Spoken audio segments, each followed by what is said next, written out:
All right, welcome to episode 64 of the PoddyC. We've got a good one chefed up today. This has been, I think, a bit of a passion project for you, Max. So it should be a pretty exciting episode. I think one that I think we're all pretty excited to do this one. So first, though, any current events? Anything you guys want to talk about before we start the? I have a current event. Okay.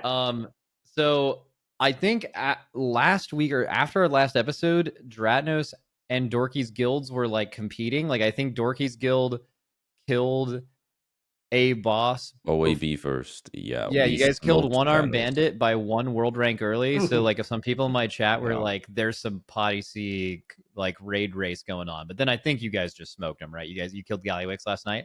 Yeah, we cleverly decided that one of the best ways as a 5-day guild to kill a boss early is to raid a 6th day. And Ooh, overtime raider. Yeah. We'll be talking about those today, maybe. Ooh, oh yeah, if that's not on our list, that definitely should be. Overtime. The officer that. Okay, yeah, we'll get into that. Yeah. Dorki, I'll have you know, Dratnos, the only reason why you guys were pulled ahead is because 1, I'm not in on Muggsy, so it's obviously gonna be a lot harder without me. And 2 is because you guys raided so much. Holy moly! Yeah. Pop Tart, corn dogs, known for overtiming. That's true. That's us. We're day ends in Y. We're in the raid. Let's go. Let's get it. That's okay. We won one boss for once. Dude, we have the same thing where like we lost to XD again this tier on Gallywix by like 30 minutes, but we beat them on Sprocket. So that one is like we killed pre-nerf Sprocket and they didn't. So we're gonna pretend that was the win. Important. That's the W. Like that's a hard boss, right? Although that is a W. Max, you got to be careful about indexing too much into saying that because Echo beat you guys on that one. So you got to have to take. They were massively outplaying us early. Yes. Yeah. What were you saying, Dorki? XD does stand for extra days. So I've heard. You know what they say. So I've heard repeatedly. Yeah. It's always fun though. Whenever you have like 2 guilds that are kind of like rivals or whatever, and you just justify what like it's. Have you guys seen that meme where it's like all the good things about our country or whatever, and then all the bad things about theirs, and it's like the same thing, but like our glorious leader and their despicable tyrants and. Our brave adventurers and their pillaging marauders. That's guilds in this spot. All right, we hope to have a great treat for you guys today. So the idea behind what we're doing is we saw there's another podcast called The Yard. Maybe you heard of it. Very popular gaming podcast. Great podcast. I had not listened to a lot of their stuff before, and I was stuck in traffic, and I needed something interesting to listen to. And something popped up, and it was like tier list of like all the different kinds of gamers you would run into. And it was a fantastic episode, and I thought it was really interesting. And it made me think, you know what? It would be really nice to do that with like WoW specific. So, the idea of like just being able to talk about the different kinds of people you'd meet in WoW. And I know a lot of you guys will be able to relate to a lot of these. We also made this yesterday. This is like the first podcast or one of the only ones I think we actually prepared for. We actually just coming up with the names for these and even trying to just index all of the different WoW personalities you can encounter took like multiple hours yesterday. If you guys are patrons, that will be released as a bonus episode for you guys to listen to like the inception of this list, which I think would be an interesting listen because we had a lot of fun doing it. And now we're going to do this here. We're going to be trying to rank these. If you guys can see the tier listing now, top is GOAT. That is you guys know what being the GOAT is. Most of the other things make sense. Eternal Damnation at the bottom for the absolute worst offenders. And this will be based on what it's like. There's 3 of us, but Fronk will also have his input whenever he would like. And because we have an odd number of people, like the majority wins as far as like where they'll go on this tier list. Obviously, we are us, so like you may put these in your own, and maybe we'll link this if you guys want to make your own. And Fronk can also get involved as well with his one time. I'm going to explain what a one time is just before we go, just so everyone understand how this works. This is also stolen from them. Complete steal here. So the way the one time works is at any point you can, if you're like having trouble deciding, or if you just feel so strongly about one of them, all of us one time can just say it's going in this category and they overrule everyone else. Fronk has one of these as well. So if Fronk would ever like to come in and just be like, you guys are all stupid, these people are the worst or the best or whatever, he can put them in those in that spot. All right, any questions from you guys before we go? What's a goat?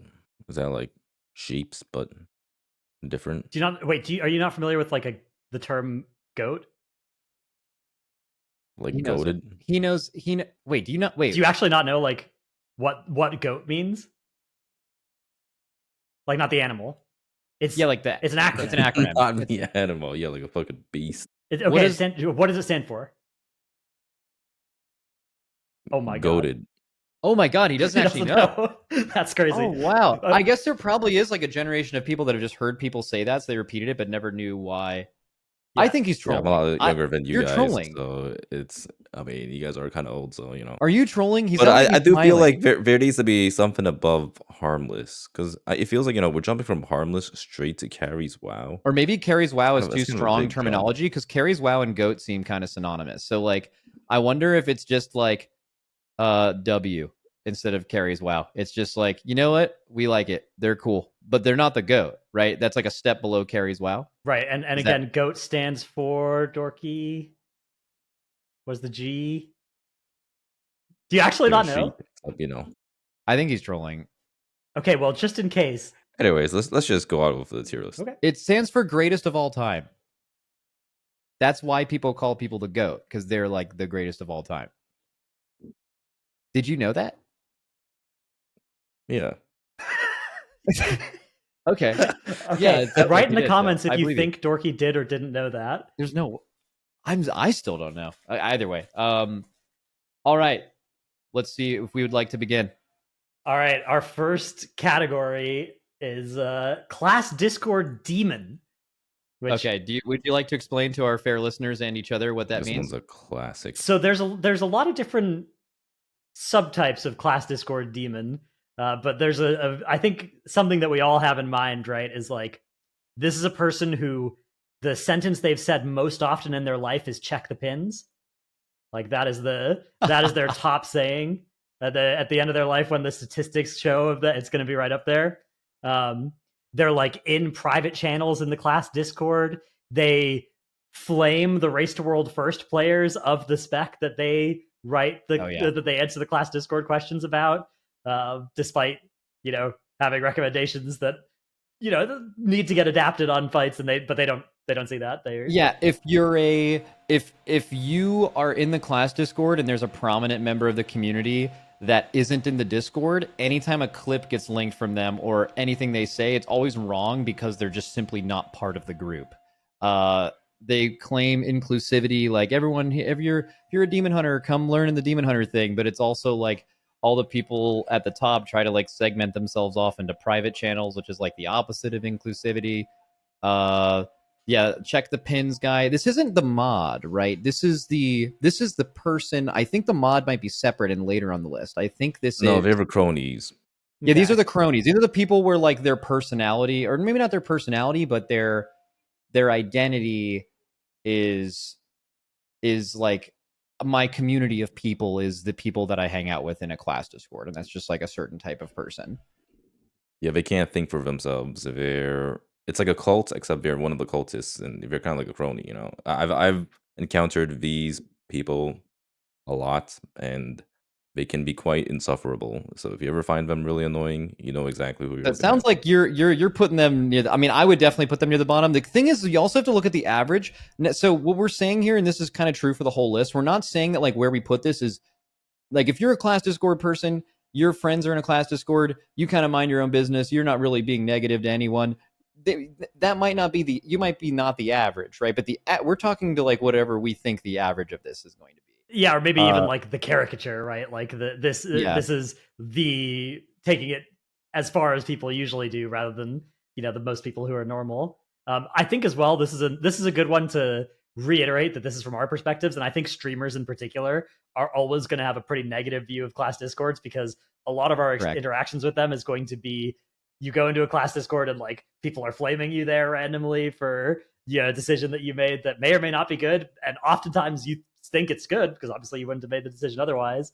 And then also like, these are the places that people go into them and they find some tip or advice, and then they come into your stream and ask you what you think about it over and over again if you're doing something different. So like, if you're playing a different build than the recommended class Discord build or whatever, you're going to hear about it a lot from the class Discord people. So It's where practical meets theoretical, right? Like a lot of the class discords are built on theory crafting and the theoretical. And then a lot of times it comes at the head of like, a race world first player or a high level player applying practical experience to trying these things and obviously trying different things. And usually that's fine if you're a part of the group. The smartest streamer is someone who, if you're like known for being any class, like a mage or whatever, you're a mage guy. People watch you because you play this specific class or spec. The smartest thing you can do is just join the Discord and just be friendly with them. And you don't have to interact that much. Just don't not be there. Because if you're just there, then you're like part of the group. You're one of the boys and they'll not criticize every word you say and like be out to get you. But like if you don't join the Discord, it's going to be everything that someone posts in there. Some random chat will ask you a question. It gets clipped, posted in a Discord, and it's instantly antagonistic because you are not part of the team. And those are interactions that we have. So Dratnos is definitely right. Like very, very, this is going to be a streamer take, but these guys have to go at the bottom. Also, like, I also think a lot of people that aren't streamers they don't take the check the pins thing well. Like, you can just say it, Yeah. The check the pins thing is hilarious because it's like it's one of those spots where it's the same reason that people come in and keep asking streamers the same question over and over again, right? But like people are just not good at dealing with being asked the same question over and over again because it sucks, but there's no solution to it. Pins don't solve it. Maybe this is not the average, so it's not fair, but this can weigh down the average.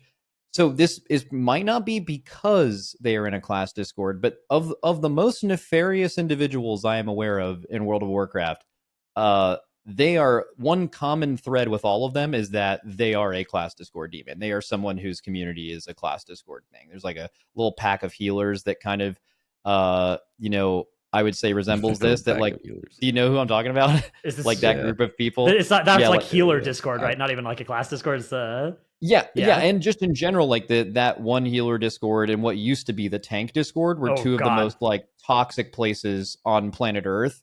And that, I don't know if that is the average class Discord user, but that happens, Dorki, do you remember USHM plus Discord?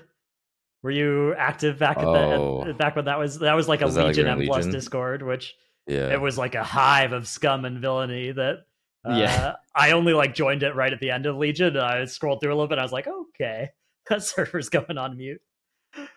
I think this is like I'm in blow up. I don't think it's eternal damnation. I'm with you. Yeah, I'm happy to put this in blow up. I think there are worse crimes than being a class Discord demon. Absolutely. There's some on the top of my head just looking down here like I know goes in eternal damnation, but and it's not I don't like you, like I don't like you would be like like they're fine that they exist, but like just not a huge fan. Actually, I don't know. Maybe are we like if we weren't streamers, would they be one tier up? Yeah. Oh, almost certainly, or maybe even. Yeah, higher, I could see that. I mean, it kind of varies, right? Like I feel like they vary anywhere from eternal damnation to I don't like you, because they can be helpful at times, but at the same time, sometimes they're just like the most obnoxious. Like, well, you don't serve a purpose. You're probably just a bot. Man, maybe you were right, dude. I think the vast majority of these people might be harmless. Well, and isn't that you know what I mean? But we're rating the demons here, not just the class Discord. Denizens, right? But the people. Yeah, but class Discord demon. I guess maybe you're right. It has the demon nomenclature on it. Okay, yeah, that's fine. Blow up is fine. Yeah, blow up is fine. W. All right, up next is the civilian, which is a term that this is probably this and mole person are tied for terms that have been used by us or some subset of us and have gotten the most like ire from the commenters. But I mean, what even is the civilian? The civilian is someone who, I guess, plays WoW casually, plays WoW for fun. They don't play the game with the intention of being really good at it. You know what I mean? But they play it a lot. They're not necessarily. We have some. We break down the like casual WoW player in a few different categories later. But I think these people are great. These people keep the game alive, right? They're or do you guys have a more like apt description of the civilian specifically? Okay, so this started from Yumi TV, aka Growl, aka Pete. So he used to use this term back when he played poker. So like from what I understand, they used to call people who were not a student of the game fishes. I don't remember the exact reason for it, but like it was like it sounded kind of derogatory, right? So he switched to using the term civilian instead. So the way I kind of see it is like you're not necessarily a student of the game, but you do care about playing the game. So like you're probably someone who still like does M plus and rating and all that stuff. You just like don't really look into it. Like you're not out there looking up guides. You're not out there like studying streamers and all. You might play WoW a lot. It might be the game you play the most. You might have like a decently high level of hours in the game, but the odds that you're going to know or like care about some obscure tech in some dungeon, for instance, right? Like a civilian is never gonna know or like look up that kind of stuff, right? I think I ran into this person today. Yeah, I think you might have. I had, it won't be a super long story, but I'm getting my backyard remodeled. So I had the guy come out and like kind of look at my yard and like talk about some options. And then he asked me what I did. And I said, I play WoW for a living, and his eyes lit up and he's like, oh, that's crazy. And he's like, I do Mythic Plus. He's like 3K IO. So instantly I'm like, okay, he probably knows some like PvE people. And he had no idea who I was. He was like kind of familiar with the race, but like, just not super in tune with like creators. I asked if he knew any Mythic Plus creators, and he's like, I know Quasi. And I was like, oh, sick. Yeah, like I know Quasi. And like he's just like you said, not super tapped in with that, but did like decently high enough keys. Isn't trying to do like 18s and 17s and stuff, but would do like, he was telling me about like how, like, yeah, when he can play with his friends, like it's fine when they do 13s, but like, man, if they can get like, if it's like 2 pugs, like you have people with the same score, and sometimes they do 1.4 million DPS with Lust and all CDs, and sometimes they do insane damage. And it's like, he was just going through all of his turn, and I learned so much from it. But like, I think I actually met, which isn't a derogatory term either, civilian, but like, that guy's a civilian for sure. Yeah, I think I met it. I think I literally had an IRL interaction with a civilian today. Dude, that guy owns, by the way. That's a based GigaChat M plus right there. See, I bet he doesn't even rate anymore. That guy is just straight up based. Yep. Yeah. He's just trying to do as high of keys as possible. I think this is a set of people that is way larger than the average like sweaty streamer would kind of instinctively assume.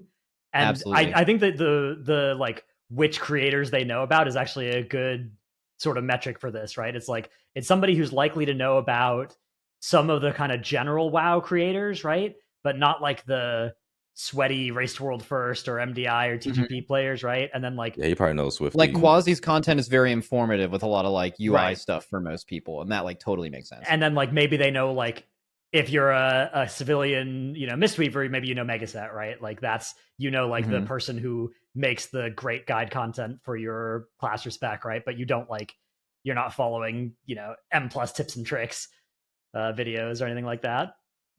Yeah, not Tettle videos. Yeah, well, there's a lot of people that aren't following Tettle's videos, so we'll have to be more specific. But that's true. Yeah. This is bare minimum W for me, by the way. I think it's possible they're goats because they might be goats, dude. They might keep the game. What do you guys think? Yeah, I think objectively goat. Like without this person, the game would not exist for even 100%. Even if you don't relate much to the civilian, this is like the lifeblood of World of Warcraft. So yeah, goat for me.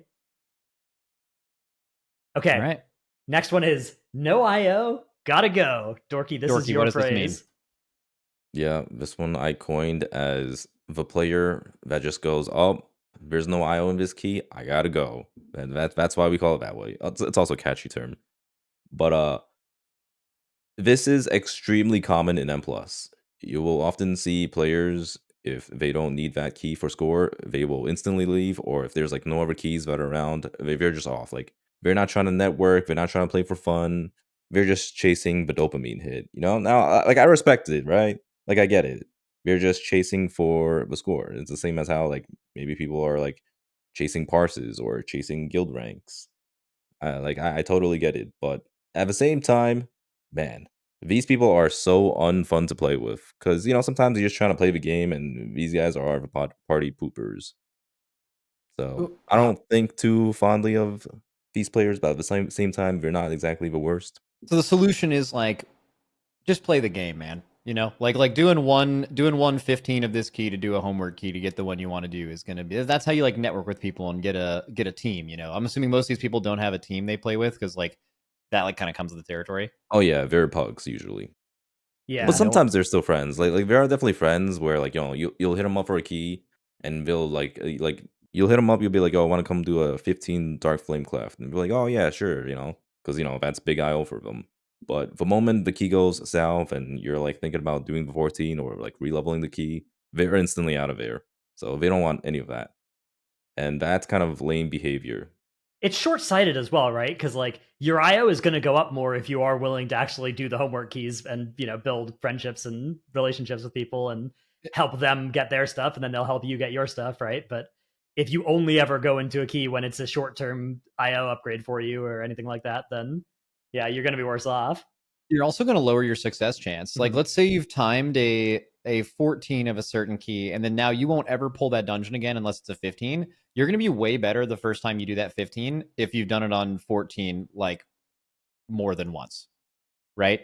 So I think it's also like you're kind of making it harder for yourself to climb unless you have very limited time. Like, I don't know, the reason why I feel like they might not be lower is maybe they don't have a lot of time to play WoW, and if they really like pushing Mythic Plus score, it kind of makes sense that the time they are going to be spending in WoW is based on if they're like actually getting something out of it in a way. So I don't know if that's like super low, but you interact with these people a lot more. Yeah, it's more so it sucks for the other players, It's one of those like you're playing for a very selfish reason, but like we get it, right? Like you're just chasing for the IO score, and if that's your goal, that's completely fine. So I don't exactly have anything against them, but at the same time, I don't like you. That's what I'm gonna rank it as. Oh, I don't like you. I would go like kind of cringe, but also I just like barely interact with these people, so I would defer to Dorki probably. I'm happy to go with I don't like you. Yeah, I think it's definitely between those two categories. Okay, complains doesn't play. Is that the? I think this is the person that like complains about the game all the time, but they quit a really long time ago, and they just think about, but they still actively think about WoW. I guess is that this? Yeah, it's like if they're talking about like who will leave comments on your YouTube video being like, I can't believe you still play WoW. He probably quit around 2021. That type of guy. They're the worst. Yeah, they'll talk right? about like how like WoW just has like infinite AP grind and all that stuff, but like that's just not old how the game works. That doesn't exist anymore. Yeah, like that's just not how the game is. I mean, these people suck. But like, why do you even care, bro? If you quit a game and like you, I guess, enjoyed your time when you played that game, why would you in the future just like ever think about the game again? If you quit, you would just move on to something else. Why would you still be thinking about and having to complain about the game that you don't play anymore? It's just crazy. I don't even know how people turn out like this. Yeah, it's like an ex relationship, like a toxic relationship with WoW. Yeah, exactly. Because they used to love WoW, and that was their baby, and now it's like, all right, this is not the WoW I know anymore. So that's probably why they feel that way. It's kind of seems as how like somebody needs to come up with a cure for these people, and what it is it's just them realizing that nothing is going to be as cool and as wondrous as when you were a kid. And as soon as they figured that out, it'll just make so many things make sense. Yeah, this has to go down there. This has to be eternal damnation, right? Like, ooh, that's the harshest criticism we can give someone. They are insanely annoying, but it's also low key sad because I feel like if they were, maybe I'm looking too deep into it, but I feel like if they were like a little happier in their life, there's just absolutely no way they would be spending their time complaining about a game they haven't played in a long time. Yeah, that makes me feel sympathy for them. I think most people that are going to go in eternal damnation, if they were happy in their life, would be better off. Okay. All right. I mean, what do you think? I'm okay with leaving it down there for now, but I'm not too sold on it yet. Too like, we'll have to see what else comes up. Yeah, the list as we keep making it as well will inform the categories. Will start forming an identity, and it will be maybe obvious that something is in the wrong spot afterwards. All right, we'll put them in purgatory for now. And put him in purgatory for now, but I already know there's a few people here that are just significantly worse. So we'll see. Or just as bad. Well, yeah, I guess so. The rule for this is it's best 2 out of 3 vote, right? If there's ever a disagreement. Yep. So if you guys both want it to go higher than ED, then yeah, I'm okay with this for now. Okay, then that doesn't matter what I think then. Okay, worst case scenario, by the way, I would go like 1 up, right? Right. The bench beast, Dratnos. Who is this? The bench beast. So we're not referring to the podcast. There are no beasts on that podcast. This is like somebody who What's the category here, Fronk? I forget what this is exact. This is the guy who is frequently benched, never complains. Okay, so this he will frequently be the 5th healer in a guild. Ooh. Always kind of just great vibes. Always there. Sees one boss every other tier, maybe. This like, or like the second demon hunter. Yeah, there's like if like the Rep Paladin main or the DK DPS main or the or the Ellie Shaman main. Yeah, and like when they're meta, they're happy to be in, but like totally chill sitting. This person's a fucking goat. Yeah, right. Like this 100%. Person.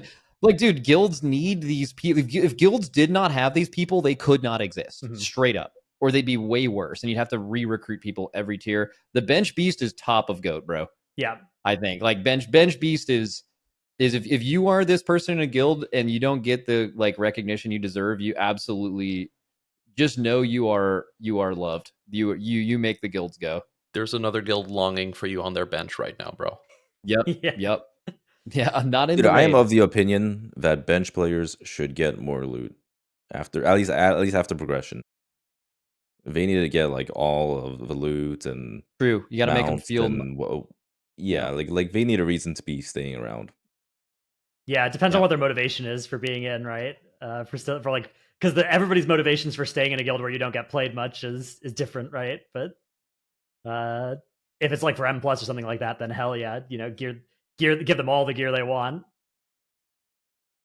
Okay. The human DBM. We all know this this type of raid leader. This is a subset of raid leader archetype. Yeah. Okay. And this is somebody who their style of raid leading consists of reading out the DBM or bigwigs timer and how long until it's up. So they'll just be like, okay, scatter blast canisters in 5, frontal in 10 or whatever, and they'll just say those things, and then they'll read out ability names, often kind of inconsistently. Often as they start getting overloaded in a fight, they'll stop actually calling certain mechanics, and also they're often just calling, half of the mechanics, not the most important half of the mechanics, just a random half of the mechanics that they have DBM timers for. Might fluctuate from pull to pull. It might just be the same ones every pull. But yeah, this is a very common, raid leader this is style. I don't think this is most raid leaders, because I think most raid leaders are just non-raid leaders, which is another category later. They like have raid lead by title, but just like play the game and say things sometimes. This is like, is this person also like floor POV is what it seems like? The way you described this kind of already gave it like a negative connotation. I did, yeah. Which, spoiler alert, I don't think it's a very useful way to raid lead, but they're not necessarily bad players or anything. I mean, it's definitely better. It's definitely not near the bottom, because there's raid leaders that are significantly worse than this. Like basically ones that don't try, or they just highly value their personal play over calling things. So the guild just effectively doesn't have a raid leader, which is going to make them perform worse. They're performing better. Their guild performs worse. So, I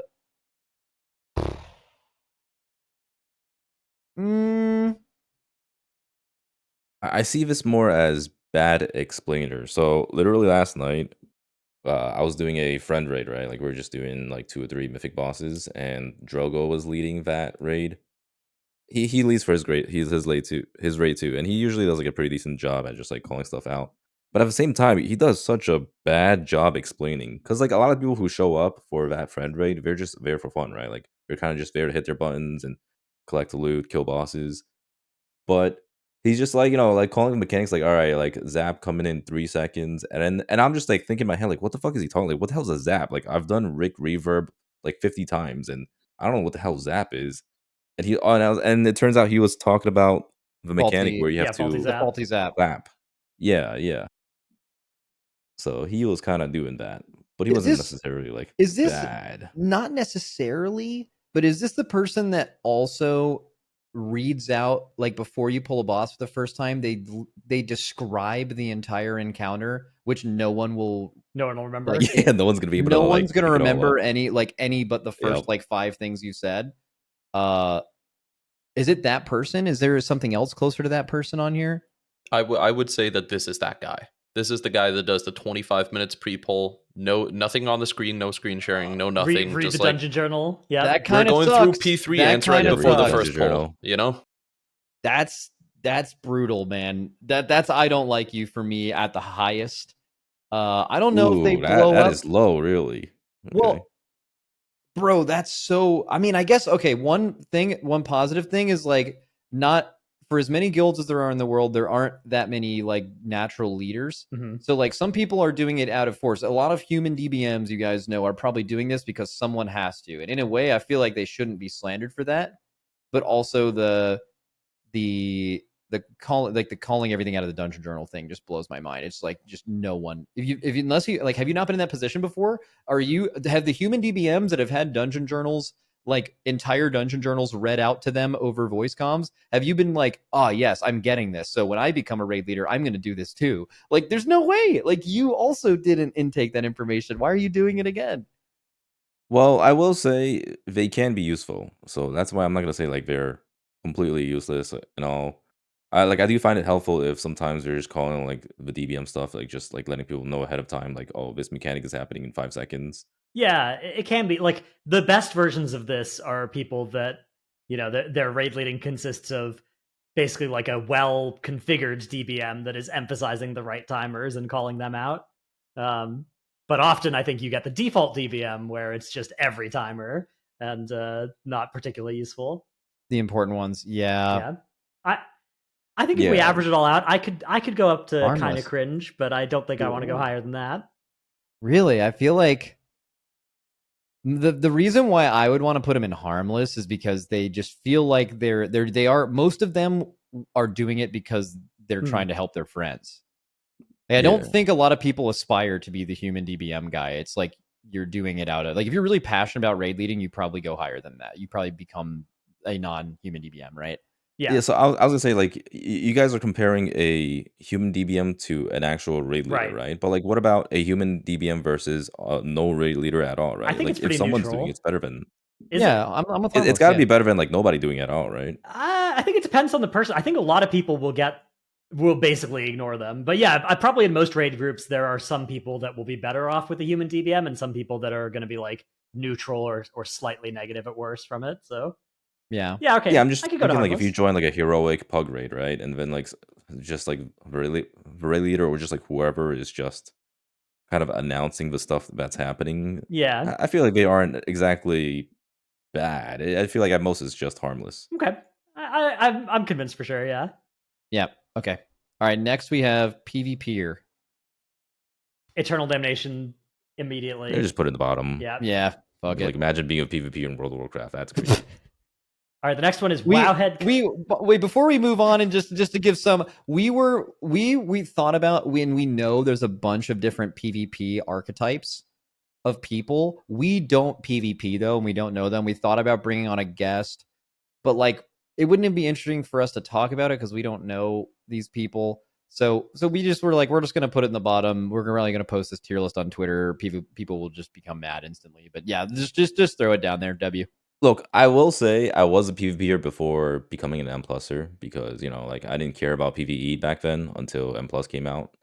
And some of the worst people I've encountered were from PvP. So I'm just gonna say it. You know, like Eternal Damnation, that's a perfect spot for PvPers. Beautiful. Love it. Oh man, I think we got it. We might have another one coming up here.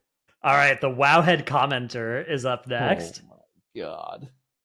This I would say the only thing that would possibly go below Wowhead Commenter is the people who posted in the replies on Twitter under Wowhead posts, but Wowhead doesn't even post on Twitter anymore, so that no longer exists. So they're just so unhappy. Like I bet if you were to have an alternate reality of like they make any post, now imagine in the alternate reality they made the inverse of that post. So let's say the post is Blizzard just announced these new things.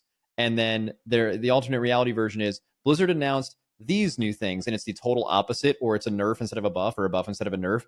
Those same people are in the comments mad no matter what. It doesn't matter if it's what they wanted or what they didn't want. They just hate WoW, and they're like, I guess they hate, right? Like, but like, if you hate WoW and you're on Wowhead every day, what is going on? You know, like something's missing there. And they just seem like some of the most deeply unhappy people. And completely I think it's also Wowhead to blame because, you know, Wowhead does do extremely clickbaity titles. Yeah, they'll put stuff like... They know their audience. Yeah. They'll put stuff like, huge, massive nerfs to something, and then it just turns out it's like some like bug fix or whatever.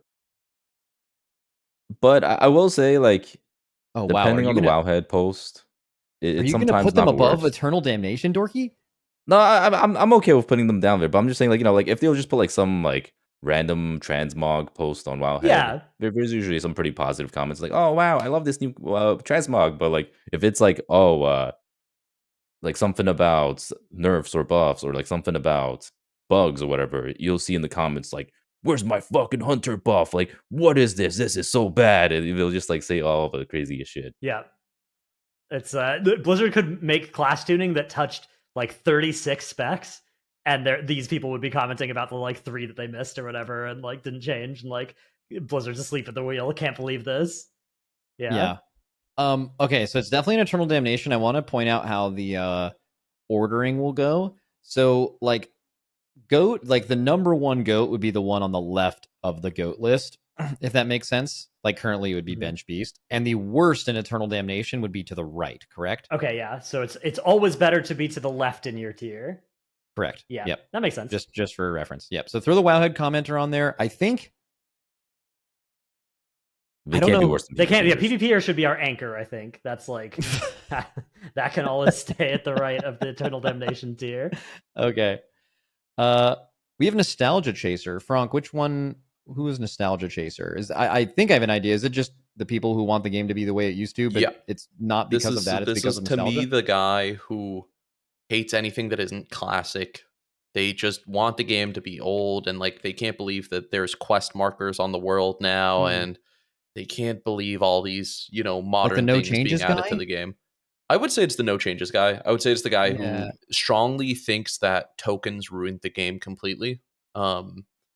And yeah, I don't know. That's what this guy is to me. The guy who just really wants to go back to like midnight releases of World of Warcraft.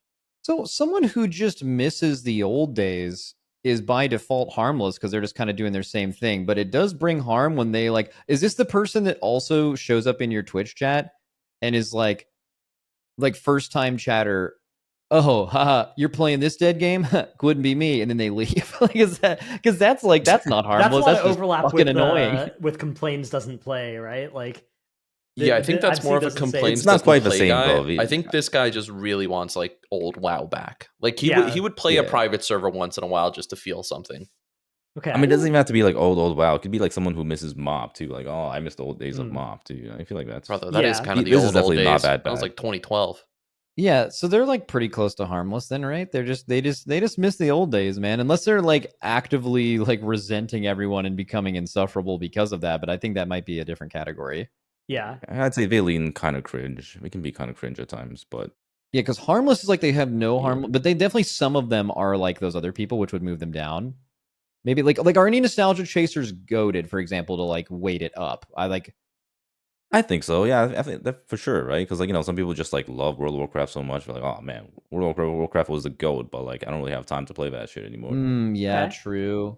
Or they currently play Classic and they buy subs and keeps the game alive. So that's good. We have Classic players. Yeah. We have like other Classic players in the list, I think. Okay. All right. So harmless. They just miss the old days, man. Yeah, it happens. All right.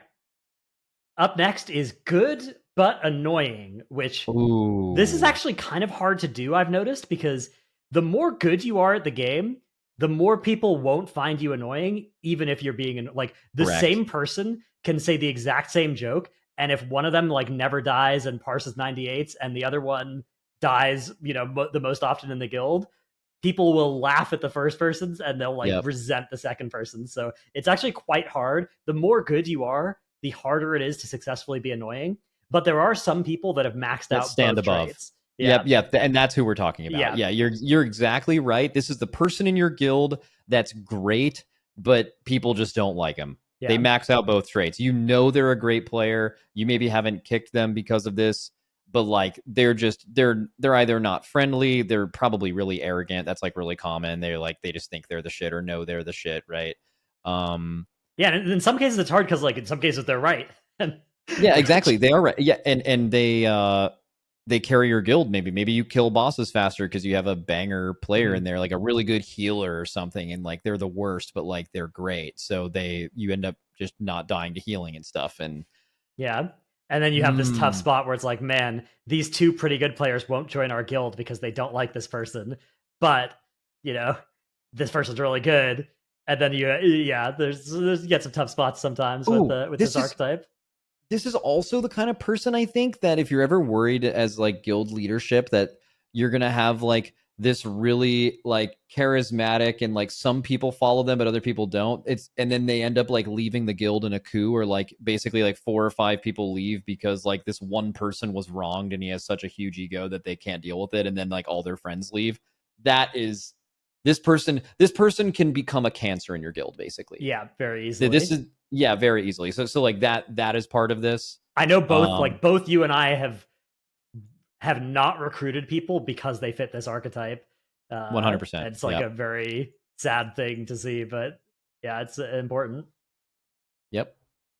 Man, I don't know. I just feel like this is where we're rating people, and like it doesn't really benefit me if they're good. Like for us, for example, like if anyone in our guild was like good but like annoying like this, like they would just be so gone. Like they would like it's just not worth ever having someone like that.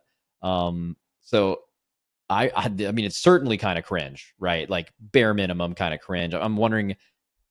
I want to go lower than that. Yeah. Yeah. Dorki, what's your that's crazy. experience? I'm gonna go against the grain and go with W. Okay, hell yeah. Make your case. Make your case. You know, like there's got to be some players out there in WoW that's just gotta like flaunt their shit, right? Like, you know, if they're good players, they deserve their status. Who are you thinking of? He can bleep it out.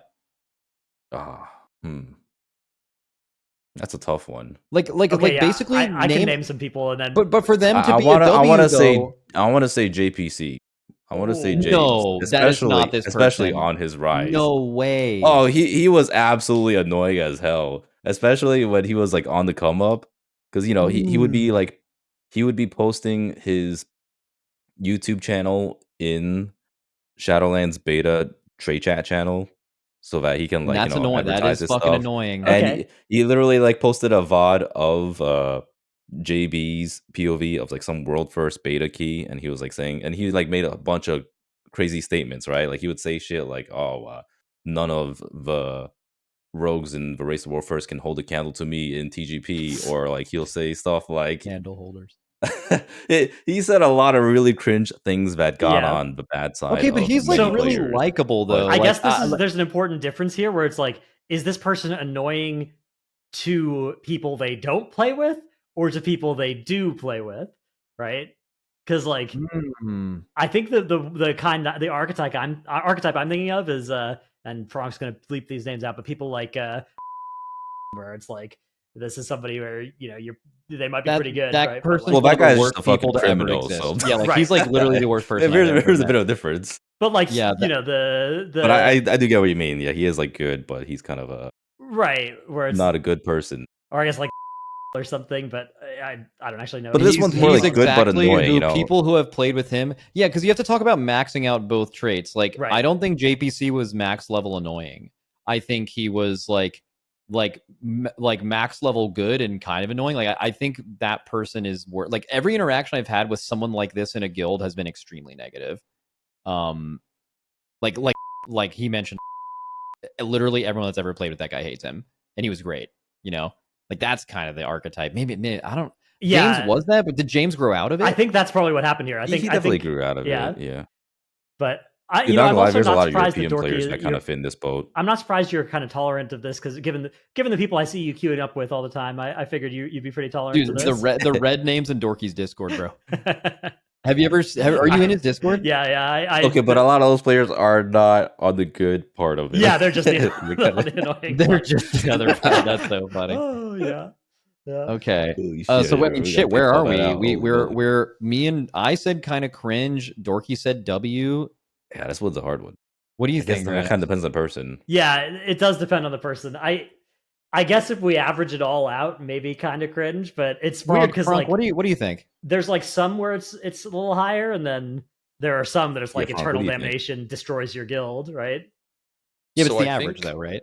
I think this guy is more important at the world rank I've been at than where you guys are at, because this guy does kind of carry guilds in like 200 to 300. Because this could be like Yeah, you your kinda, best like, need healer, these people. and like if he's your best healer, you lose him. That could be like 50 world ranks, man. Like that could Okay. mean This a is lot. actually especially true for healers. Like, now that you brought up healers, like, they Yeah. are especially good but annoying. Yeah, Just all of them. and also there's an insane counterplay to a lot of these guys, which is just the Discord mute function. Yeah, you wonderful just have thing to. to have. Oh, wait. in That a is raid. so tough. Like any guild where people have each other on ignore or muted, it's like that is a ticking time bomb that is ready to go That is off. Yeah. Yep. But yeah, I mean, I see what Like, you're it saying. kind of depends It's too. Like, if you're um, playing for the vibe, it's like if you need to get a car and your budget isn't enough to get a good car, and then someone offers you like a really good car, but it like stinks really bad, but you still just need to get from point A to point B, right? Like you might A take bad it, car is right? better than no car. Yeah, exactly. I It's feel like I would almost want to like follow Fronk's take here pretty strongly, because we are at a world rank where these people aren't worth it in your Right. guild because everyone else is so good and not annoying. But there's most guild ranks where these people are necessary. yeah, like in a And lot of they don't guilds, have you the would option. you basically are getting them at a discount, right? Because like they're playing well enough to be in a World 50 guild, and they're going to join your World 300 guild because they're not. The annoyingness makes them not acceptable in a World 50 guild, right? And then like that, depending on how good and annoying they are, that's true at different levels. Yeah, This is the controversial superstar in sports. Like he might end up on a bad team, but he could win you at all if his ego is in check, you know? yeah. Mm. all right, W. All right. All right, is it W? I mean, it sounds like it's W. I kind of want to put him in W, but at the same time, I hate him, you know? It's a Yeah, they're tough one. fucking awful. It's like I'm Yeah, putting him you in got- W, it's but I really don't necessary like evil. putting him there. I would never tell it All to right. his face. I'm deferring to Fronk's opinion, so that puts the majority in W. All right. Wow. W for good but annoying. All right. Next one is the never off rolls person. So this is a bit of a niche archetype, but this is somebody who plays a paladin, a druid, a monk, and they play exclusively their one role of it, even though your guild needs tanks so bad to do M+ during the first few weeks, or needs healers so bad to do M+ during the first few weeks. This person only plays Rep Paladin, and they are never going to activate that holy spec. They are never going to activate that prot spec, and you're gonna resent them for it. I would say this is most friend groups, because I've played this game on and off many times with a bunch of friends coming back to the game. I'd have like a group of like 5 to 10 friends, and nobody wants to be like the tank. Mm-hmm. So that's like most players, I feel. Yeah, I mean, there's a reason Just that because there are a lot of DPS players. you don't have enough tanks, right? Just because people don't want to do it. Yeah. Yeah, it's got to be like you see the world first rank sometimes, because like you have to do a lot of Mythic Plus. If you had someone that just wouldn't tank, I mean, it just wouldn't even be possible to do what you need to do. But like this is just the person that's like, dude, we could run this thing if you just tank. You know how to tank. I've seen you tank, and they're like, don't want to do it. Yeah, you're literally in LFG for like 30 minutes trying to find a tank, and you have a DPS in your guild that's ready to join, but like this person's not going to activate tank specs, so they can't. So you're just imprisoned.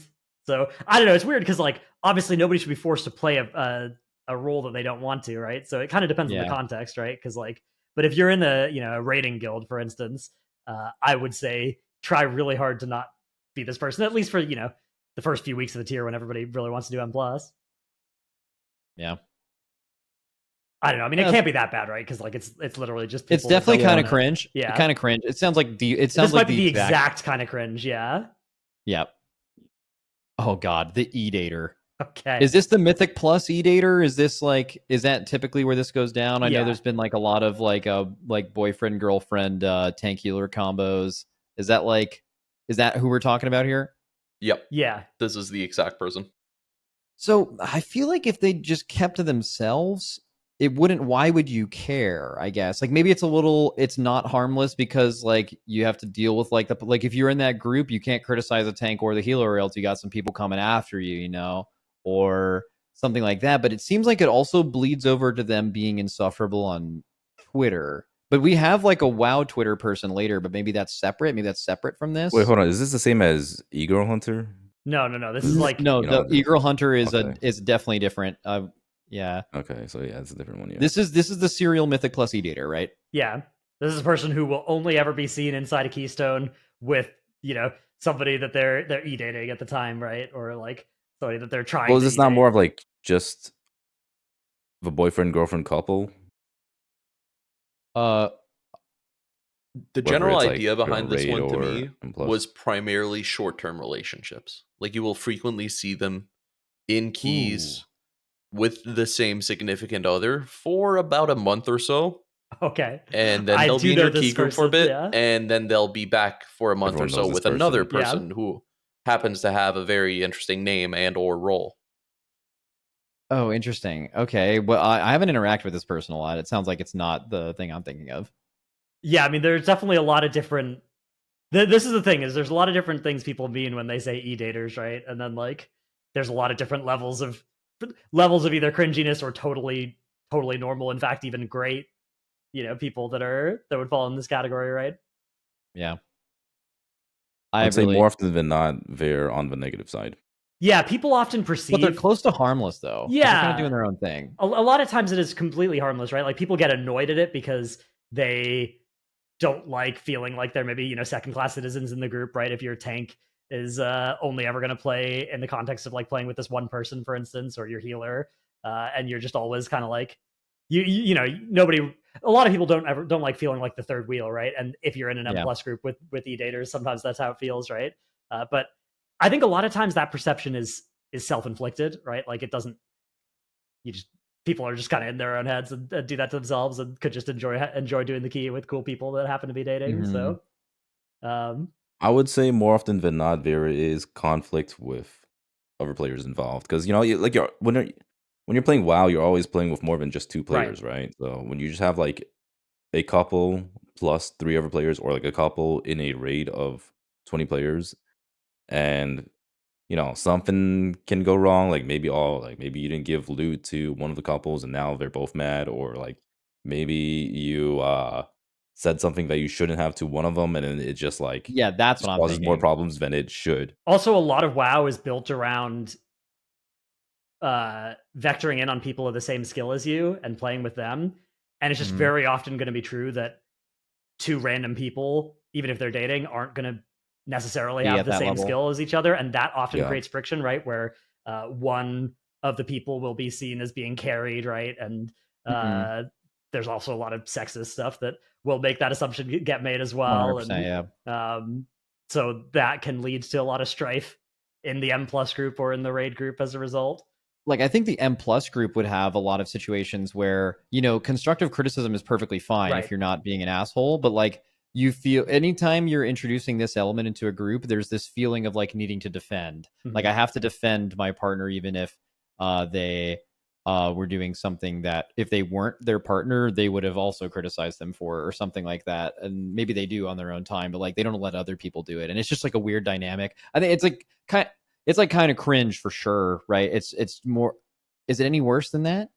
I don't think it's that bad. Like I think it's, you kind of have to compare this to the counterfactual, though, where it's like maybe you just wouldn't even be in a key with these people at all if it wasn't for the fact, like maybe the reason this person is wanting to do M+ is because they can e-date while they're doing M+, right? And like if they don't have that, then they're going to be playing Valorant instead. You're never going to get them in World of Warcraft. Smaller, I guess now. Yeah, so that's the only, because I was about to say there is certainly a kind of cringe element to it. Yeah, it's like basically harmless, but there's some kind of cringe element. There just needs to be something that's good about it to offset that, to put it back in harmless, and that would just have to be the group finder. Is it really common enough to where it would noticeably affect the group finder? I don't think so. I don't think so at all. I would have it be cringe. I think it's just like a little. It's just sometimes annoying, but mostly harmless. Okay, I'm fine with kind of cringe for it. Yeah, I think it depends on the worst cases of this is like this dynamic can lead to some really messed up group situations. Oh yeah, we're gonna be getting into that later when we get to the husband and wife GM. Very similar situation. Seasonal Simon. This is what the person who plays WoW for 1 to 2 months every season and quits. Yep, bro, this is like my whole guild. So I'm bound to say this person owns. I think this is like the most happy person playing WoW as a Seasonal Simon. I would say that's most players that play WoW nowadays. They come back, check out the season for like a month or 2, and then maybe revisit some other time. It's funny because I also think the people who play year round are goated too, right? Like, yeah, I was about to say, would Seasonal Simon not be goated because they are supported by the fact that so many people play it year round. Like basically Seasonal Simon isn't creating the game. It's or maybe they are. Maybe enough people buy the patches or buy the expansions and play the patches enough to support I don't know which way it is. Yeah, I guess. Well, I mean, Blizzard supports this. Like, this is how exactly Blizzard wants the game to be played, right? Like, they want you to be checking this out, and maybe you'll check out some other forms of WoW, like maybe Season of Discovery or, I think it's very much true that, like, Yeah. over the past 10 years, Blizzard has identified that this is a player that they didn't support enough with old versions of the game, and now they need to stay competitive. I don't know though. I think it's good, but not. I don't know. I basically think this is neutral. Like, I don't think if somebody plays seasonally versus year round, I don't know which of those I'd have a higher opinion of inherently. I think on I would a say macro scale, the people who like the people who Blizzard are largely after is people who don't even do this seasonally. They do it like expansionally, right? Where they'll play the first 2 months of an expansion and not even touch the patches, right? that's my friends. Yeah, that's like yeah, I would say these players tend to be more positive about the game, and they tend to be, I guess, yeah, more absolutely. happy. to the extent that like this is a person who wouldn't enjoy the game if they played it year round, and so they play it seasonally and they do enjoy it. Those people are making a great decision for themselves and are goats for that. Where are these people? Are Seasonal Simons ever annoying?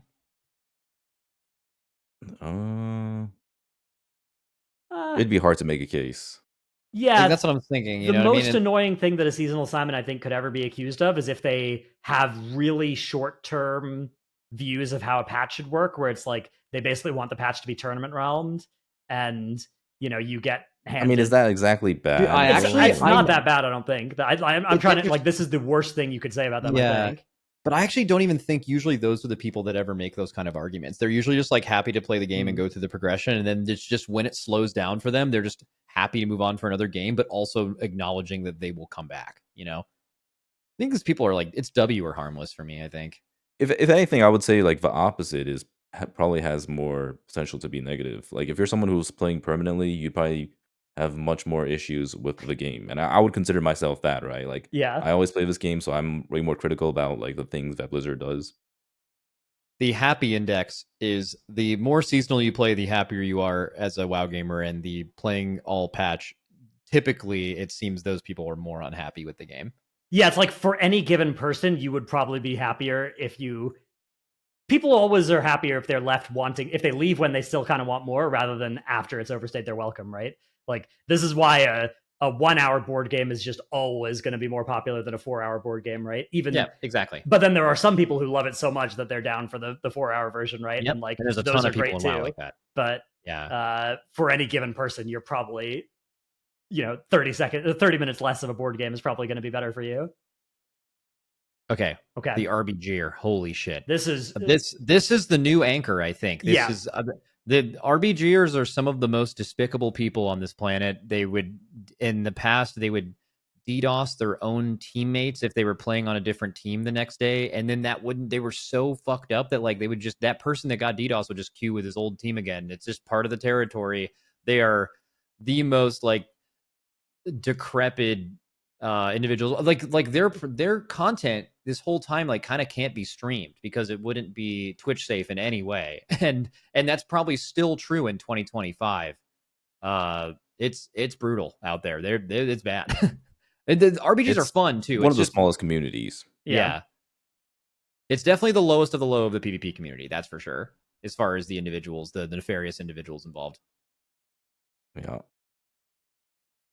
Any other thoughts? Anyone else? Anyone make an RBG case? I mean, the argument here is Eternal Damnation, or do we create a new tier below Eternal Damnation? Those are the two options I'd be considering for RBG'er. And for the purposes of the video, sure, we could just leave it on these tiers, but that's what I'm thinking. There's no way it's ever any higher than that. I will say this with the caveat of like, I've done RBGs with my guild in Shadowlands Season 1 for a bit, because like that was a good way to get PvP stuff, and that was kind of fun. And RBGs themselves, I could see actually kind of enjoying, but nobody who does it as their main form of the game has ever been a person that I've like would want to interact with ever. Yeah, it's a pretty. I will say the toxic casual RBG'ers are cool. Yeah, maybe casual RBG'ers. If you're just having a good time. Like I remember joining some RBG group where they're just like all drunk and they're just having a good time. Hell yeah.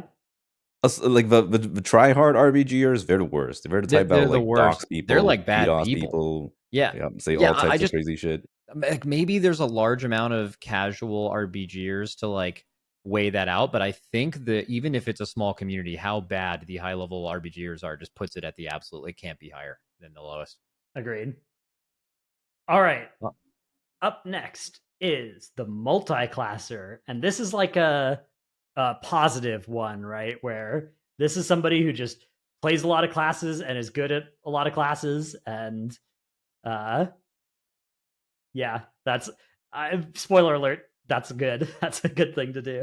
Yeah, I think so, Fronk. Because that's because I think we have a few different. Yeah, we have like there's negative versions. This is the yin to the FOTM Reroller. Yes, like this is one side of the coin. And this is literally like how good you are at doing this will determine whether you are a multi-classer or a FOTM Reroller, which is a category that's going to come up later. But the people who are like successfully able to just pick up a new class, always be good at it, maybe not be the best at it, but like if there's a tier where you need 3 warlocks, they're a warlock and they're good. And then if there's a tier where Moonkin is meta and M+, they're a Moonkin and they're good, right? And then you need a third tank for a boss. They activate tank spec and they're good, right? And like they're just good at WoW, and it's not their skill isn't isolated to a spec that they're good at. Because there's a lot of people for whom that's true, right? Where it's like this person is way better at their main spec than their off specs. Mm-hmm. And this person I'm thinking of here is somebody where it's like maybe they're like a little bit better at the spec they usually play than the other ones, but if they needed to, they could pick anything up and be like equally good real fast.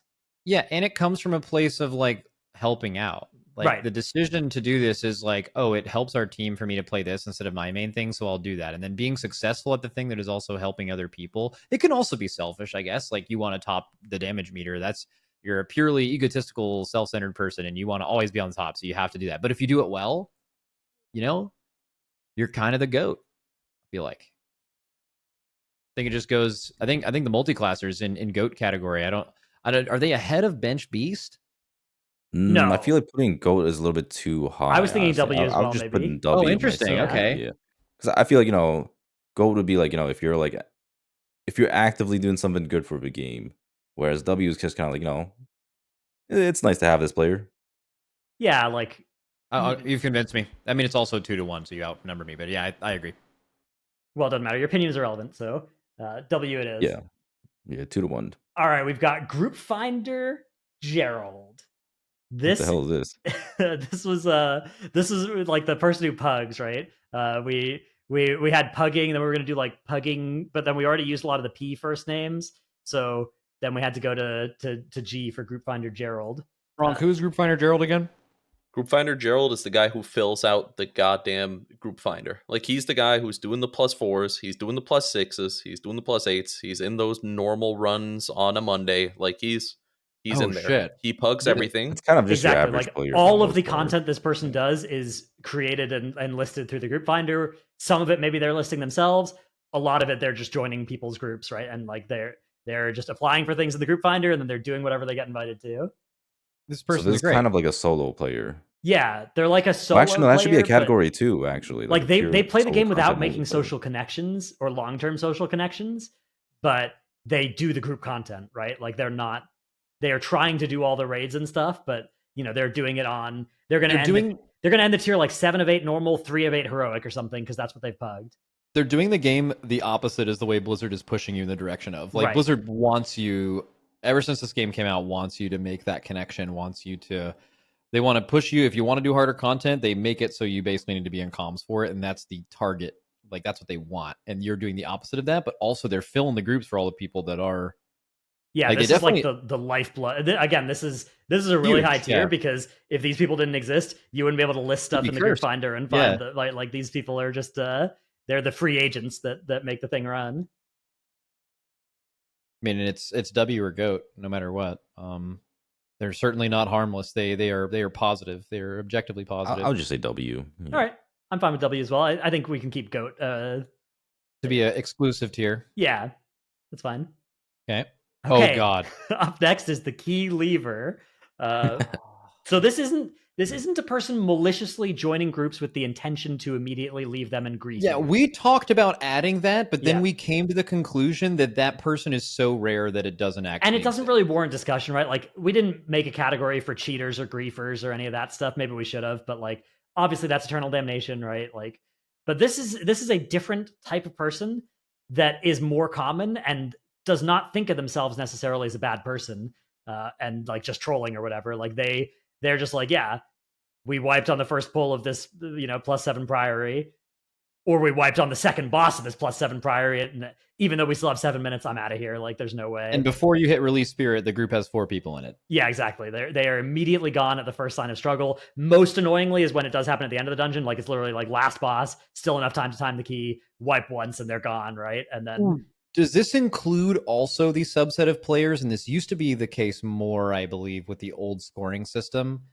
Is this the person that once they realize that that the key isn't going to be timed, they leave it because on their Raider IO they don't want it to show up that they had an untimed key? Yeah. That's a low bar, because I think the key lever is probably like respects their own time. Mm-hmm. And like their perspective, they'll just tell you like, hey, I came here to get this out of the key, and once it became clear I wasn't going to get it out of the key, I'm out of here. And in some cases, it's like, it's not even, it's just once it was clear it was going to be hard, I'm out of here.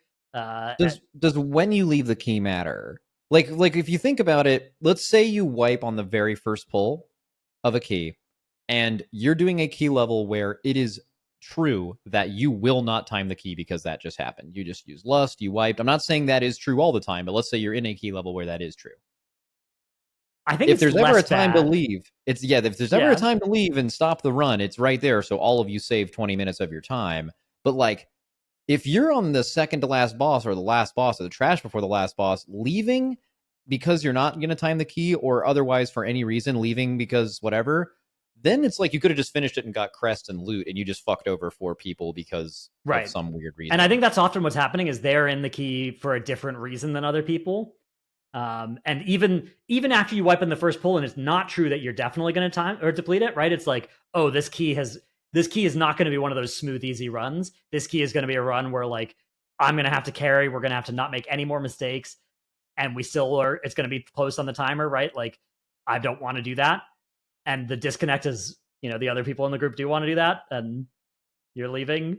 But yeah, it's hard because that spot is a little, morally gray. I think the best solution to this, and there's a good version of this, which is somebody who makes the intentions like clear at the start of the key, like before you start the key, where it's like, hey, I'm here for the score. I'm gonna leave if we're clearly depleting, right? But not a lot of people want to say that before a key starts, right? Because like, or maybe someone who asks in chat, like if you just wipe, is it like, is this key cooked now? Question mark? Right, exactly. And nobody has any problem with that, right? Where if the group just all agrees to disband, or even if 3 people want to quit, that's a lot different than one person unilaterally pulling the plug on the group, right? Mm-hmm. Dorki, what do you think? From my experience, more often than not, people will leave if it's like agreed upon.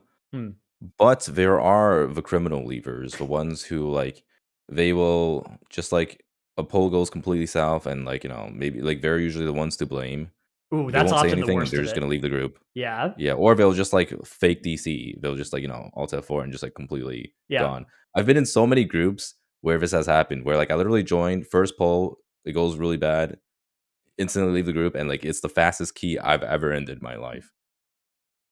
So I think it depends on which type of person this is. I mean, it can vary from like blow up all the way to it's completely harmless. Yeah. I guess I'm thinking of the more... I think it averages out lower than harmless. Yeah, I'm thinking of the like malignant versions of this more than the benign ones. Because I agree, there are cases where you can leave a key and it's fine. If we have this relatively near the top, I also think, I don't know if this matters, but I think if like we tweet this list, I think one of the biggest holdups people will have before actually listening to our discussion will be seeing key lever not at the absolute bottom, because they're assuming it's the like... Yeah, that's true. It's like the boogeyman theory behind it. Like before we talked about it and we said we didn't include this person, this person does exist where they will join a group, just like the same person who queues into a league game with the intention of griefing the team. There is the WoW player that will sign up for a key with the intention of making that key hell for people. We just think that's so rare and so like, obviously that person sucks that we didn't include it. But I think people will refer to that person when they see this text without hearing. Yeah, I mean, if you've done even one key or that's happened to you, you're gonna hate that. So, yep.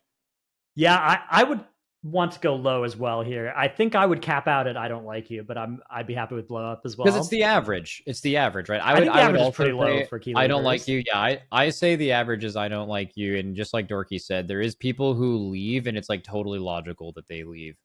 And it's kind of closer to harmless, but it's closer to there for sure. It's not blow up. If you include the other thing, it's blow up. Right, of course. If you include the other thing, maybe we're talking about eternal damnation even. But... Yeah, exactly. Okay. Yeah, I don't like you. It's fine. Yeah. All right, Denial Dennis, Fronk. Give us the spark notes. Denial Dennis, the guy who 5 years ago was asked to fill for a tank who couldn't make raid on Sunday. He's still tanking to this day. That's Denial Dennis. But he still tells people he's a DPS He still player. tells people, yeah, he's a DPS main. Like, he'll be back soon, but that's the guy. This was me for a little while. Now I'm no longer in denial, but I was for a while. This is most high-level guilds. I was actually talking about this with Reload today in our Discord. Like, that most tanks in high-level guilds end up stumbling into it as a backup and covering for someone, and then they're good at it, and then their guild is obviously going to continue asking them to do that. But it's just how long of a process it takes for you to actually accept that you're a tank now. But I mean, so I'm biased because this is totally me or was me. I feel like it's really high because like you're just doing something. The only way this would happen to you is if you were good at something and people wanted you to keep doing it. Right? So you're filling a need. Right. To help other people. So like it seems like it's a positive thing. The only way you're in denial here is if you wanted to DPS, right? And then you're literally sacrificing what you want for the good of the team, right? Yeah. So what this happened a lot with? It happened a lot with augmentation of ogres. A lot of augs got pigeonholed into playing augs, and they're like, I don't want to do this anymore, but like they're the aug of the guild or the group, and they just have to be like playing it. Dude, the like 3 tiers where aug was meta for the guild, or 2 tiers or whatever, the turnover rate for our augs was 100%. We never had somebody play augmentation evoker so I'm thinking Aberrus Farm, Amir Drasil, and Nerebar Palace. We never, and I guess the Fated season as well, nobody who played AUG ever played it a second season in a row. They hated it so much that they uniformly did not agree to. Yeah, tanking's more fun than AUG. Yeah. You can have fun tanking. And it's weird because in M+, I actually think there are people that enjoyed AUG, but I never knew any person who enjoyed high-end rating on AUG. Denial Dennis is a W. Okay. Also, that's I don't even know I'm supposed to rank this. I feel like there isn't really a ranking for someone like this, but I'm never W. W. I mean, there is a ranking, right? Like they do. Harmless means they have like no impact whatsoever. If Denial Dennis's didn't exist, which meant that they would say no to going back to being a tank and no, I'm only a DPS, I think like everyone would be worse off. Right. Because like someone has to do That's it. True, yeah. That's why I would put it up 1 from Harmless. All right, up next we have the person who pays Max's salary, RWF Fan. Goat. Fucking goat. What a goat. No. My goat. Blow up. Well, okay, so what impact do these people have? So it's I think negative because like, okay, for example, you saw this at the end of this raid where like we killed Gallywix fast and there wasn't like this epic ending to the race, and these people don't play WoW, but they talk about it a lot because they really enjoy the race as like a viewing experience. But they'll make arguments like Gallywix is the worst thing to ever happen to the game, right? But if you're actually like a mythic raider, you'd rather a boss be closer to Gallywix than it was to Ansarek, right? But like the conversation can be dominated by it can be dominated by like people who are making opinions about the game that don't actually play it. I think that's certainly a point of friction. They're also extremely nationalistic. There's like a subset of Raidbots First fans that are like, these aren't like they don't just watch the Race World first. They are tuned into exclusively like TTV Maximum or TTV Gingy TV, and they are going in there. They have both of those streams open, and in one of them they're typing like nice annoying stuff, and in the other one they are banned after the first message they posted there. yeah, they're permanently banned. Yeah, they're permanent in one of them, and they're avid chatter in the other one, and or maybe they're permanent in both. Honestly, a lot of the times these people are annoying enough, or they do the thing that people they think that would be appreciated by the Race World First people, and is not, which is like flaming the other team in people's chats. Like these are the kind of people that don't watch WoW all year round, and when they're not watching WoW, they're in NA versus EU, right. Counter-Strike, Valorant, League of Legends. They're like typing like LCS, like worst thing ever, LEC better. Like these are those people. They've just like NA nearest airport. Yeah, they come up with the amount of funny though burger related copy pastas that these people invent. Or it's really good. Yeah. So there's some contribution to the culture that comes from these people, I guess. But they also are worth a lot of money. That's true. I would like to. I just want to make sure that that's just known. But I mean, okay. So I think most people's interaction with the Race World First fans is like net negative, definitely. Yeah. How low are we going? Like, class. Are they as bad as class Discord demons? Maybe not. So yeah, again, like we're not talking like there's being a Race World First fan can be a great thing, but we're thinking of like the type of people that like these are the annoying Race World First fans, right? These are the people. Dude, yeah, but like also think about the ratio of people that actually chat versus view anything, and the people we're referring to are almost exclusively the chatters, which are usually a like very specific part of it, and it's a very small number of the overall viewers, like very very small, like 5% actually, and they're also like the most negative and toxic in general, people who decide to chat. So like maybe we're cherry picking, like maybe the vast majority of Race World First fans, including the ones that don't play WoW, actually just watch the race and they find it really fun and they're completely harmless. But like, man, the bad. Well, but that's kind of our list in general, right? Because right, like we're talking about the classes. We're talking about like Wowhead commenters. Yeah. Like this. Yeah, but we're not. I'm just trying to say it's not the worst Race to World First fan, you know. It's like there's a lot of them that are probably inconsequential, but I mean, why would you even think about the inconsequential ones, right? The ones that you're aware of that you deal with are on average very annoying. Right, the people for whom Race World First fan is the primary way they interact with the game. Even among those, like there's a lot of good people, but we're thinking of a specific type, right? The people that are banned in some Race World First chats. I mean, those people are the fucking worst. Like, yeah, I would go blow up for sure. Then I think I want to put blow up. It's weird because like I'm selectively moving the goalposts on each of these categories based on how I'm feeling in any given moment. Which is totally fine, by the way. Who cares? But yeah, this is our tier list, so we can do whatever we want. I want to put blow up as well because it'll be good clickbait for our beautiful Twitter post about this business decision. Yeah. What do you think, Dorki? Same thing, or are you? Yeah, we can always change our decision if we need to. True. Yeah. Before we go any farther, is there anything here that sticks out and feels like it's in the wrong category? Do we want to reevaluate complains but doesn't play in the context? Yeah, maybe. Is that I think you guys were probably right that that's maybe a blow up, not an Eternal Damnation. Yep. Same. Because it's not as bad as a PvPer, but nothing's as bad as a PvPer, but still. I think so far this looks right with that one being moved. Yeah. Wowhead Commenter belongs down there for sure. All right. Okay, we have Guide Writer. This is, I believe this is not just like Wowhead or Icy Veins guides. This also includes like the YouTube guide writers and stuff like that. Like people who would make like Mega said, I don't believe is the official Mistweaver guide writer for any of the big websites, but she'll do like a video that a lot of people would enjoy. So is it all of those people, Fronk? Yep. It's everyone who does guides. So okay, so there's a little crossover here because sometimes people like that are class Discord demons for sure, but I think in general they're just doing something positive for the community. People need WoW's a really complicated game with a lot of different decisions. Like guides need to exist. Someone has to do this.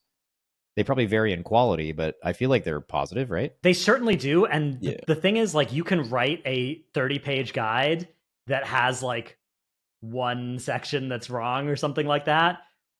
And like, especially with the way that a lot of the guides are formatted, you know, they have all of these extra sections for search engine optimization and stuff like that. And that's like not really the guide writer's fault, but it means that those parts of it are going to get cherry picked. And if there's any like misinformation in there, even if you write a guide that's, you know, 98% good, 2% bad, I guess part of the reality is just you're gonna get a lot of flame for that 2%. Somewhat deservingly so, right? But like, it is, I think that leads to a negative perception of the guide writers, even in cases where like most guides are just mostly pretty good and they shouldn't be treated like a gospel. But for the most part, like if you told me, hey, pick up Demonology Warlock that you've never played for 2 expansions, my first port of call is going to be a guide, and then I'll probably watch, you know, some VODs of THC playing demo on something, and but I'll have the context from the guide of like what the abilities are and how they work and why you do what you do. So one of the we talked earlier about a mistake you can make as a streamer or content creator of not being in the class Discord. The absolute pinnacle of that is if you are a guide writer, and are not in the Discord if you're not considered one of them from the people, your life is going to be, those people will make your life hell. You will read things about yourself that you didn't even know they existed. Like they will destroy you. That is so true. Yeah, that's great. Jack learns every tier that he doesn't play holy, even though he does play holy, but he learns every tier from the commenters that he doesn't play holy. I mean, Jack has it especially bad because I believe this is probably just RNG, but specifically healers and healer priests have like one of the most like toxic core of people involved with it, and like he's also happens to be a priest guy who is a guide writer who isn't part of that group. So it's like literal worst case scenario. The trifecta, he has crafted for himself. Okay.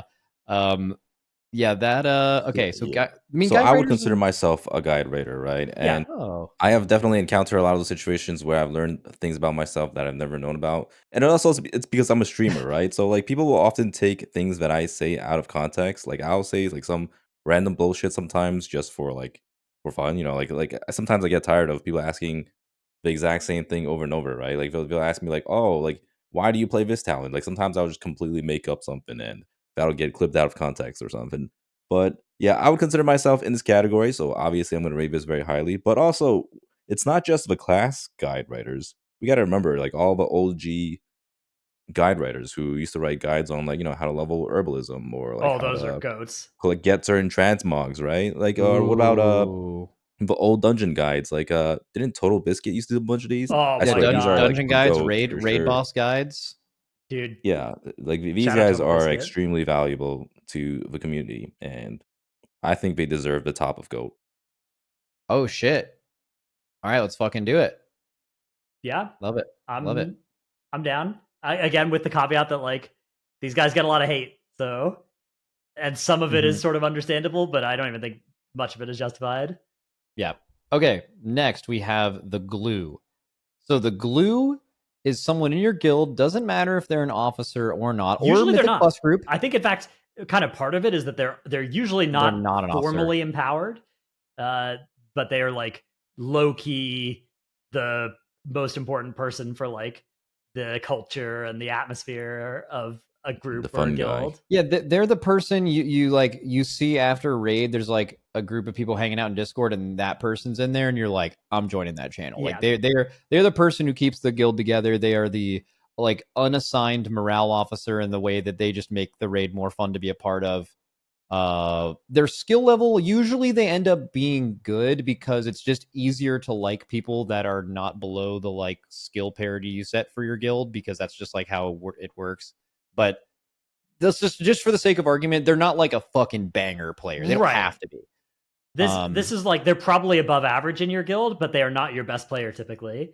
Like they could be. They could be. But it's more just they're not an eyesore in the raid, and they're just a fucking great vibe. And these people keep guilds running. These people, like, that's actually one of the things I would attribute our guild's success to, is like we never recruited anyone for the reason of having them be an enjoyable person, but we just like RNG high rolled an insanely large amount of funny and very like charismatic people. I think we probably have like 6 to 8 people in our guild that I would describe as this, that would solo carry other guilds with their personality alone. and that has been so insane. I think this is, I don't know if it's top of GOAT. This has to be GOAT. Like these people are fucking insane. And it's true in any game GOAT. too. And it's true in Mythic Plus. And it's the same thing in Mythic Plus too. Like you might seek someone out in Mythic Plus that's like good, but they're just a fucking vibe to do content with. Okay, yeah, that's Greg in Ven Plus scene. Yeah, put this he's around, everyone's above Guide Rider. Guide Rider should be to the right of GOAT.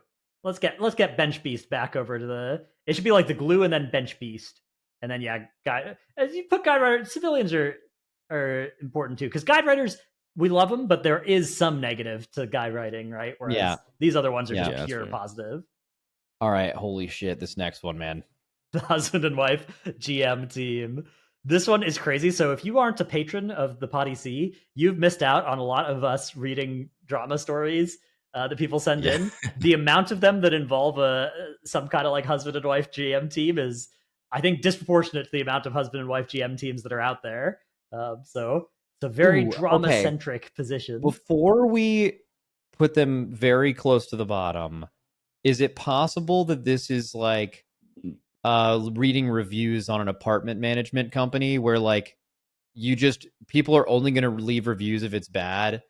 So like you just only hear about the absolute worst case scenario, and then it's because it's the novelty of a husband and wife, you just tell all your friends about it. And even though it could be just like two people, And there are good cases of this as well. In fact, one of the guilds on my server that has like had a husband and wife co-tank GM thing going on for 20 years or something, and it's been working fine for them. So it's definitely not always an awful thing. I think it's one of those things where the thing is, so the e-daters, when we talked about those earlier, if you have a negative experience with an e-dater, it's probably impacting 3 other people because it's usually in Mythic Plus, right?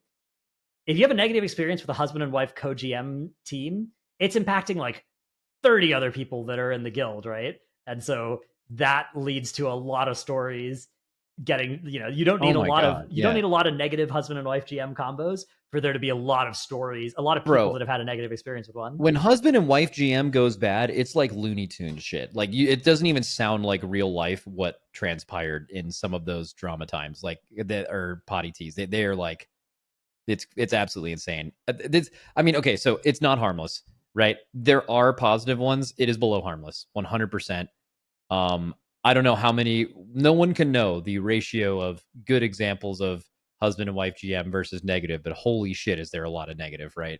Okay, so I will chime in. I will say I have been in a husband and wife guild, and that was actually a positive experience. Ooh, okay. This was back in Legion when I was just playing a lot more casually. Like I think it depends on the level of guild you're playing at, or like how much of a progression guild versus social guild it is. Because when I was playing in that social guild, it was actually just like good vibes. It was actually like super chill to play in, and everyone was like pretty nice, and we were just like raiding for fun, right?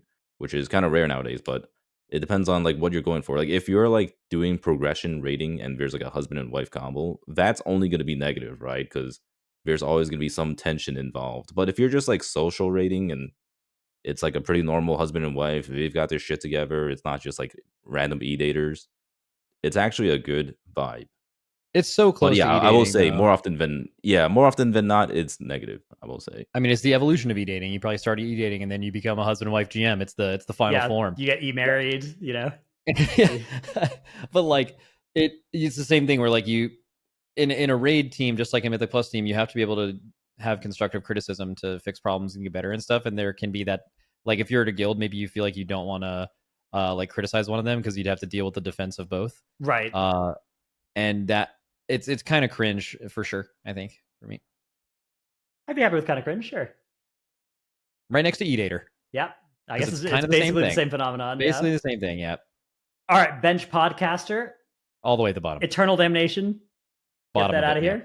Below RBG'er. Yeah. All right, Lord Larry.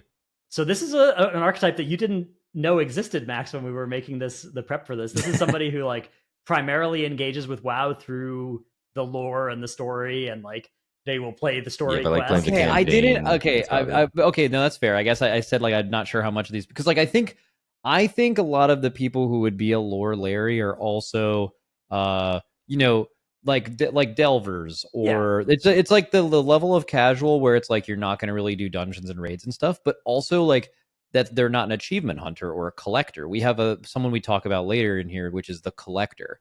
A Lore Larry isn't that, right? They're the reason they log in and play WoW every patch is they're like, I can't wait to find out what's next. And if that's true, I feel like you must have had like a bad couple years until the War Within, because it was definitely, the story was not popping, right? So like, I don't know how many of those people are left, but as you guys are saying, and I'm sure the comments will tell me, I don't think I'm right, by the way. If you're telling me I'm wrong, you're probably right. I'm just guessing. There's not like, is there a massive amount of these people? I think it's a pretty small. I think for a lot of people, this is like you said, like this is maybe the third most descriptive thing that'll be on this list of their personality.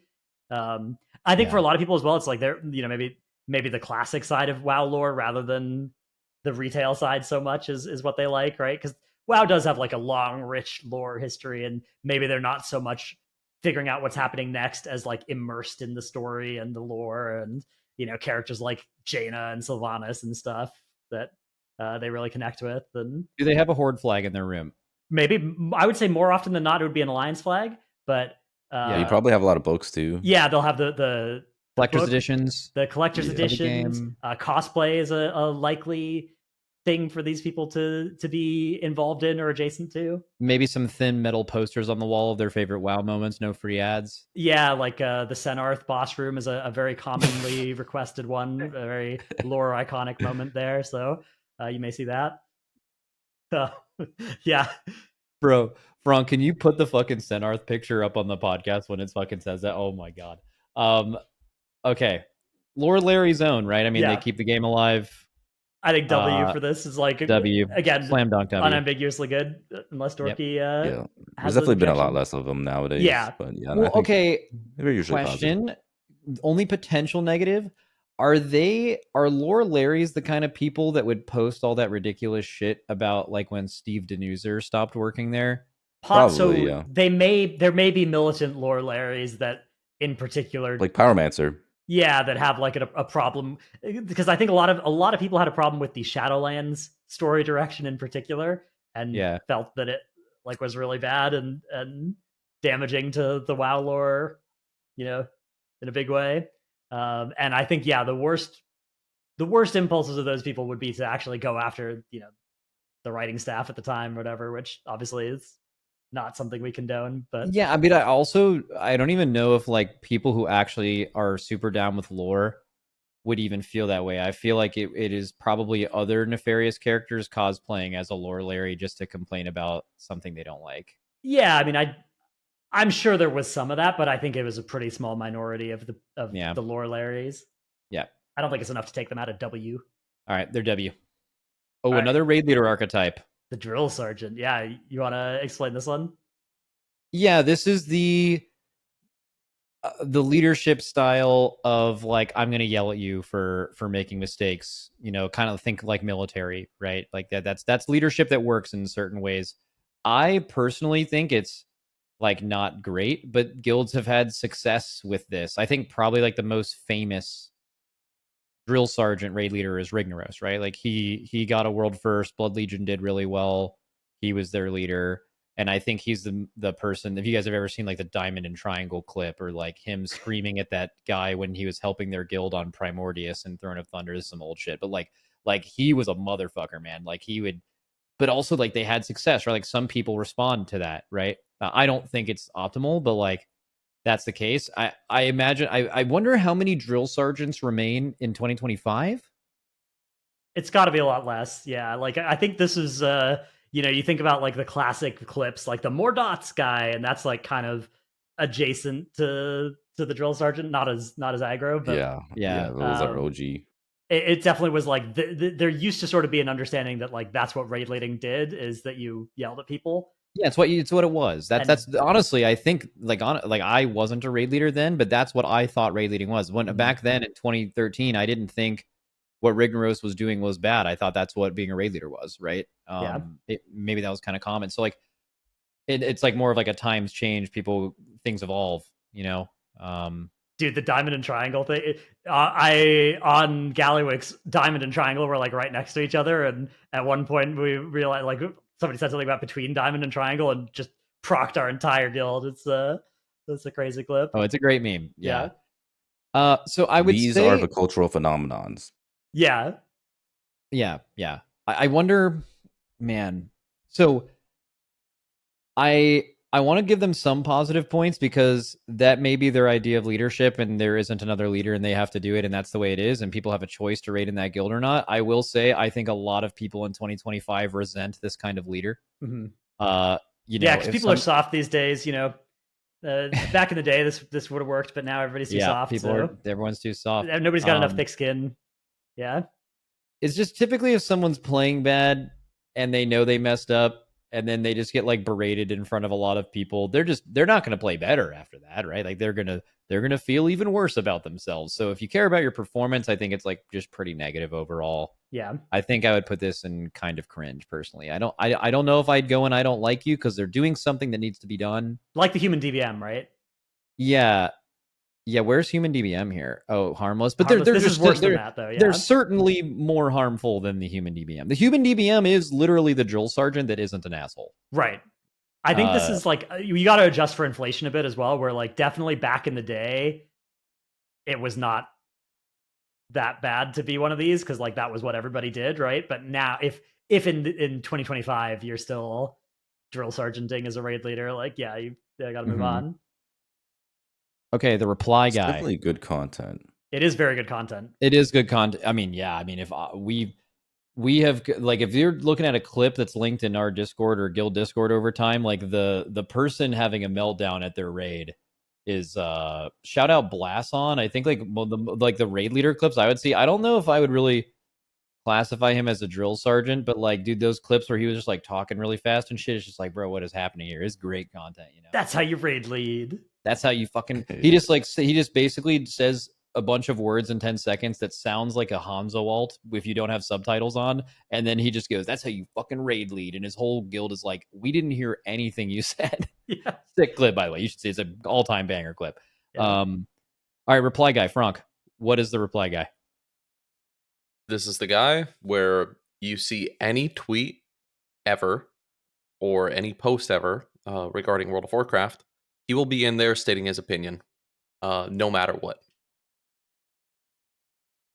Yeah, in the replies on Twitter, usually negative, right? Sort of like Wowhead Commenter. I mean, a lot of the if you're just indexing the average Twitter reply in general, it's just simply negative. Or is that because they push the controversial and negative ones to the top because that's the one people are most likely? I actually still wonder if that's actually the case. I remember when Twitter flipped. And it didn't used to be like that. And then when they made some changes, they like pushed the algorithm to the more divisive things. And then that's just what every tweet looked like.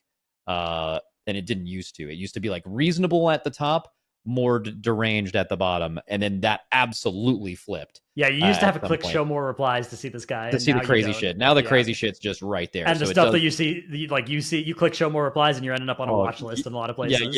Yeah. You're looking at a completely different subset of people that you didn't know exist or have ever interacted with. Yeah. So reply guy, no way they're harmless.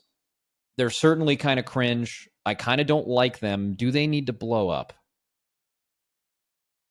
Dorki, what do you think?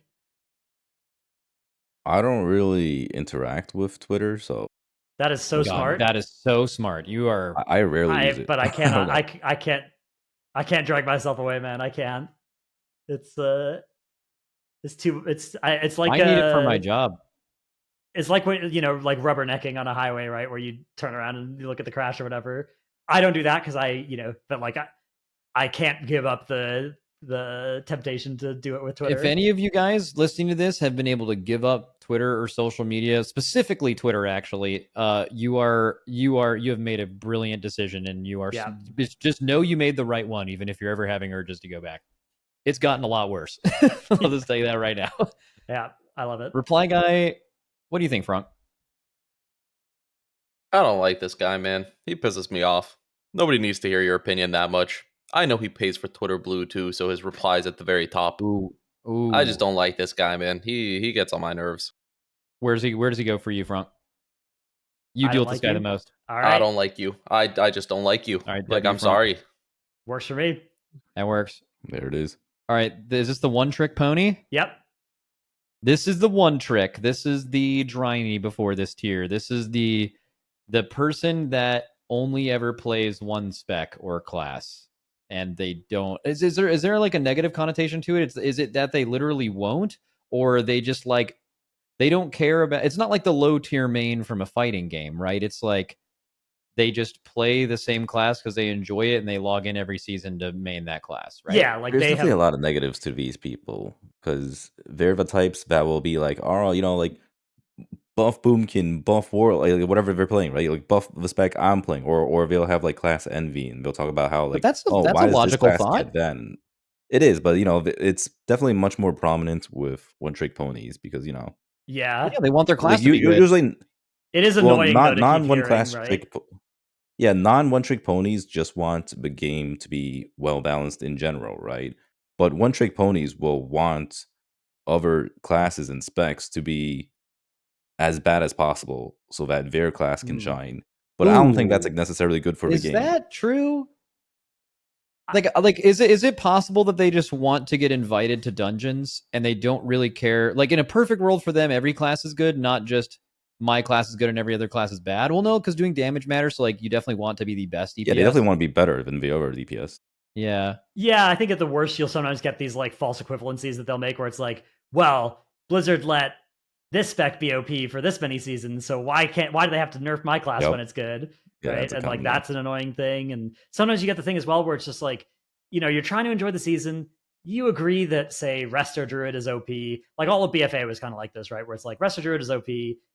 Most tie-in groups play Resto Druid. And they'll vehemently defend their class. Yeah, and so like so both Resto Druid one-trick ponies and non-Resto Druid healer one-trick ponies were kind of just annoying in that season to deal with because like I agree with you.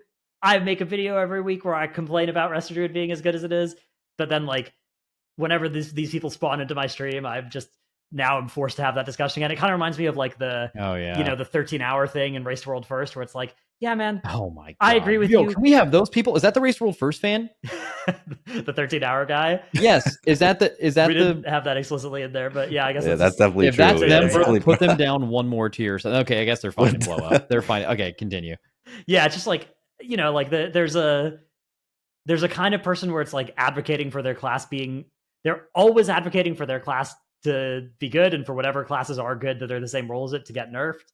And like it can be grating. So if that's what we're talking about with one trick pony, then that's there's known sandbagging too, they're always gonna like this is like Warlocks on PTR, yeah, or if this is like whatever people hop on Max's stream for his tier list. Oh yeah, true. The people that always underrate their class on that. Yeah, see, when I heard one trick pony, I wasn't thinking of this person. I was just thinking of like the guy who has played Rogue for 10 years or like Warlock for 10 years or whatever, and like THD, right? Or Fired Up, where it's like this person is a mage, right? And like you think of them and they are synonymous with that class. And to me, that has like a pretty positive connotation. But Dorki is definitely described a type of person that exists too. Both. Yeah. So I guess if we're trying to factor both of these, then we're kind of averaging out for me like W and Blow Up. So well, no, I would say in the community side, there's definitely a more negative connotation to a one trick pony than there is positive. Okay. Because like there's something noble. Like, the great players. There's something noble about being a one-trick player, and like it doesn't matter. This multi-class, everyone's rolling this new broken FOTM spec, but not me. I'm playing this. Isn't there something that's like a little? That's definitely true. Yeah, like I remember people talked about this before. How like back then there were people who were known for their class, and there's just not as much of that nowadays. Like you know Sidu as the shaman guy. Yeah, Rekfo as like V Rogue. Trill's the Windwalker. Like V Rogue.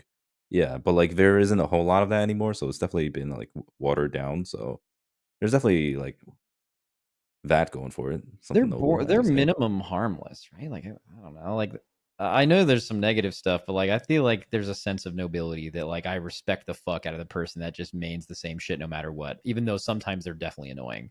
Yeah, I think the main thing that I've learned from this is that like this is like 50 different types of guy. And some of them really suck, and a lot of them are fine. Yeah, maybe it needs to be split up more, but I like the things they're annoying about kind of make sense. Like if it's most of them complaining that their class isn't good enough, it's because they're not getting invited to groups. Right. And that is totally reasonable. Now, are there some of them that complain because they're every single spec, if you're one trick of it, you need it to be the literal best spec in the game, which is like really unlikely. And then you're mad and complaining. Yeah, but I think that has to be a minority than just reasonable people who want to play the game. So I think it's harmless and like borderline W for me. I know you guys sound like you're a little lower than that. I think I could land on harmless if Dorky's okay. I don't want to. Yeah, I'm not really like I don't really feel strongly either way. Okay, I think harmless is, again, with the caveat that like this is one of those ones where it's like they're it's person to person. Yeah. Oh, here we go. Parse Peter. This is the person who the thing that motivates them in the game is that funny number on Warcraft logs next to their name, and that is they're like the worst. And there's an extra element. Like this is okay, so because I think there's people who like play this game that are reasonable people. They're not insufferable or annoying, and like they're not hard to raid with, but like their deep down motivation, just like some people might be getting loot or killing bosses with their friends. It is, I want to be doing good damage. I want to push myself, whatever. They're not like super insufferable. That's totally normal. But this specific person, Parse Peter to be exact, they wouldn't mind if you wiped on a good pull in progression or farm if they otherwise got unlucky, died, or for whatever reason weren't doing as much damage as possible. And in their truest heart of hearts, they actually want you to wipe because they personally aren't playing well. They would rather you wipe until they have a good pull going. Yeah. This person fucking sucks. Oh yeah. Right? Like this is the person who's like trying to engineer it so that they always get to do the AoE. They get the good CD timings. They don't get any of the jobs that reduce their DPS, even if they're the best person who's most suited for doing it, right? Yeah, I actually have a clip of this. If you want to check it out. Oh, this is good. Yeah, is this the Ret Paladin one? Oh, no, but it's similar. Okay. Tuning in. Blow up, bomb, bomb, bombshell, bombshell. Wait, is Growl yelling at them to die? Bombshell. Yeah, because he died during very good pull. So he's a Parse Peter. Hit the bombshell. Yeah, he's literally parsing Pete. Bombshell, there it is. Oh, come on. Boom. Wait, they're about to. Is this a progression kill? Yeah, this was their first. This was their first Styx kill? No, bombshell, And he's yelling for them to wipe for like 10%?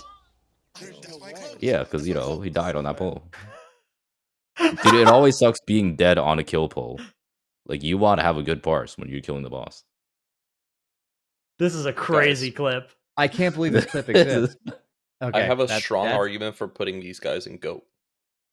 Oh, okay. Let's hear. You can use your one time, Fronk. You can overrule all of us if you want to. Usain Bolt for continually trying to run as fast as possible.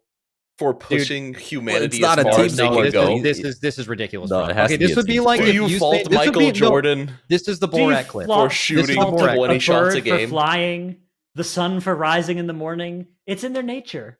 Okay, exactly. No. This would be the Borat clip. Usain Bolt is running on a track, and anytime he's not having a good run, he just shoots the other runners in the leg and then wants to restart the race. That is what the equivalent of Parse Peter would be, right? Yeah. Yeah. Okay. Fair enough. But just to be clear, I don't think the person, if you raid in your guild and you're just an otherwise normal person and you know deep down that actually the thing that makes you have the most fun playing the game is that you are killing bosses and doing good damage, I don't think you suck at all. That's perfectly normal, actually. In fact, I think most of the people that end up raiding in my guild do that. That is how they get good at the game. You started that way, even if you then evolve past it at some point. Exactly, 100%. And like, so, but that is not what we're saying. There is a difference. Yeah, we know what a Parse Peter is. You guys have raided with Parse Peter. It's the Growl clip. You guys know who it is. So it's when you're not playing to win. You're playing for your damage. Yeah, and that's always really frustrating to play with because like it's a team sport, right? And then you're playing with a lone wolf. That's not good. I think Parse Peter is not an eternal damnation. Yeah, I agree. It's not eternal damnation. I'd be fine with blow up or I don't like you. I think it's blow up. All right. They're definitely quite despicable. Yeah, I mean, I feel like we made our argument well and described the version of Parse Peter we're talking about. Yeah. Okay. Bad but good vibes.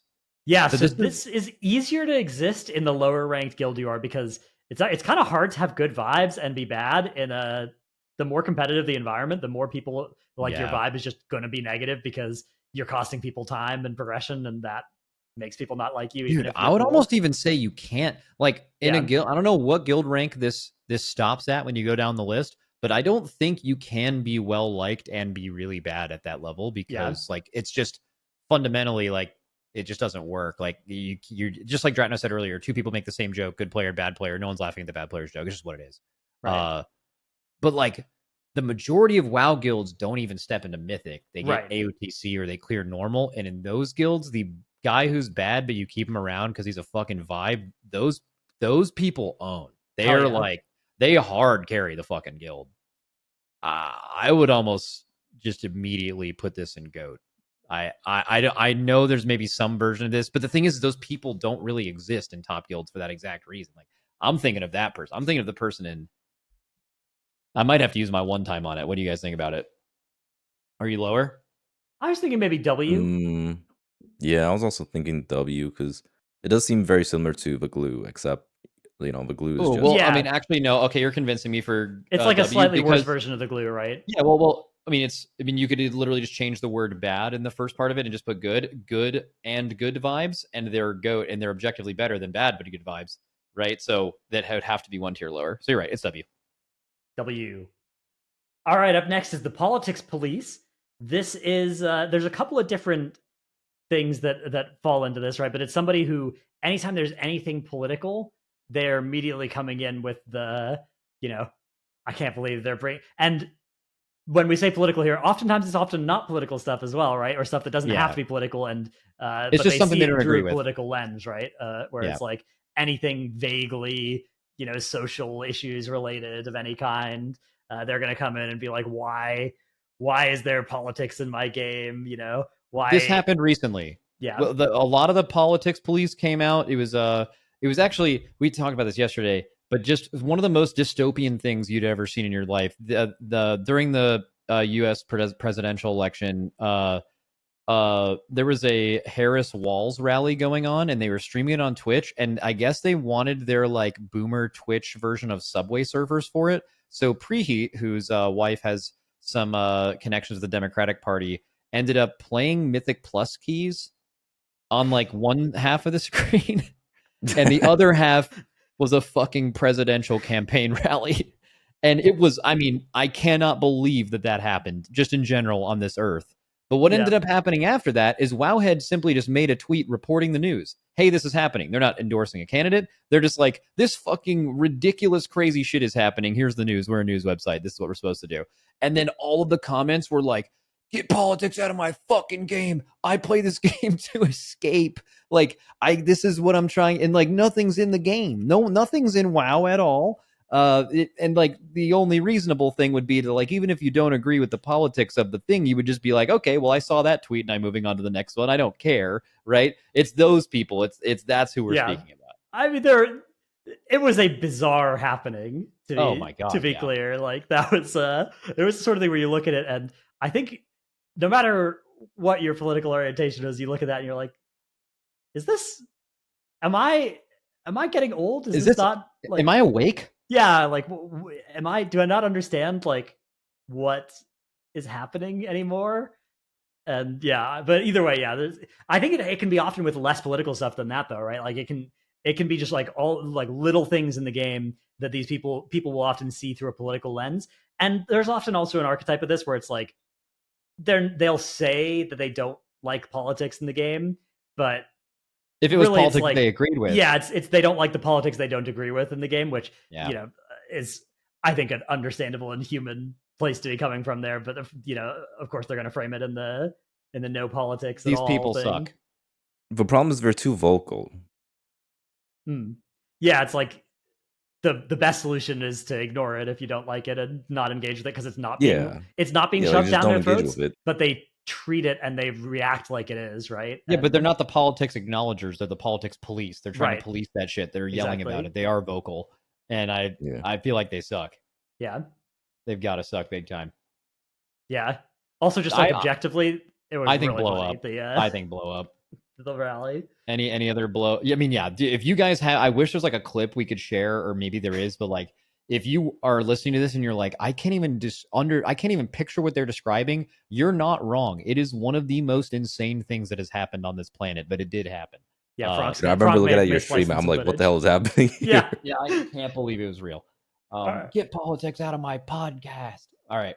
All right. Oh yeah, like we get these people when we talk when anything. I think there's sides of this where it's like I think the Elon Musk was mentioned in some way on one of our podcasts, and the politics police came out in force there.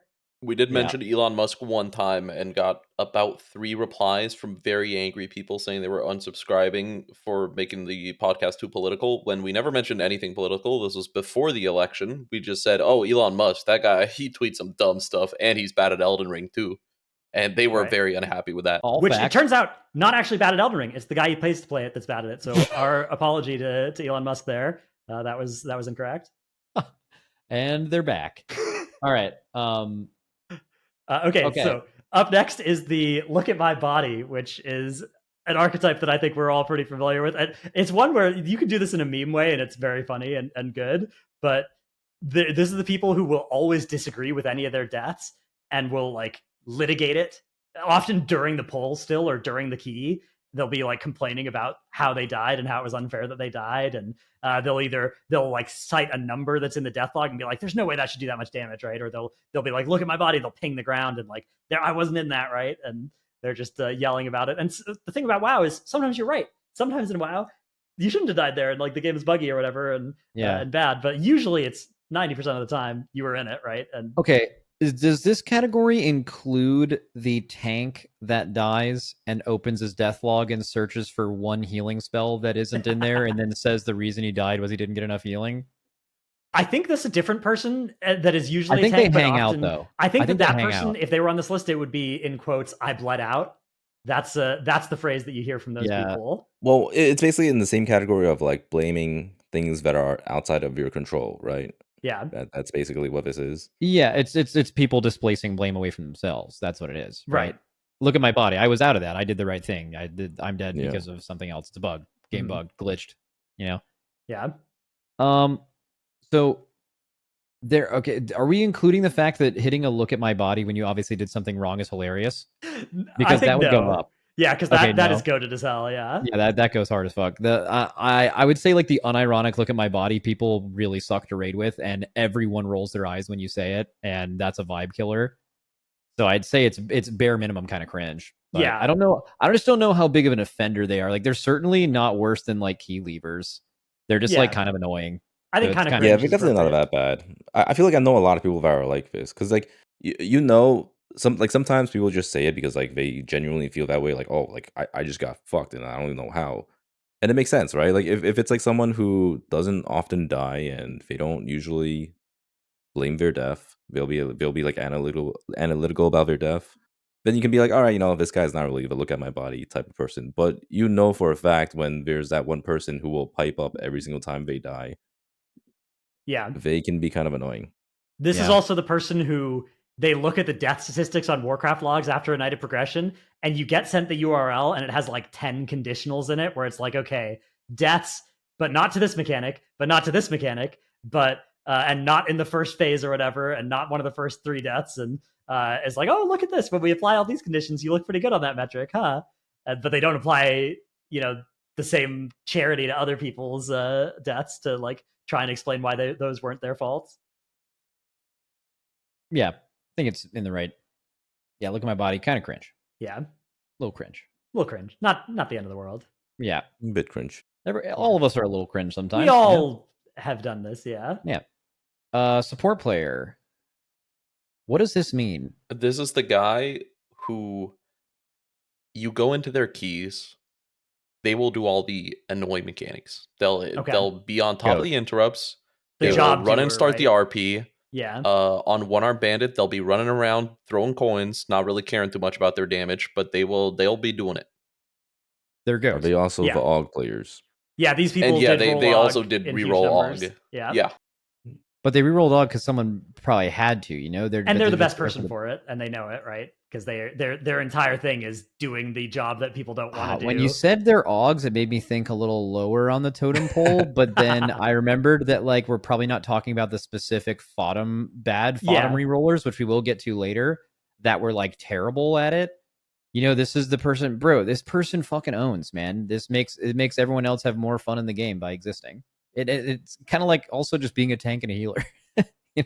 Yeah. I think this was the person that AUG was made for. Like this is the group that it was intended for, and it just went significantly further than it should have. Yeah, this is AUG at its best, is this person. It's W or GOAT. Yeah. Look, man, I am pro AUG, so I am completely fine with GOAT. Like, I've been saying that I like AUG since the beginning, and I know everyone is always shitting on AUG, but AUGs are great. What do we have? I'm the raid leader. This is the person who the only claim to being a raid leader they have is that they are the raid leader, but they don't actually do anything, right? They don't actually do anything. Okay, this is by far, in case people are wondering when they're listening to this, if you're like, is this my raid leader? Most likely, I think more than half of at least mythic raid leaders are this person, which is they have raid leader by title. And again, and this may be not a reason to fault them because, again, no one else in their guild is willing to do it. Mm-hmm. But in my opinion, when you are tasked with being the raid leader, this is the worst thing you can do, which is you are not willing to put everyone else above yourself. And you are going to make sure that all of your focus is on you as an individual player in the raid. And then your ability to raid lead and the mental load you put towards raid leading comes after all of that. And usually what that ends up looking like is either someone might be saying a few words during the pull. It's usually saying the name of a mechanic that's actively already happening. And they might hit a focus up or something in between pull timers. And a don't die here, perhaps. Yeah, maybe a rip a don't die here, but functionally they're not actually helping. You're basically progressing without a raid leader, which, by the way, is possible. It's just having one makes it a little easier and you kill bosses a little faster. But a lot of guilds function this way. This is the person that says they're the raid leader, but they're not actually doing it. What do you guys think?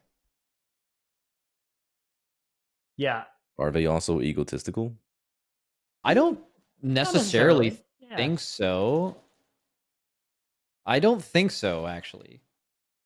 They're just, at least I like to look at it as they're doing the job no one else is willing to do, and someone has to do it, and it's not their thing, so they're not going to be super great at it, but they're doing their best, I think. I feel like they're harmless, Finn. Yeah. I think they're harmless. I think if every person that was like this was truly really selfless, and even though that job wasn't for them, but it was thrust upon them and it has to be them, that they do the better thing, which is just flip that, where instead of your brain power going towards succeeding as a player, and flip it to where you actually do as much raid leading as you can possibly can, and then play with whatever you have left. Even if you die significantly more often and don't do damage early in progression, your guild will be significantly better. Just a thought, which is, yeah. I think harmless is fine. Just okay, where it wouldn't be harmless is if there was more than enough leaders to go around, and these people sought leadership just to say they were the leader, but then did a really shitty job at it. And that does happen in guilds as well. That is that happens too. Yeah, but I think that's way less likely than just someone having to lead because someone has. Yeah, I think often it's a burden that they're just not really suited for, but they're doing the best they can often, and they will do the raid leader responsibilities that fall to them. They do not especially well, but they do it because somebody has to. And yeah, I don't know. I think harmless as well. Okay. What the fuck is this next one? This next one is the 45-year-old disc player that's been playing Disc Priest since Classic WoW, and he's just a guy that does the healer assignments and runs everything, and he's just always really old and only plays that spec, but every guild needs a Disc Priest. Wow, that is incredibly specific. That explains it. No, there's everybody knows one of these people. Everybody knows that they're literally my guild has one of these people. It's a thing. This is Growl gave us this one. Those are his exact words when explaining it. And shout out to Pete. I immediately related to it, so I think it's good. I think this is another one of those low key, keeps any group running people, right? They're they're healer, they're old, they're veteran, they're quiet, they're effective. Okay, then they're kind of good but annoying. Yeah. Yeah, it's kind of good but annoying, but they're not annoying, right? They're just they might not be annoying. Yeah. Well, they're annoying because they're a healer. Yeah, that's true. Okay, yeah, that's fair. And you're old. That makes you annoying by default. Yeah, true. W. Old healer. W. It's like JB. All right. So that one's what in W or harmless? That one, the big long one. Yeah, I think it's W. I think W works for it as well. Put it in W, Fronk. Fronk's maybe ripping a P as well, so he'll update the list when he gets back. Okay, all good. And then we have the Harmacist. Yeah. This is so we contacted Growl yesterday because we were like, we didn't just want to put healers in there alone. There has to be like a certain type of healer, and he would probably know this as well as anyone. So we got a few from him, and the first one, actually, well, we just read the first one, the Disc Priest one. One of the others was the Harmacist, and this is by the way, sick name. But it refers to the healer that doesn't really heal all that well because their main priority is doing as much damage, usually in a dungeon environment, as possible. They're in cat form. They're in cat form, and you're bleeding out, and they're not leaving cat form because they got to do big damn. I feel like people disproportionately hate this person, right? Like the amount of times you get yelled at for this, it's like the hate for this person is so real that people get mad at, Disc Priest for not spending their mana this season. They look at it and they're like, why? The people who get mad at Disc Priest for casting damaging abilities on the mobs, right? And just kind of don't understand that that's how they heal. But the reason they have an inherent hatred for that is that you have queued with a healer that has done damage instead of healing you, and you've died and you've hated it as a result. You misunderstood it. Like you like died due to healing, which like healers make mistakes just like everyone else, just like tanks die and DPS die, but like they don't heal very well. They had a bad pull or something, or they didn't have a CD they normally do, and then you die, and then you are just like, I bet I died because that guy was fucking hitting Wrath, and that's not even true. But now you've just like said that this thing happened, And sometimes it is true, right? Like sometimes that's the mistake that the healer makes, is that they thought they could greed for damage and they didn't realize it was about to do all the AoE, and oops, right? Like that happens. Like sometimes your Mistweaver just hits Tiger Palm instead, and because of that, your entire group goes nonverbal, and somehow your team just disbands, and one of your rogue players just quits playing the game for a couple of months. And then you're all back together playing keys again a few seasons later, and it's all normal. Yeah. Yep. They're not an Eternal Damnation or anywhere close, honestly, right? They're like... Yeah, I feel like this comes out of like goodwill, it's not, they're not intentionally trying to. There are some, but not the average. In some cases it's like somebody who doesn't really want to heal but is forced to because otherwise there's not enough healers, and so they're just like a DPS and they're often just greeting. Harmless? You can't really fault them, or sometimes greeting. It's ironic to put the Harmacist in Harmless. Yeah, it is. That is. Yeah, I like that. That works. That's an instant W for me. Yeah, put it up there. All right. The next one, posts on /r/CompetitiveWoW. So we are going at the average here. So I will say there are some competitive WoW posters that know what they're talking about, and they try to just spread. That's probably the purpose of the Reddit to begin with, right? They want to spread that good news, the knowledge to the people. They want to help people get better at WoW. Those people exist. They're in the minority. The vast majority of people who post on competitive WoW subreddits, and I especially see this because I look around the race world first and I see their takes about what's happening, and it is peak Dunning-Kruger. Like it is the bell curve thing. It is people confidently posting on something they don't really know about, and they think they are experts on it because they are not super experienced. But does that cause harm? Are people like getting misinformed? But usually that stuff will get downvoted, hopefully, So like sometimes on that subreddit things get upvoted that should get downvoted. Yeah. What are we doing? But at the same time, like I do kind of change my mind because there was that one competitive WoW Reddit post last night that made Blizzard fixed Fortified. True. Yeah, I mean, I actually post on this subreddit a reasonable amount of time as well. Like I mean, not often, but like it's just not the subreddit I post on the most, I think, is competitive WoW. It's I don't do a lot of posting, but that is the place where like, if there's a good thread, because they often have good threads about stuff, and there's interesting things there. So it's not W. I would say it's not W. Generally kind of cringe. So it's kind of cringe or harmless. Yeah, I would err on the side of kind of cringe because I have seen some. I think so as well. I think there's some egregious posts that. Yeah, personally for me too. Like the race is something that I've devoted a lot of my adult life to, and because of that I know a lot about, and I have read some confident posts about the race on that website that have made me question everything of like how anyone could even possibly think what they just said, and it's upvoted, and like other people think it too, and it's just crazy. So I would say kind of cringe for me for sure. Not any lower than that. All right, up next is there the are a Tyrant. lot of idiots in there. There are, yeah. Who is the Tyrant? So the Tyrant is somebody like this is like the guild master that is like they are on a power trip, right? And it's all about their authority, and the guild is full of people that are inferior to them, and it's like a clear hierarchy, and they're like, so not a raid leader, a guild leader. They are they're often they'll also be the raid leader, right? Because like they tend to not they have to delegate authority very much because they fear losing it, and they're like the main character of the guild, and you have to respond to their ping and do the M+ with them and gear their alt and do all that stuff at their command, at their whim, right? And like, I mean, the loot is going to them. It's say less, right? Like this person totally blows. There's not a single positive interaction anyone has ever had with this person. It's blow up or eternal damnation. You guys can figure out which one. Is it that bad? Eternal damnation? I'm not sure. I feel like we hear these stories all the time in our PoddyT. We do, yeah, and to some extent, there's some of the same argument about raid leaders, where it's like not a lot of people want to be guild leaders, and so sometimes they're filling a service. But this is usually the worst possible way that it can be done. Yeah. I don't know. I'm fine with either of these tiers as well. So whatever you think, Dorki. Yeah, I'd probably go with blow up. Okay. All right. Blow up. A little quick blow up. Up next is the Pacifist. The opposite of the Harmacist, right?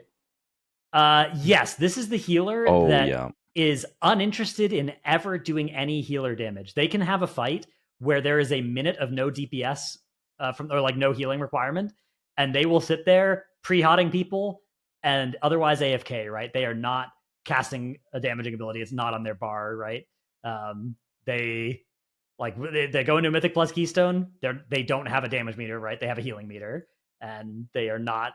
They fundamentally disagree with the idea that healers should have to do damage or should ever do damage, which a lot of healers, that's fair, right? A lot of healers feel that way, although not a lot of them will actively refuse to do damage. They just kind of don't like doing it.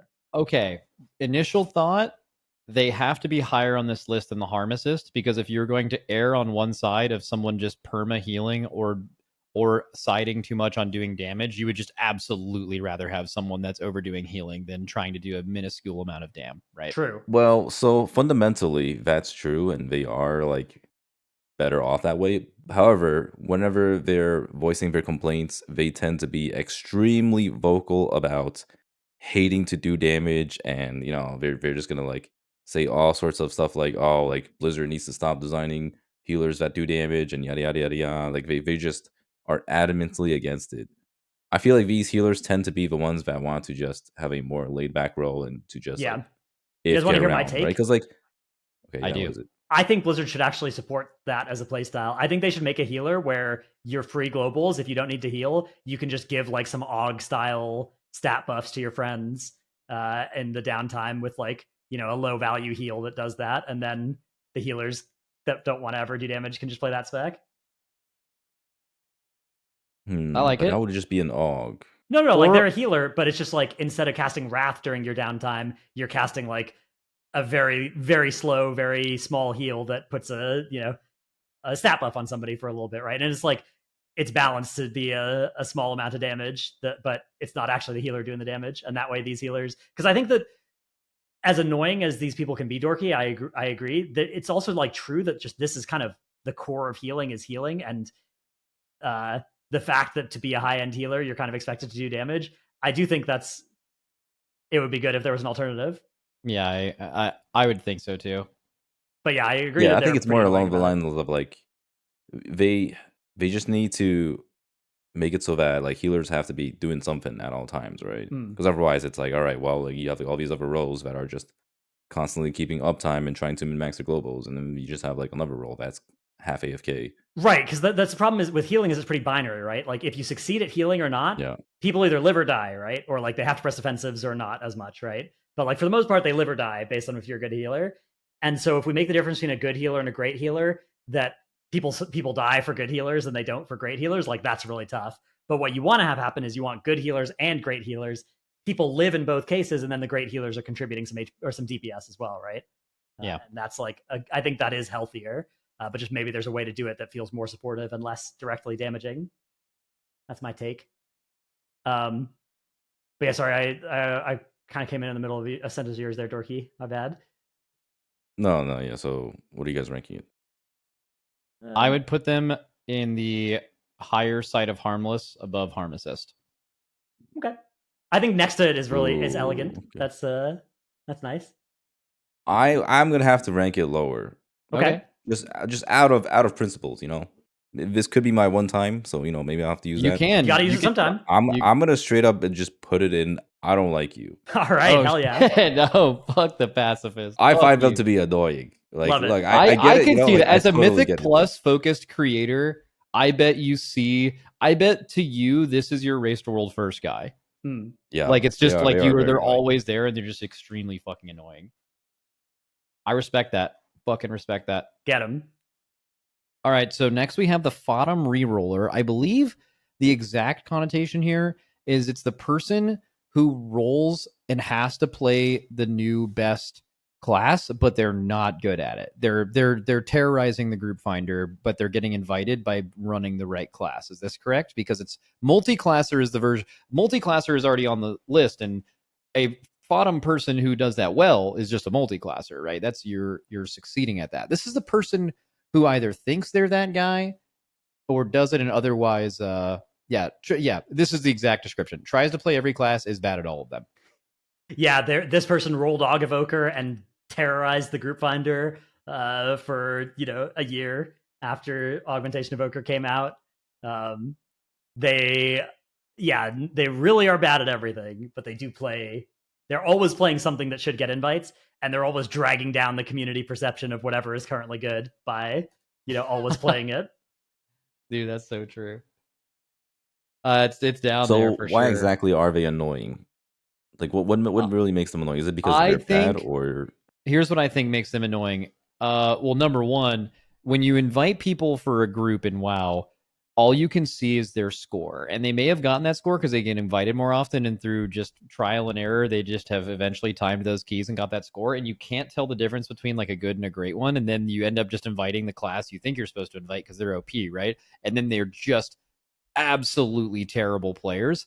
Here's my argument for why FOTM Rerollers in the negative connotation suck. Is if they all knew they sucked and they just instead played their mains, the group finder wouldn't be like, the reason you play the same comp every season, or it eventually gets to that point, is because every time you open up your little group finder thing and you are the person who can choose the group, you can choose the best comp because they're all going to be there because the list is filled with FOTM Rerollers playing whatever thinks they're going to get the best invites from, right?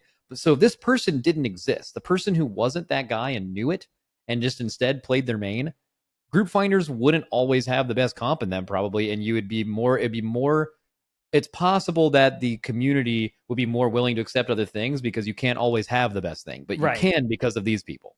Yeah, and if you don't want to reroll in a given season and you just want to play your main, and you see people who are like much worse players than you, who are completely inexperienced on a class, getting invites because it is, the meta spec this season, you could develop a hatred of that very easily. Which, like, you would be better off timing that key if you invited someone's main that's a much better player than the dog shit FOTM player. And you can't tell, and people do it anyway. You know what I'm saying? That's even though it's kind of like this is what I think would happen if this was the case. I'm asking a lot of goodwill here in this argument, but I would I just think if this person didn't exist, everyone's happier. I think it's also because they put in half-ass effort.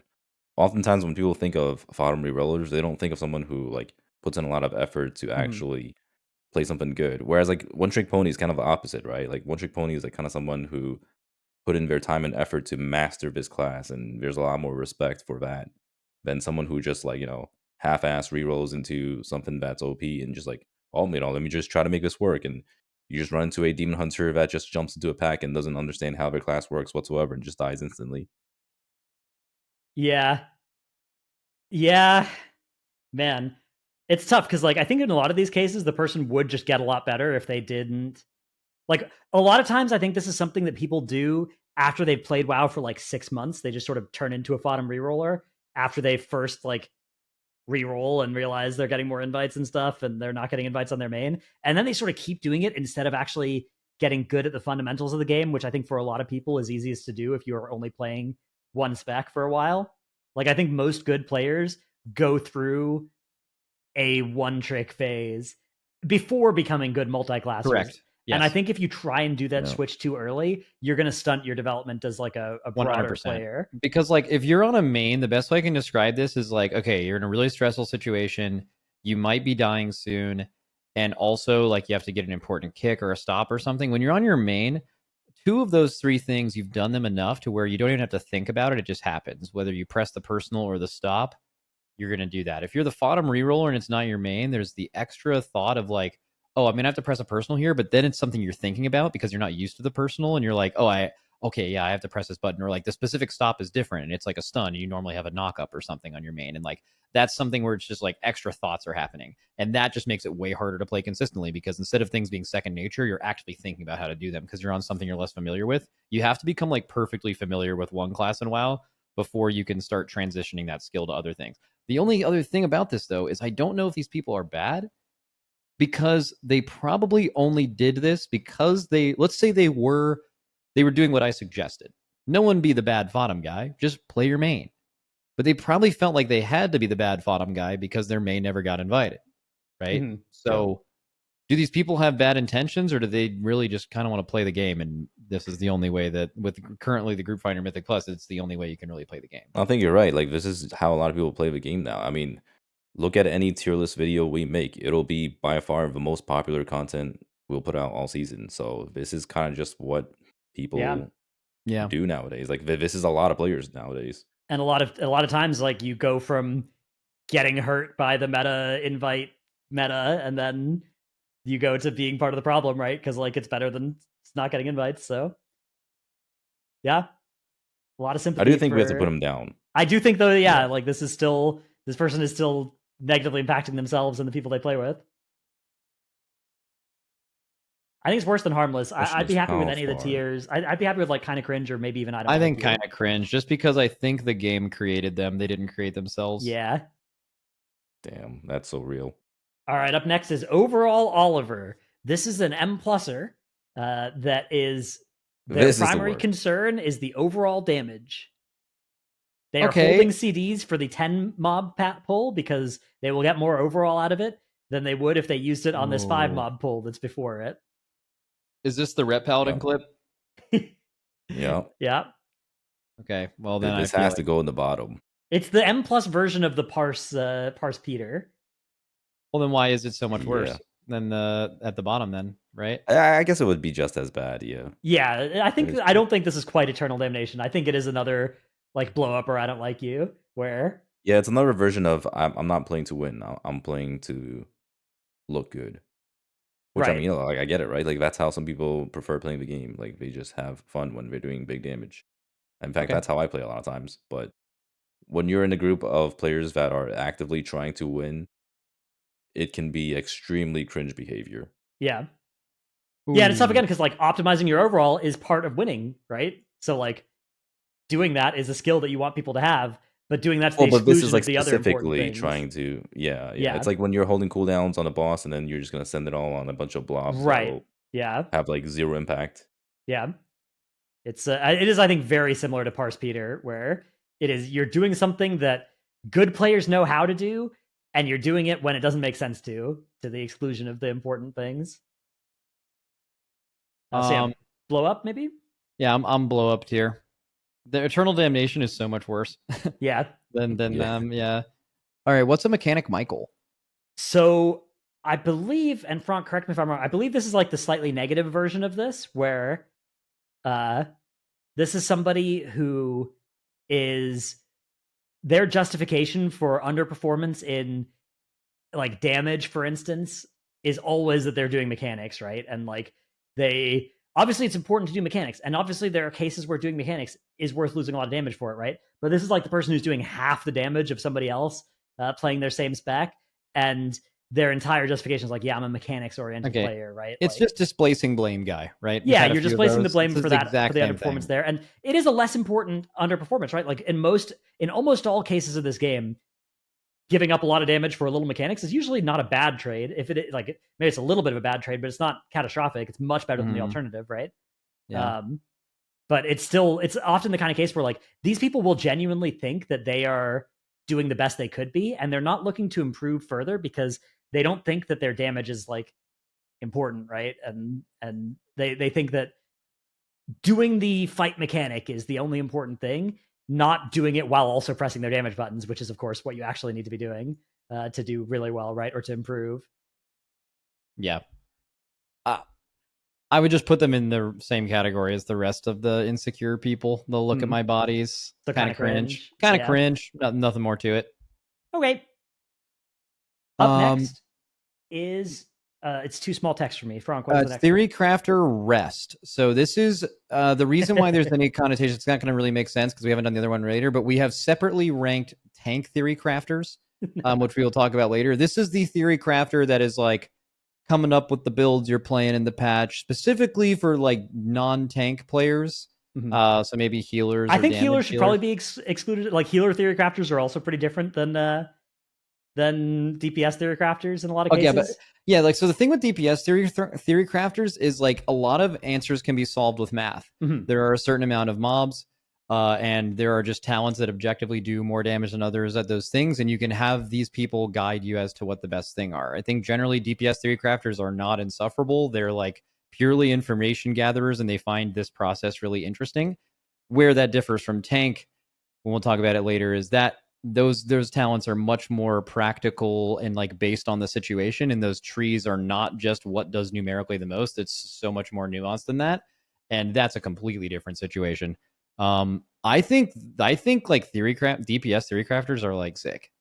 I think they're awesome. They're like purely helpful to the entire community. If they didn't exist, everyone would be counterpoint. If no one knew anything about how good stuff was, would it be better? Would it be really fun? That is a really good point. To just like fuck around with your tree and try to figure out what's best instead of just like looking up what the Theorycrafters came up with. But that's not real. I think you're 100% right about that. But that doesn't is that the Theorycrafter's fault? You know? I don't think so. Yeah, sort of. I mean, yeah, like at the same time, it's like yes and no. Like the game is definitely better off if it's just all right. Everyone just like comes up with their own things and they just play whatever they think is cool. But at the same time, it's like, is it really though? It goes along with the competitive minds. Would we have of all the people currently playing World of Warcraft, if part of playing World of Warcraft was like looking at and understanding the talent tree and then creating a build and like testing it, I believe that for you, Dorki, that would be sick because you already kind of do that. Like that would be really fun. But I think for most people, it is a blessing for them that they are able to opt out of doing that and just copy a build. And I think that it would be like prohibitive for a lot of the current player base if that wasn't true. Yeah, it's the same thing with like PoE or Diablo, right? It's like how many people but like actually want to cook that shit? In those games, it's not as what's the word? Like min-maxed maybe? Because you know, in those types of games, I was actually going to use those games as an example. In those games, there's a bunch of different builds. There's obviously going to be a best build, but nobody truly knows what the best builds are because they're not. Well, it's not a team game as well, so it matters less if you're not playing the best build, right? Like, I can go into a PoE league and I can be like, yeah, I'm going to play a build that clears 30% slower than the best one, but it doesn't matter because I'm not griefing my friends, right? Whereas if I go into a key and I'm playing a build that's 30% less damage than I could be, I'm griefing my friends. Well, people don't know that you're griefing them. But you would still learn, like you would find out, right? And there would be the people that actually spend all the time, you know, and are good at it, and then, that's exactly how we got to where we are now. I don't know. Yeah. I think these people are like W. I think these are. We're definitely up there. Somewhere up there. There are certainly blind spots that even DPS Theorycrafters can have. It's not as bad as the tank Theorycrafter blind spots, but if something does well in a 5-minute single target sim, but not especially well in the real world, it will be overrated by all Theorycrafters. Yeah, I mean, no, there was definitely a lot of errors. Like, I remember just last night, I was talking to your guildie, Seth. He was talking about, what was that trinket called? The one from Kaiveza. The stupid trinket where you have to jump 3 times. Oh, transmitter? Yeah. Because, like, apparently, like, that trinket was super underrated until people actually knew how good it played. It was, for the first few weeks, people didn't, it wasn't, like, commonly known how good that was. Yeah, because the Sims were just like playing it completely wrong. But I mean, like there's definitely errors all the time, but it's not exactly negative. It's not. I mean, they are for the most part providing, I think, an important service to people playing their class. Like, I think a hypothetical. Okay, imagine there was a class that you could play that didn't have good Theorycrafters versus one that did, right? Like that would suck. Right. That would be bad. Yeah. That gives them a lot. Yeah, and I guess so. Dorky's argument is like if everybody was on that playing field, it could be more fun, more like classic, kind of maybe. Yeah, maybe. But They're great. Top of W. That's fine. Hell yeah. W Theorycrafters. All right, up next is the Raidbots Robot. That What- feels I almost remember like the talking same. about this. This is like the person. Is this the person who? Wait, let me find it. Do you know what it is? Top of your head? No. I know. I think it's. I think the person this might be the who- person that is very much beholden to the 5-minute single target sim. Yes, that's who I Yes. think it is. I'm just Yeah. like double checking. Yeah, Slave Stormcraft. So this is like the person who shows up. Okay, I know it. Yeah, it's like you want to do it? do you remember Infinite Stars in BFA? Yeah. That corruption that was not really good in the real world, but was very good on Sims. This is the person who like firmly believed that Infinite Stars was Turbo Bis in all cases and would wear it because that's what the Sim said was Bis, right? Okay, and I think it's also the person that like going into every patch, their idea of what is going to be meta is based off of completely inconsistent quality levels, 5-minute single target, no movement Sims that some website posts, and they're like, this is going to be meta now. And those things are Sims were never meant to compare classes against each other ever. They are of different levels of quality. It's to find out like what your best talents or trinkets are or something like that using like a rule set within your class. But those people, I to be honest with you, I think they're kind of harmless, even though they're annoying. Like, why does it matter if people are like claiming things are good? Because like no one knows shit. They're just like saying stuff. They're more likely to just go off of a tier list that someone makes before a patch, and most of those people are hopefully like a little bit more informed than like just looking at Sims. So they're just speculators. It's like, when you're talking about a new season of some show and they're making some like crazy speculations based off of like something. Yeah. Like I'm starting to think there's something off about that Mr. Milkshake feller. Yeah. What? That's a Severance joke in my guild about Severance. I see. Yeah. The other in joke is that it seems like the people on the inside don't know what's happening on the outside. Okay. Good bit. Yeah. I think that this person is kind of cringe. I gotta say it. Like, okay. I think it's a little bit. I find these people very annoying. Personally. Yeah, exactly. Like, I think that if we have a tier called kind of cringe and this person isn't in it, when I think it is quite cringeworthy. I don't know. Okay, I'm fine with that. I just like that's where I was leading, but then I was thinking in my head, I'm like, do these people cause anyone harm? But they cause me harm because I have to read what they type. Yeah, I mean, it's tough because a lot of our tiers can simultaneously be true statements about the same person, right? Where it's like this person's harmless, but also kind of cringe, and also I don't like you. Guessing on the average. Guessing the average. Okay. The mole person, another banger. Yeah. So Dorky, can you clarify for us the difference between mole people and civilians? So the way Growl described it is, this also comes from Growl, aka Pete, aka Human TV. aka Pat Zergling. It's someone who wants complete effortless rewards. Like they want to be able to do content that has like no difficulty at all. Like they just want the rewards and nothing else. Like they don't care about the challenge, because like it's different from a casual player, because casual players still want to be stimulated, right? Like they still want something going on. But these players, it all started from delves where Growl was like, where do these people even come from? Like who even enjoys this? Like how do you even enjoy something that has zero difficulty or whatever? It's like purely for the rewards. That's how I've interpreted it. It's probably changed multiple meanings since, but that was how it started. Yeah, the reason they were ever called mole people was because we just assumed they were this faction of people that no one's ever actually interacted with and did not know exist. But just now that delves exist, they're just going to be there, and they're like, this is my content, because we couldn't find out who delves were actually made for. The question is, have we unearthed this faction of people? And if they do exist, where do they go? I mean, I do feel like there are a lot of people who play MMOs who like only care about the rewards and don't necessarily care about the challenging content itself. So yeah, I mean, I think my stance has kind of changed on this a bit. I think a lot of people are and don't know how much they are motivated by rewards. Like I think that a lot of the appeal of classic WoW is that a lot of the rewards were based off of like time and knowledge rather than skill to get. And I think that also like you can just look at any M+ season where like, you know, the key level getting easier, for instance, this season was a great thing. And the reason it's a great thing is that it's an infinitely scaling system, right? So it doesn't actually change. You can play any key at the same difficulty you want from last season, right? But the key that you need to play to get any given reward has gotten like 2 levels easier, right? And that makes the system more rewarding, and that makes people like it more, right? And that I think is hugely important for this game. And I think it's sort of like advertising, where a lot of people think advertising doesn't work on them, but like clearly it does. I think reward tuning is another one of those things where it's like, this is vital to how the game is received, and in a lot of cases, I think invisible to a subset of the players. I mean, bring it back to mole people. Well, they're so they're not any less than harmless. They don't hurt anybody. Yeah, existing. The people they hurt most is like people like Growl that wanted delves to be hard.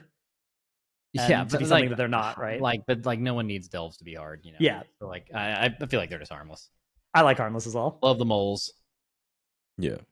All right, up next is the silent killer. This is the person who is sick at the game and never cues their microphone.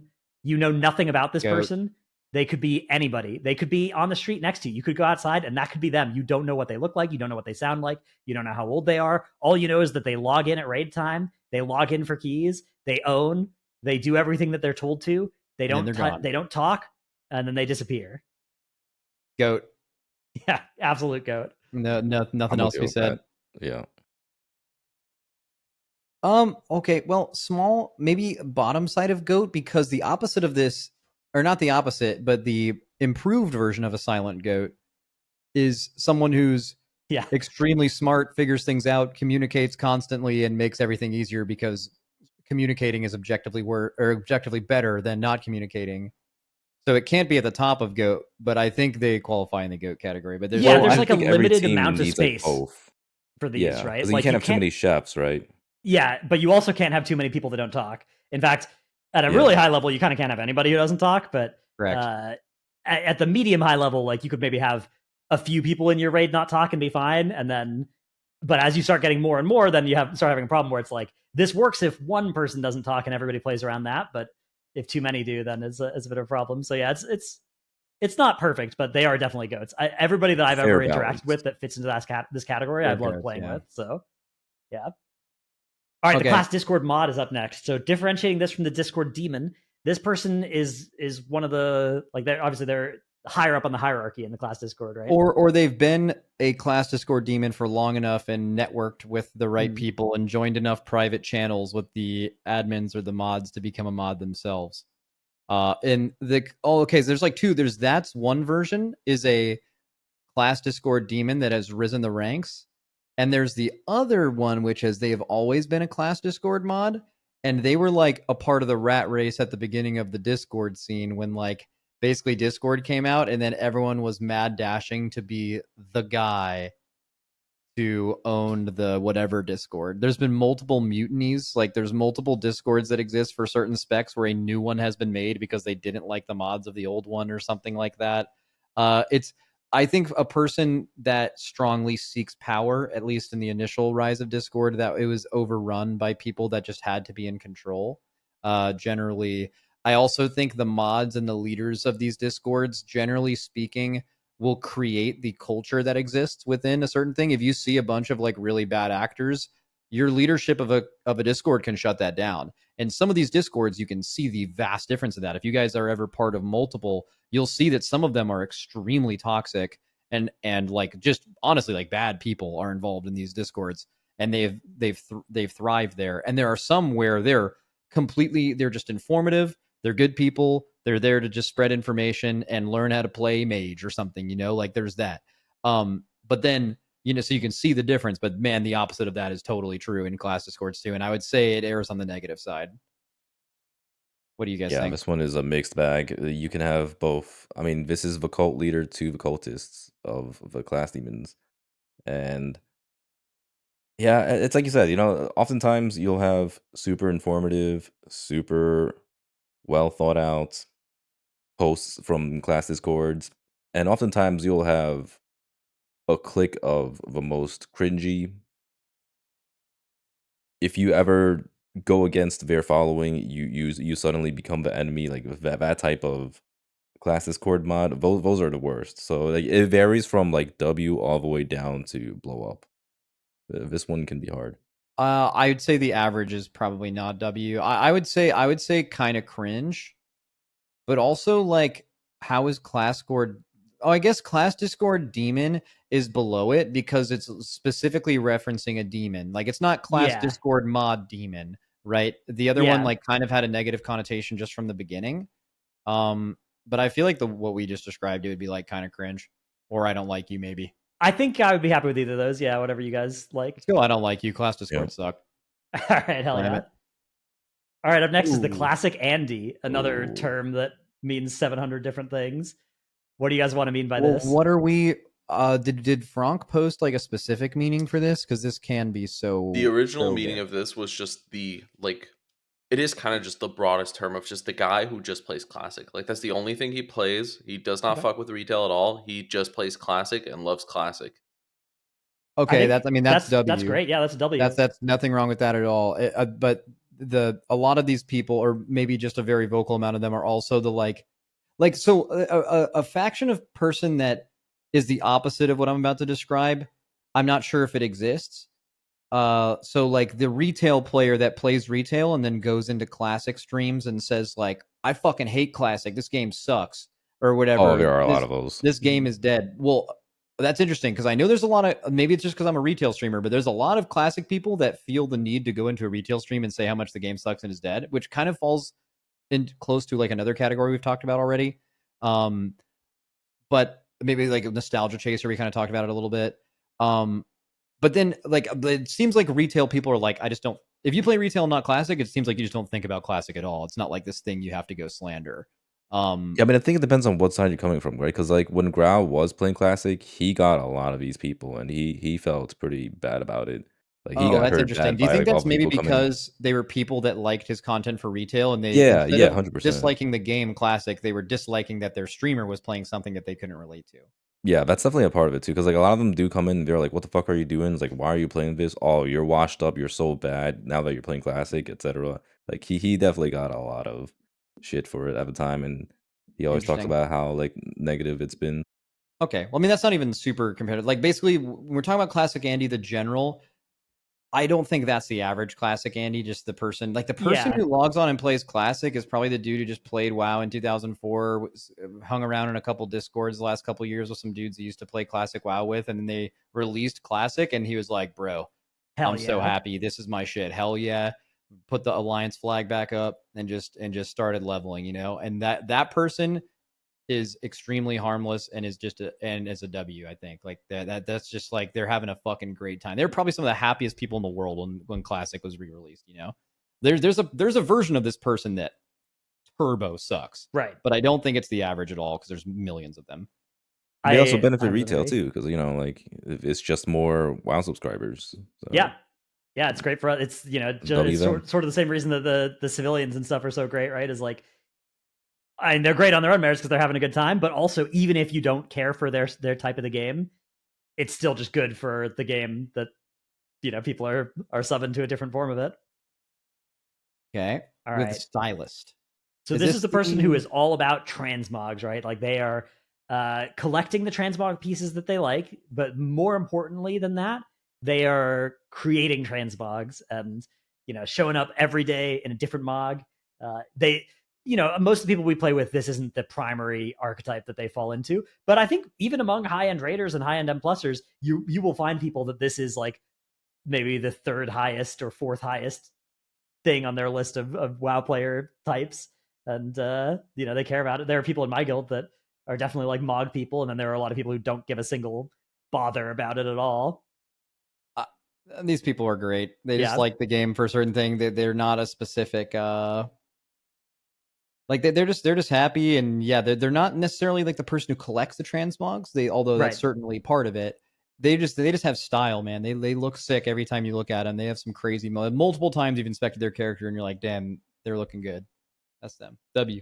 Or, I don't know. Goat maybe. W, I don't know. W. I like W. I'm putting W here. somewhere in there. All right, up next is WOWTWT. Yeah, this is a phenomenon of like, so this can mean a lot of different things, but I think of it as like the people who, there's sort of a group of people on Twitter that are, see themselves and the people they interact with as being, WOWTWT people. So there's definitely a lot of overlap here with like collection focused gamers, transmog focused gamers. But there's also like there can be a sort of, toxic clickiness to the WOWTWT space. There could be like crazy posts that get put up on the, you get shared from WOWTWT. Oh yeah, like one the other day. Like, there's the one. There's some. I don't know if most people who consider themselves in WOWTWT would claim the poster of that as one of their own. I think they probably wouldn't. But it's okay. So it's going to be down there, but do they provide entertainment? Like, yes. I know at least Dratnos is hell yes, loves keeping up with the WoW Twitter drama. I love it. I love. I mean, Twitter drama. I love on its own front, but WoW that's the game I play. So where would you put it then? I put it up in W. In fact, I'm going to use my one time. I'm going to put WOWTWT in W. Dude, what the fuck? Yeah. Crazy. Oh my god. Let's fucking go. Do these people even play WoW? Yeah, well, a they lot definitely of times play like, WoW. There's overlap with a lot of the different casual archetypes that are in here. Does this include like the monster bird style, like that shit? Isn't that all kind of related? That was a subject of discourse within WoWTwitter, yeah. And I think the people who posted that are definitely part of WoWTwitter, yeah. All right, great. Okay. All right, you can't argue with a one time. It has to happen. It is the rules. All right, next one, AOTC required. This is the person who is the group leader of an AOTC pug in the group finder, and they are saying requires AOTC, but they're like 6 out of 8 normal. Yep. And this person sucks, dude. They often also, like, their eye level is 642, and the group finder, like, they write 655 plus or whatever in there, right? Like, yeah. Terrible. I mean, one thing at least is at least you can guarantee that the group will be good. But only because they're not.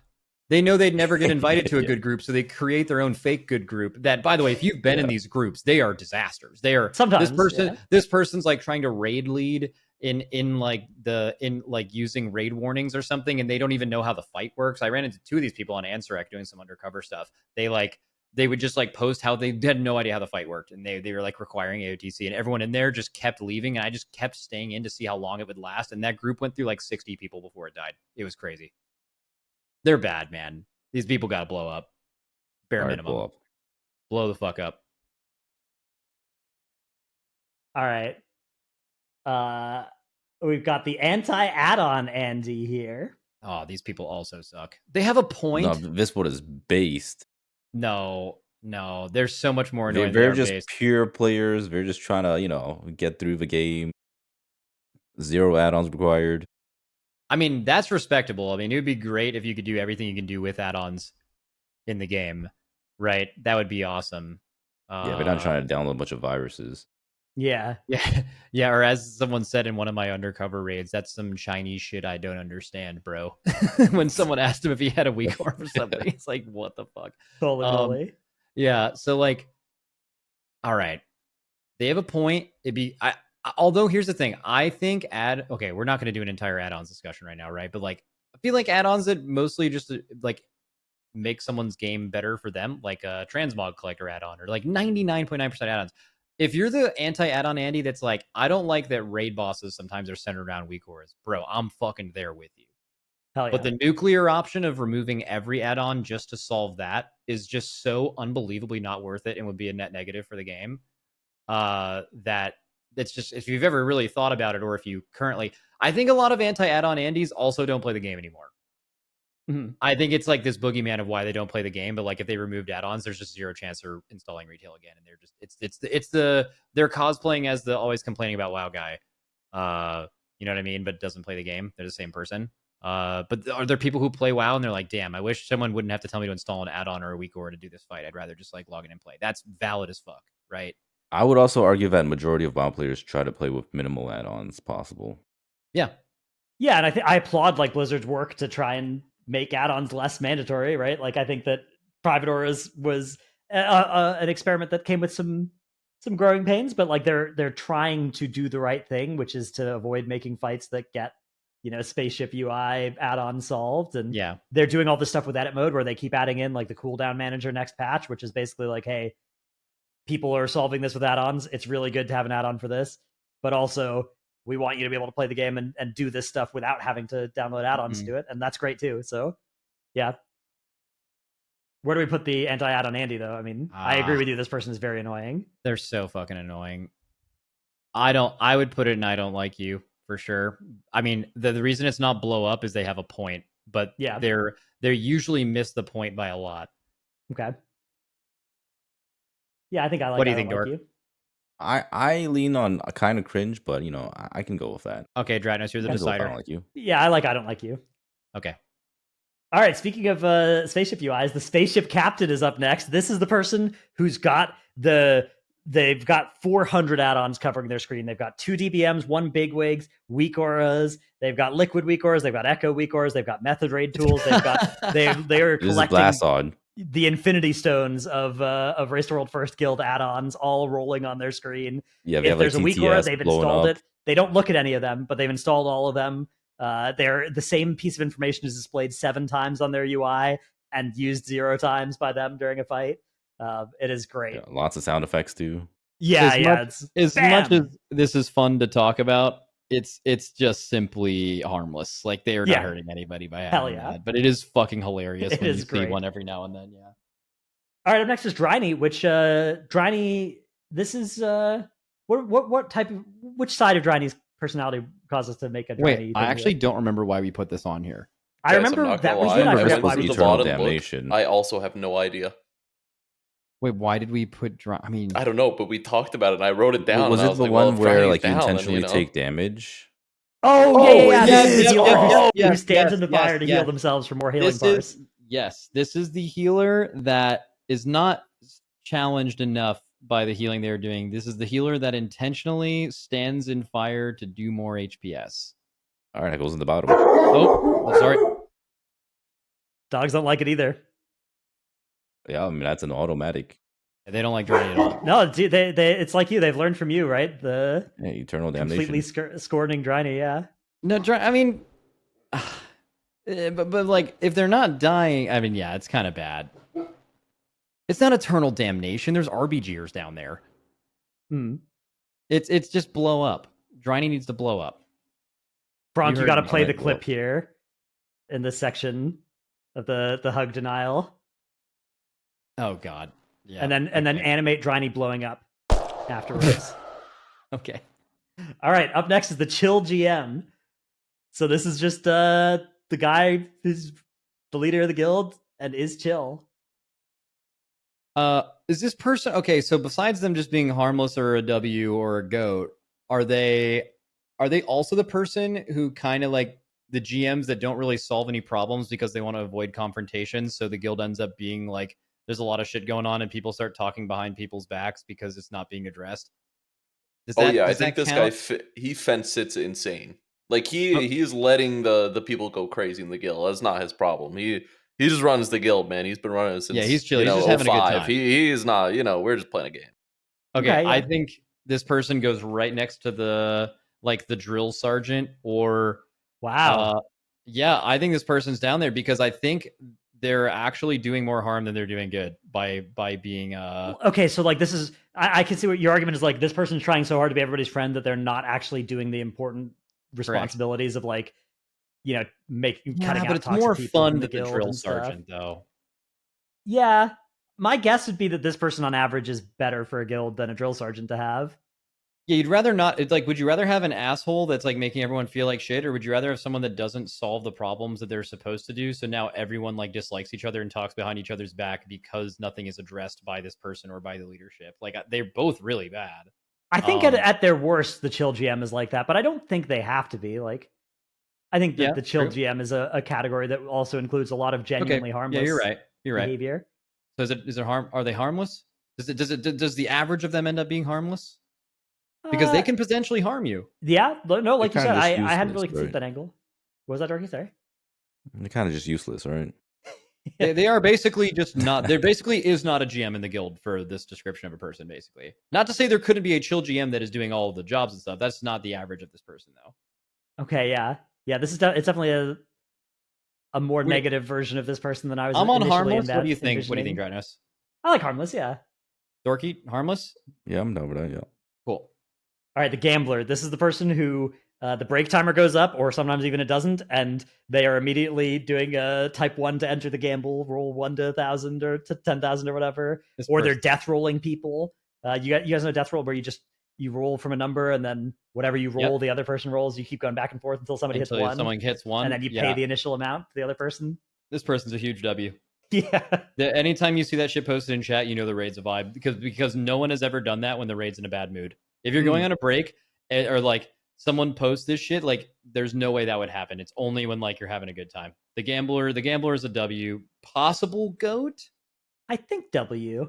Yeah. Sometimes you do have to tell this person to goat. Like, hey man, knock it off. We're pulling in 20 seconds. But yeah, usually it's just pure good.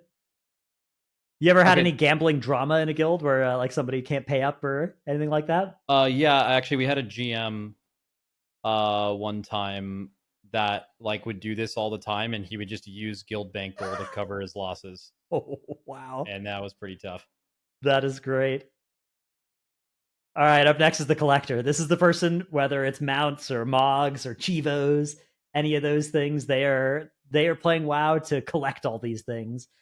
Oftentimes it's the stuff from the newest patch content, but also it's very often just old, stuff, right? They're going to be cited in Ulduar for some reason or other, collecting something or other. That's like the way that they are playing the game. What do you think, Dorki? They can be kind of cringe at sometimes, because there's like the whole TCG stuff, or whenever they're trying to be like gatekeepy with what they're trying to get, or like they might go about certain parts of collection in a way that's like what's the word? It comes off as like very gatekeepy. Yeah, it just sometimes comes off wrong. But at the same time, they're just having a good time. So I feel like that's like an extreme minority. I think these people are mostly having a great time. They don't really affect anyone else, because most of this is solo playing content. And I also want to say that the collector as an archetype of WoW player is up there in conversations with the most happy person playing WoW. So I would put them near the top. I think the collectors are great. They I don't think they negatively affect anyone really. I think they're awesome. Overall, I would put him in a W. You're looking at W? Yeah, because I'm looking at similar to like Stylist. It's kind of like in a similar boat. Yeah. I mean, I'm in between W and Goat. I'm interested what Dratnos thinks. Yeah, I think it's definitely like there's a lot of overlap here with the Stylist, with the civilian, with those sorts of players, where this person definitely like I've never makes been mad WoW at these tick. people. Yeah, like every time you hear someone that's just proud about the stuff they've done, or in another game, it would just be the people who like 100% like Steam games and shit. Like they're just fucking up. They're just having a good time playing games. I'd be happy with Goat. Yeah, I want Goat. Yeah, that's a good point. I'm a Goat enjoyer, because I think Dorki, the set of people that are like trying to gatekeep TCG mounts or old PvP mounts or whatever, old raid mounts, or oftentimes that's not even the collectors doing that. Oftentimes it's the other people, right? The people that like got the mount the first time, like they got the mount from the TCG pack or whatever, and then they're gatekeeping it because they have it. Yeah. All right, up next we have the Asmongold DEI Footsoldier. This is just a direct yoink from the yard, right? Yeah, the yard used the Asmongold DEI Footsoldier, and I was like, wait, what did they say about it? I think, what did they? I mean, they put it in the bottom tier, but like, I mean, but what did they say?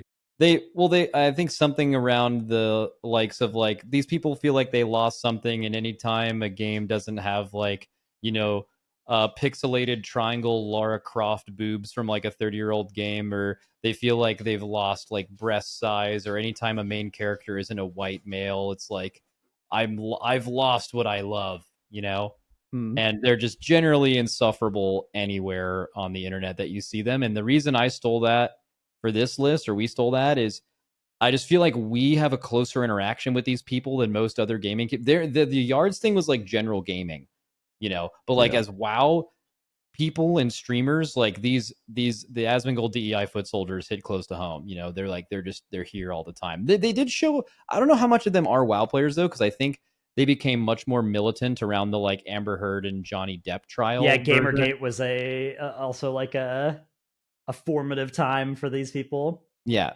like those people. Let's just say they regardless of the outcome of the Johnny Depp and Amber Heard trial, they really wanted Amber Heard to be the person that was like, regardless of what happened, they went into it with that was what was going to be the thing for them.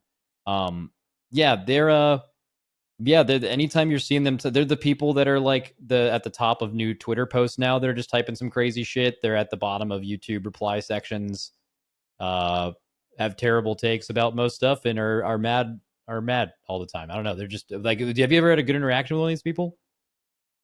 Are they probably fans? Are we allowed to mention this? I would bleep it. We could just bleep it. It's one of those things where 100% of them that are aware of that situation are on his side.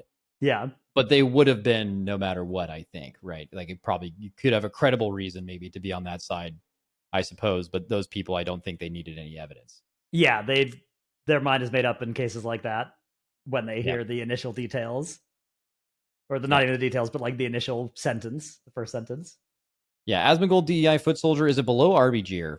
I feel like they are a lower existence than RBG'er, right? Yeah, not as well as bench podcasters. Not as bad as bench podcasters. That's as bad as it gets. Yeah, okay, I like that. All right, up next is the e-girl hunter, which is this is a type of person that I would say it's kind of like the worst side of the e-dater, where it's like this person is constantly chasing after they're always cited in an M+ group going after some new, usually girl, and it's they're playing, they're not e-dating or anything like that, they're just following this person around, and then at some point there's like a cringe, uncomfortable conversation that has to happen, and then they never play together anymore, and this person's like flaming that person for being really bad now, and on to the next one, and it's super gross. I want to put it all the way at the bottom, but you kind of can't help but feel bad for these people. They're just kind of lonely.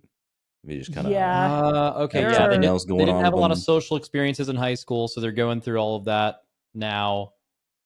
So you do feel bad. I think these people are very harmful. They're like almost single-handedly the reason that women don't move up in the guild ladder like men do, because they try to find a guild that they're comfortable at least staying in and don't feel like they're being preyed on by like 5 guys as soon as they join a new guild, because there's usually like these people, they're like sleeper cells. They're in a guild and they haven't had a girl in their guild before, so they don't know how they feel about this, and then a girl gets presented to them, they're just in the same voice comms and they just have no idea how to control themselves, and they get that side, and that thing inside of them gets awoken, and they're like, this person is my wife. This random person that you just married, and that's not the girl's fault at all, but then they don't usually like jump guilds like other people do, because they don't want to go through that every single time they join a guild, and this is so fucking common. This happens. I have seen this personally happen so many times. I'm sure you guys probably have as well. So I think they have a pretty negative interaction for sure in the game. Yeah, I'm happy for either of our bottom tiers. But man, like they're not. It's not. It's like pretty bad. It's bad, but like they're just trying to find love. They just don't know any better. Like they're just immature. Like they like. I guess it's not eternal damnation. It's not irredeemable. People can grow out of They're this. definitely icky. They're icky. They're icky, but there are a couple of social interactions in high school, or like having a sister in general, like just talking with someone of the opposite sex in their childhood from not being this person, and it's like some of that is out of their control, I guess. It's like, but basically what I'm saying is like kind of, I think they are net negative. It's a really bad interaction, but I think people end up usually hopefully grow out of this, and it's it's tough when it's there, but it's like part of it isn't their fault. I don't know. Yeah, okay, like this behavior is very bad for the game, especially for women playing the game. For sure. But I guess some of this would be solved by, the people not being in the space, but most of it is solved by the people changing inside themselves, right? So that's why they're not in the bottom tier. Whereas, like with RBG'ers, those people should just all never play the game ever again, right? And they can't change. They're irredeemable, exactly. Right? They're inherently evil, permanently tainted, right? Yeah, Okay. Man. All right, up next is the tier list Tanner. This is somebody who is all about the tier lists, which is not us. We're not particularly huge fans of tier lists or anything. We don't use them for content every week or so. This does not pay our bills or anything by any stretch. But this is the person who is following the tier list, right? Like they will invite or not invite based off of what is S tier in Dorki's tier list in any given season. And they can't play a new season until they know what the best class is, and they're not going to choose the class they want to play based on how differently they all play. They're going to choose one that's an S tier no matter what, bare minimum. Yeah, these are the people I interact with the most.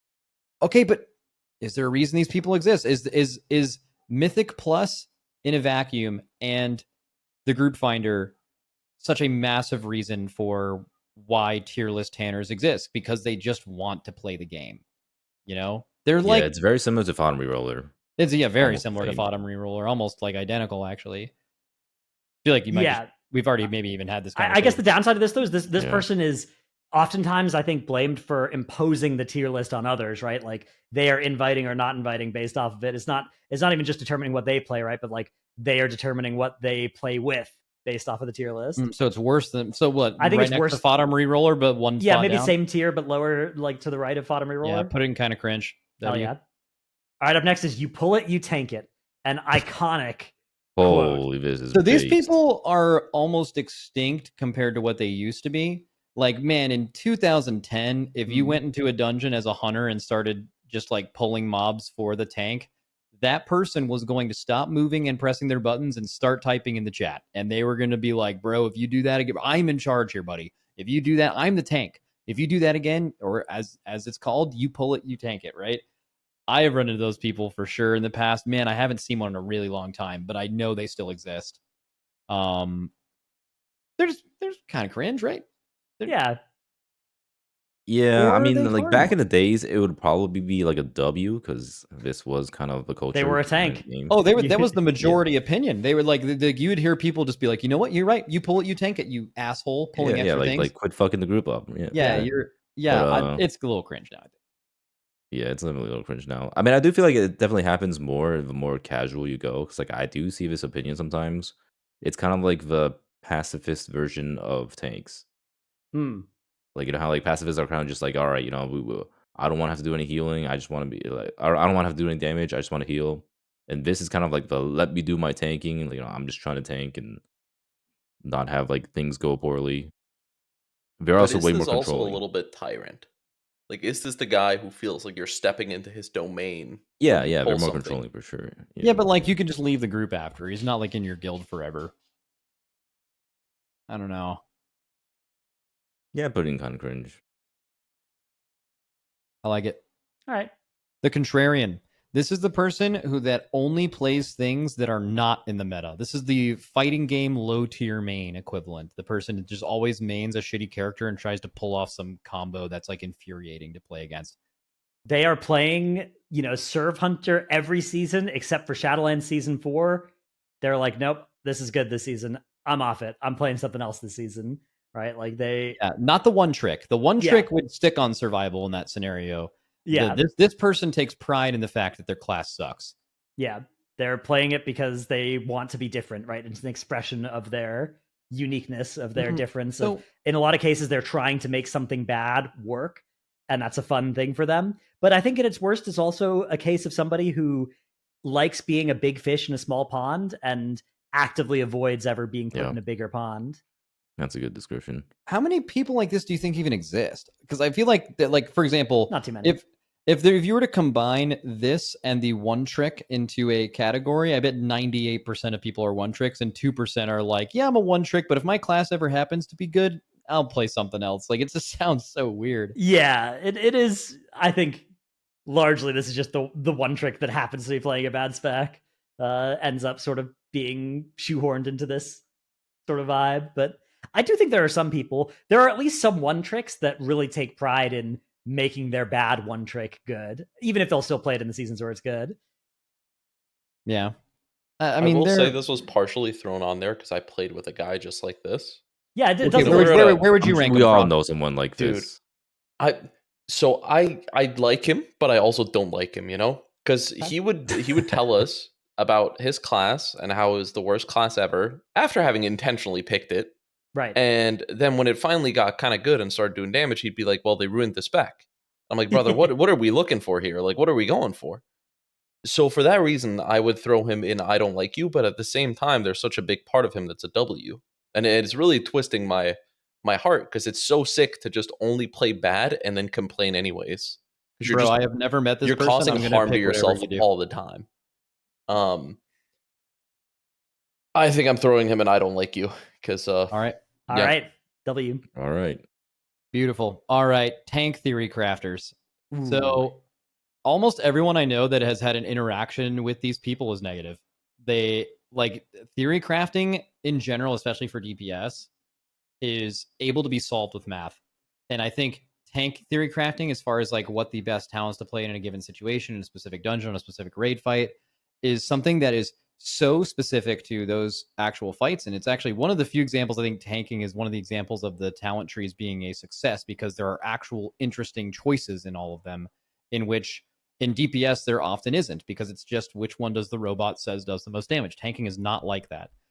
I think a lot of times tank theory crafters, in my experience, have rejected practicality and are kind of unwilling to listen to people that have practical experience on something that requires practical experience to make the best decision for. How many times as a tank have you like done a dungeon with a certain talent setup, really thought about it, and then like ended up swapping a few things because it fits that specific thing better? Or like Bear a couple of seasons ago where you had like big damn build, you had way tankier build. There were dungeons where you did both, right? Vengeance Demon Hunter, there you could take chains or not chains. DPS loss to take it, DPS increase for the group to take it, right? But a loss for yourself personally. It's not to mention the consistency gain, which you are largely responsible for also as a tank, right? But like a tank theory crafter would be the first person to tell you that you can't take that because it does less damage, which is that was literally true, dude. That entire season, you could link the guide just said, "Don't run Sigil of Chains, it's bad," which is just terrible advice. It's objectively bad advice, and that is the like average tank theory crafter interaction you will have, is someone making some dumbass argument like that. Mm-hmm. Yeah, they usually err on the side of damage, and it was extremely detrimental. I had so many people who would come in. So, like, this was especially bad during season 1 of Dragonflight when Prop Paladin was the best tank, and a lot of the FOTM rerolling Prop Paladins, they just like automatically spec'd into Sentinel, right? Or not Sentinel, crit wings instead of Sentinel. Crit wings, yeah.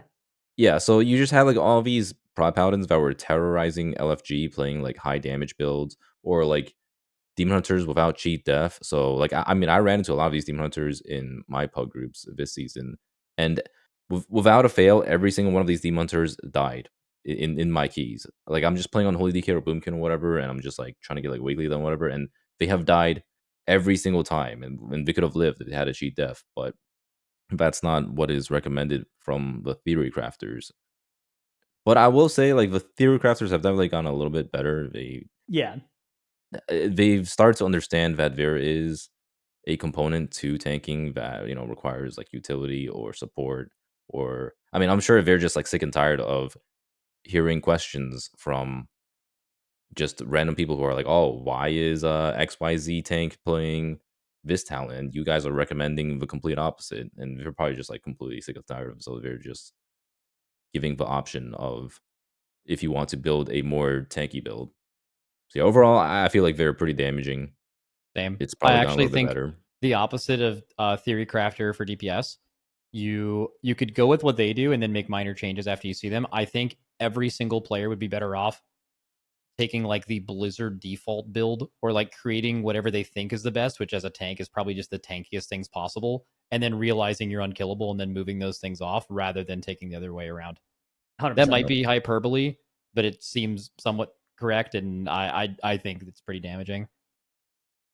I don't know where it went wrong. Probably because like as a tank, I'm like trying to figure out why these people started to exist like this. Is it because like logs exist for DPS and that's everything, and like those players are naturally going to exist as tanks as well, and then just somewhere along the line the people in charge or the people with power in those discords became the people that, you know, if you're trying to get better in farm, you can try to push yourself to what can you do. As farm goes on, it's easier and easier to live. You get more gear as a tank, and usually things get nerfed and do less damage to you. So like, what can you do to push yourself? I guess do more damage. So I guess it just becomes damage focused, and they kind of miss the plot. You know, they miss the point of what they're doing, or they're maybe not doing hard enough content. Right. Like, I think that's the big thing is that like if you're a DPS player that's not doing hard enough content, like you're not doing the really hard content, you can still be a good Theorycrafter because you can.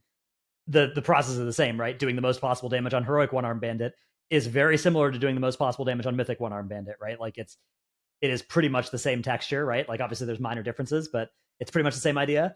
Whereas with tanking, that's not at all true, right? Like tanking a heroic boss, usually it's like, okay, be full health the whole time and you're fine, right? Like, and in that scenario, the best thing for you to do is to do more damage. Right, exactly. It's, you know, if you are telling a tank what to do for Heroic One-Armed Bandit, it is play all the damage talents and then press a defensive on the big hit if you want, but you probably don't even need to, right? Whereas on Mythic, it's like, okay, you need enough defensives to survive every single one of these. Like, how are you going to plan all this out? How are you going to make it so you don't need to press a defensive when you're actively tanking, but not having one of these go on you, right? Like, this is the defensive trade-off here. This is important. And it's just not important on, you know, heroic difficulty once you're geared and normal difficulty at all, ever. Okay, well, it's also just tanking for the longest time hasn't been challenging at all. Right. Like, if you looked at before M+ came out, right? Like that was like when it was a big thing. And also, damage is tangible, so that's like something they can actually go based off of. But like you can't really quantify how good a cheat def is or how this good existed before Mythic Plus, by the way. Is. I remember like we were playing, so everyone here agrees Ben's like sick at the game, right? So like me and Ben were tanking, and we both wore cheat death trinkets in a raid because it was absolutely the best thing to do. This is kind of common now, but this was like a really old raid before like the Mythic Plus tanking ideology existed, and they were calling Ben and I bad. They were like, these two players are like, hey, class Discord mod, why are these tanks playing cheat death trinkets? Oh, it's because they're bad. Like just hand waving. Yeah, Ben's terrible, right? But that's why. Better. But you know, they were saying wear a damage trinket, but like that was absolutely not the best thing to do for world first progression. But that was before like Mythic Plus became a big thing. So but even then, like that was only for Race to War First, right? Like for most other players in the game, it was pretty easy to tank. Exactly, but you're not doing the hardest content.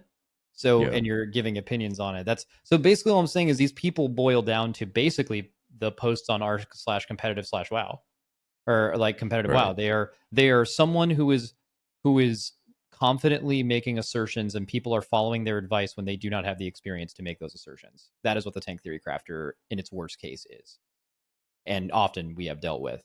Now, I don't want to say this is all. There could be great ones, you know, but holy shit, do these people definitely exist the other way. So time to blow up. I think I'm good with blow up. Even I mean, yeah, okay. I mean, so I here's don't the deal. This is our tier list. Realistically, they're probably not more damaging than like the our competitive WoW post. Yeah. But we are all tanks and have dealt with these people, so they're significantly more annoying to us specifically.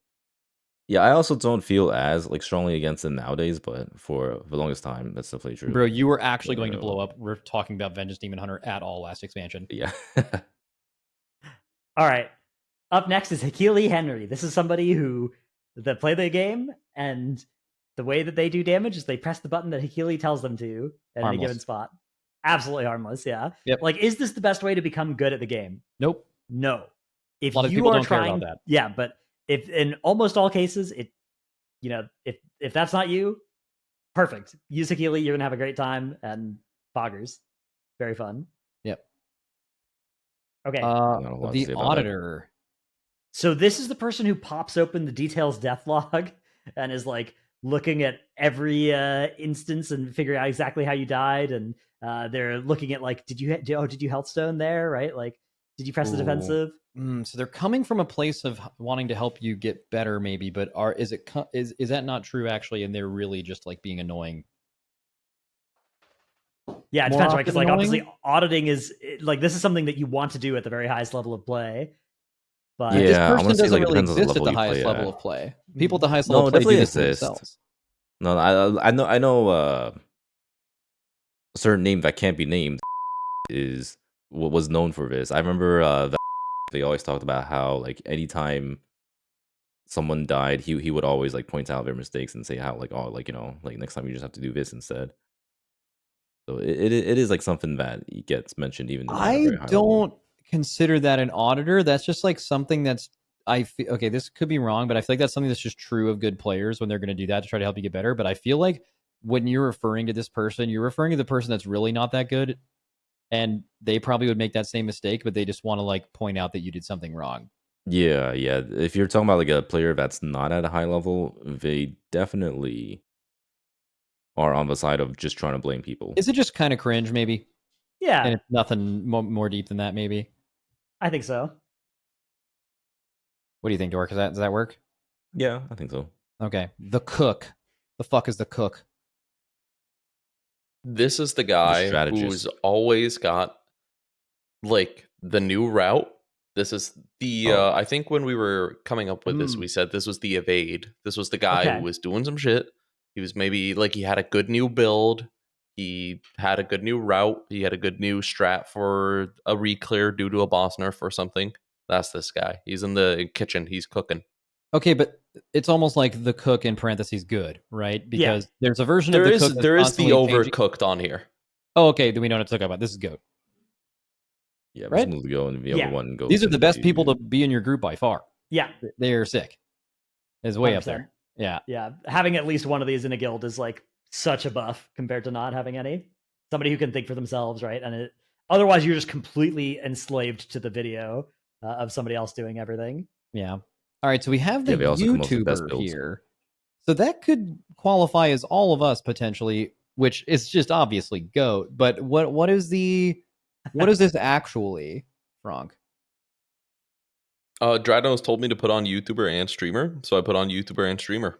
All right. Well, those are us. Okay, I think so we insta goat those. I don't know. yeah, what you it guys could Yeah, be the insta top of goat or goat. like okay. So some WoW YouTubers, I don't know if this is specific to WoW, or it's probably like a WoW and League thing because the game has just been out for 20 years. But when people do the like really negative videos because they get a lot more attention, I don't know if that's like a chicken before the egg thing. If it's like people are making more of those videos because people are really negative, or if people are making videos that way because that is what gets them the most views, right? I don't know if it's organic or not, but I find that to be kind of annoying. But also, there's just so many wholesome WoW YouTubers that just like make like lore content. And It far outweighs it for sure. Yeah, it I far also don't feel like there are yeah. as many negative YouTubers nowadays for WoW specifically, just because like a lot of them are already like gone from WoW. I mean, so 90% of it was when Asmongold still cared about WoW, and someone would ask him about something, like, and he would just we rarely see that nowadays. yeah, then it would just get the most. Nowadays, yeah. it's mostly just like if Tetos makes like a criticism of like, oh, Mythic Plus, like this needs to go, or like this affix stinks, and the it's ranking generally titles. about as Well, he's already well, an he is eternal kind of damnation like at the bottom. Yeah. he's kind of a Is it? Do we just put YouTuber goat because that's us? Yeah, yeah, and of streamer course. as well. Easy streamers, but yeah, we can just throw a streamer in there too. Easy. Yeah, W. Yeah. All right, Okay. we've got the unaware uncle. This is somebody who just doesn't know what's going on, right? Kind of old. Yep, That was no going on? clue what's going on. Doesn't follow the meta. No real idea of anything. So sort of a Oh, no, no. civilian This is- subtype, right? I remember Oh. we talked about this yesterday. Here was the example we gave, or I gave. This Okay. is the person where everyone talked about augmentation evoker because of what you were seeing on the PTR for months.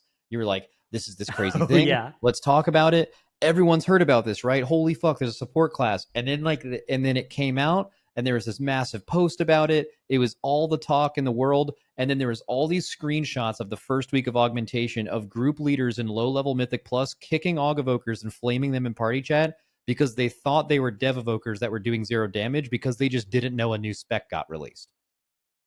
So those are yeah? people that are like just completely cut off from the information economy in WoW, and they're that, I think, was the example I gave. Yeah, I remember that. Hell yeah. I mean, they're not necessarily. They're not really negative. I would say they're probably. They're kind of just pretty doing. I mean, it was positive, right? negative to the aug evokers for that week, Which is but, funny. But yeah, which is kind of funny. I don't know. They're probably harmless, man. They're just. I put them W. Like they're just the WoW players who are just like having a good time and they like literally don't know anything else. about high the level of game. happiness, probably. Yeah. Unaware uncle. Okay. W. All right, summon me. This is the person that no matter what, even if they have all of the dungeon portals and they know exactly how to get to the raid, you summon them to it every time. Also, Yeah, there's always no way AFK on around it. trash. Yeah, always AFK on AFK on trash too. Yeah. Oh, I'm a one-time that's eternal I don't like damnation. you. This guy, he's fucking down there. All right. Fuck this Wait, guy. did you already I hold take on? him out. Did Fronk No, already? Dorki, this is you. one I know time? this is you, Dorki. Did you already one time? I don't remember. no, you Nope. one times. No one else has done it. No, I did. I one time WOWTWT into Oh, W. okay. It's just mine. Okay, I got it. Yeah, you have the I last got it. one time. I have the golden one time here. I Yeah. need to see what I need to do. Okay, Okay. fine. Is Terrible Addict damnation. Arnold an AP addict? Yes, Like a Yeah, yeah. crack he is fiend, constantly chasing the dopamine hit of character progression. Okay. Yeah, it's the first patch, first week of the patch. Oh, They're they're just out there grinding grinding Dragonflight. They're farming dirt. They're killing The the super Yeah, how do I rares, get man. more They're item like, level? That man, was you got everybody. anything I can do Everybody to was an get Addict Arnold. a little bit more? Please, is there any AP I could find? Is it one island I could expedition to? This is basically THD. Yeah. I mean, Like, oh, there's a 20-hour grind you can do to get plus 0.2 item level on your bracers, and they're like, I'm in. Here we go. I know. It's not even a question. It's like, Yeah. when do we start? And in fact, they're like excited about it. They are having a better time in a patch where there is one of those things than when there isn't. Oh, absolutely. Okay, the question Yeah. is, do they cause harm? They kind of do when it's when they're very vocal about needing these types of things to do. They Yeah, yearn for the so- mines.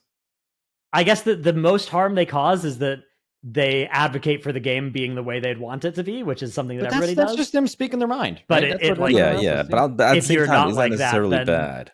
You would not like the game to be like that. Yeah, it's kind of hard to say. Are they just there? Yeah, harmless. They're kinda They're just just there, harmless. yeah. Yeah.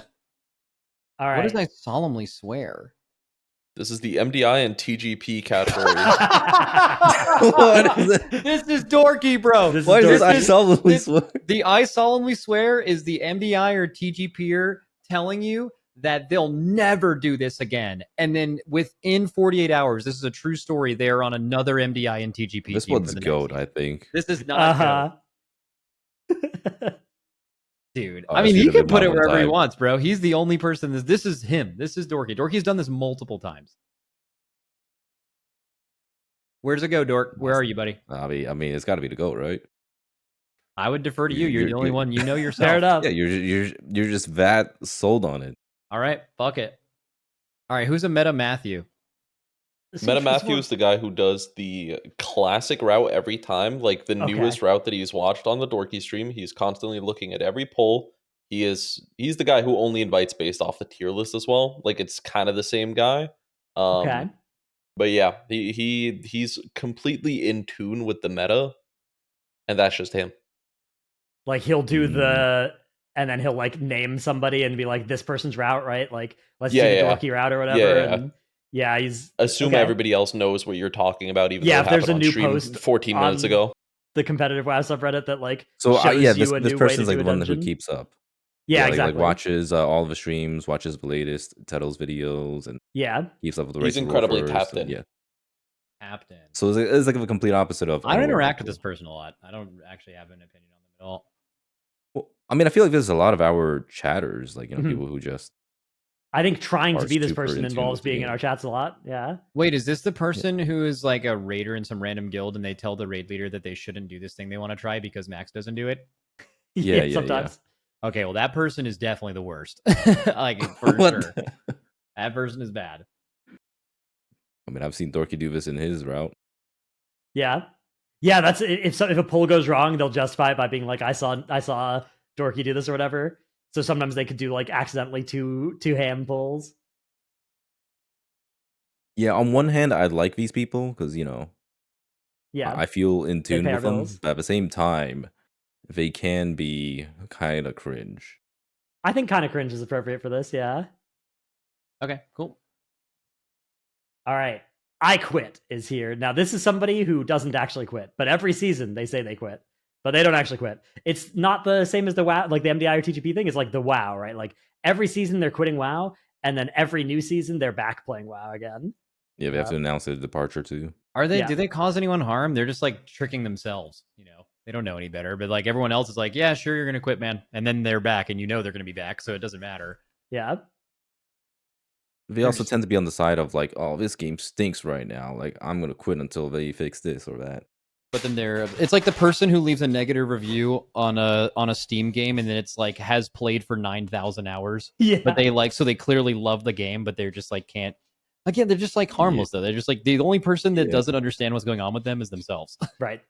So like they're not harming anyone else. Who cares? Yeah, that's fair.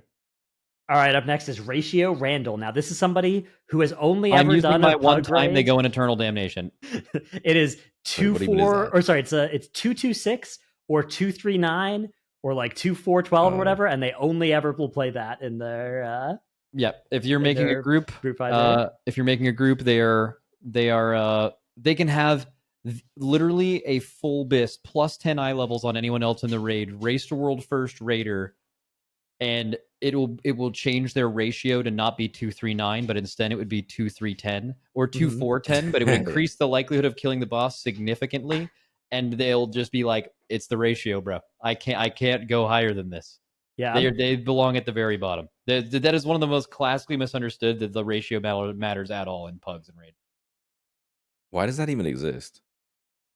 Well, like you don't want to overheal or underheal, right? So, because everybody's been in a raid where you don't have enough healers or you have too many. Yeah, sometimes there's like things on certain bosses where like if you have 19 instead of 20 True. people, one less mechanic spawns and it's easy. Those are scenarios where you're just literally choosing an easier version of the boss to clear, which is logical, but almost all the time it doesn't matter and has no effect, and you just don't invite people that you should.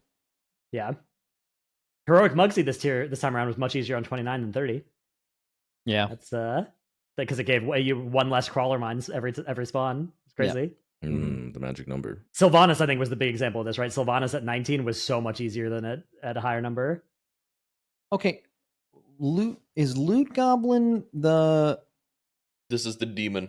He's okay. He will blow up a raid night if, he doesn't get the piece of loot, but it's also the guy who will have all the creative sims for it. He will send the 6 target 2-minute sim because it's the better item for him. He will write a 10-paragraph DM to every officer justifying why he should have this item over somebody else. He just fucking cares about loot so deeply, and it is the most important thing for him in the game. So is it the person where you link an item and you're asking everyone in the raid to post whether it's BIS or not, and instead they post multiple paragraphs about why it should go to them? Yes. Yeah, people would say this is saying in your guild. This is yeah. I've also raided with another Moonkin, or I guess Sang isn't a Moonkin anymore. That was kind of like that way back in the day in Duality. Poor Star was his name. He shout out the paragraphs. He would just post hella paragraphs. Maybe almost every one of you raids with someone or has raided with someone where you're like, yeah, they want that shit for sure. This one's really common for sure. Or where does it go? Do they cause harm? They're definitely annoying. Yes, definitely cause some harm as well. Annoying. They're like, making your guild less efficient and causing strife. I would want to put it in I don't like you, but I don't know about you guys. I don't know, because okay, let's say there's someone who complains about not getting raid time. We don't have that on here, I don't believe. But that's someone who's like, when they're not in the raid, they complain. Well, the reason why that person isn't kind of cringe, because no shit, everyone wants to raid. What's the point of playing this game in a raiding guild if you're not going to be in? Like, obviously, everyone wants to be in. If your main motivation for playing the game is getting loot, isn't not getting loot also like it makes sense to not like that? Yeah, but it's the same as like the key Goblin, lever, they want right? all the loot. Like, not only do they want all the loot, they don't really care about what gives the biggest. Like basically, if it's like a 0.1% upgrade, it's like, oh, that's mine. Whereas like if someone else could get it and they get like 20 item levels, right? Clearly, you should go to the person that gets 20 item levels. But if it's like, oh, this is like this for me and it's just a minor upgrade, then that's like a loot goblin, someone who just wants it all. All right, we took a little break as we've been going for I think close to 4 hours, and then it was getting late, but now it's even later, and we are back. We're doing more.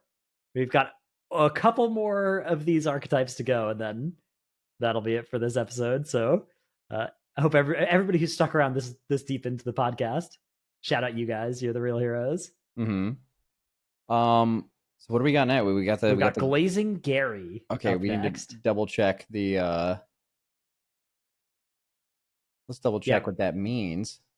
Fronk did not send me any insight about what any of these were, except for one that I already knew. Oh, He's now gone. For anybody wondering, Fronk it's gotten too late for Fronk now. He's gone, so it's just us. Wait, do we not have notes anymore for this? we do. So Okay. it is a glazing Gary is very pro Blizzard. It's like any, or maybe it's pro WoW. It's just like any change. Oh, like dude, that's gonna save the game. Like that's so sick. Like no matter what it is, that is the like shit. Brutosaur. I remember. We've got Hating Harry up next as well. So these are like two brothers, right? One who will always glaze any Blizzard decision, and one who will always hate on it, no matter what it is. Okay, so it's interesting to talk about maybe both of them at the same time. Yeah. So they're both opposite of each other. My thought is a glazer doesn't really bother me. It's kind of like, they're just like over glazing. But the hater is insanely annoying. Like even though they're both bad for the opposite reason, I feel like I would if I had the choice of hearing a bunch of glazers. Actually, I don't know. Glazers can be hella annoying too. Yeah, it depends on the spot. I think that the haters are probably more annoying. I don't know. Yeah, it depends on what the topic is, because like usually if it's like something that's kind of just like whatever, then it's like yeah, that's cool, that glazing. But if it's like something that's like critically bad, but they're still glazing it. Yeah, like Conduit Energy. I remember having a lot of issues with glazing Garys on Conduit Energy, for instance. Wait, what? Yeah, like that was who glazed Conduit Energy. Well, if you were glazing Gary, right? Like if you were somebody who would if you glaze, that's the point of glazing Gary, right? Then like you had like basically like a crisis mentally about Conduit Energy. Like even though Conduit Energy wasn't the biggest deal, it was just like why the fuck does this exist? Yeah, and then you have to deal with people being like, no man, it's because what were the Gary's argument? They would regurgitate the argument that Blizzard would make about it when they were asked, which is like they don't want people to feel obligated to change their conduits. And they thought that raid leaders would make people do it, but if there's a restriction to only being able to do it once a day, stacking up to 10, then somehow those raid leaders wouldn't do that. Not to mention the fact that would never have happened and did never happen. All right, so basically they're just as annoying, but there's a lot less of them. Like basically you have way less interactions with the glazing Gary. Also, like if you're a glazing Gary on 80% of stuff, but not the most egregious 20%, you're totally fine. But if you're a Hating Harry on 80% of stuff, you're very annoying, right? Yeah, exactly. So yeah. Okay, we think glazing Gary is worse. Or get to live better, yeah. No matter what, Hating Harry has to be one level lower than glazing, because glazing Gary isn't positive. Yeah, I would say they're both negative, but they're definitely both maybe kind of cringe and I don't like you. Yeah, or that's maybe even kind of cringe and blow up. Yeah, I would say glazing, like Hating Harry is because what we're assuming, because there's credible reasons to hate on Blizzard, but I think the Hating Harry is there's no logic behind it. It's just Blizzard bad. Indiscriminate. Right. That might be blow up. That's like so fucking annoying.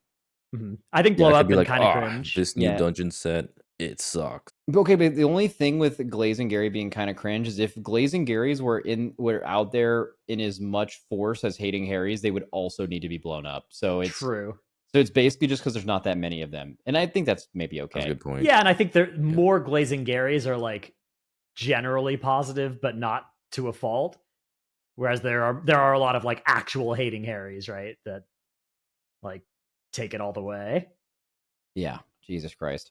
All right, up next is Open Mic. I think we all know this person. That is a classic. Their microphone is open. Yeah, and more specifically, not the people who do, this is what I do. I have like voice activation all the time on Discord, but you use, instead of push to talk, you use toggle mute. Right. Which is just you press a button and it'll mute it, and then you press a button to unmute it. It's just push to talk, except way less holding a key down.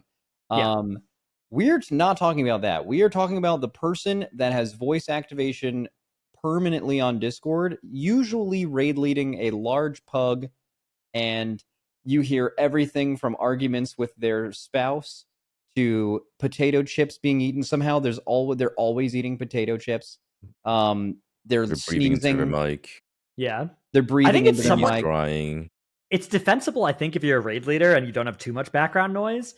But like the worst case is when it's just like a guy is doing this. Like you just have somebody in your guild who is open mic despite being just a regular raider and not talking very often, right? But then they're just, you hear the munching on the chips or whatever, and the argument from the apartment next door. I will say it is 2025. Gamers do need to step up their audio game. We can't be stuck in the dark ages. Well, like using like a headset mic or whatever.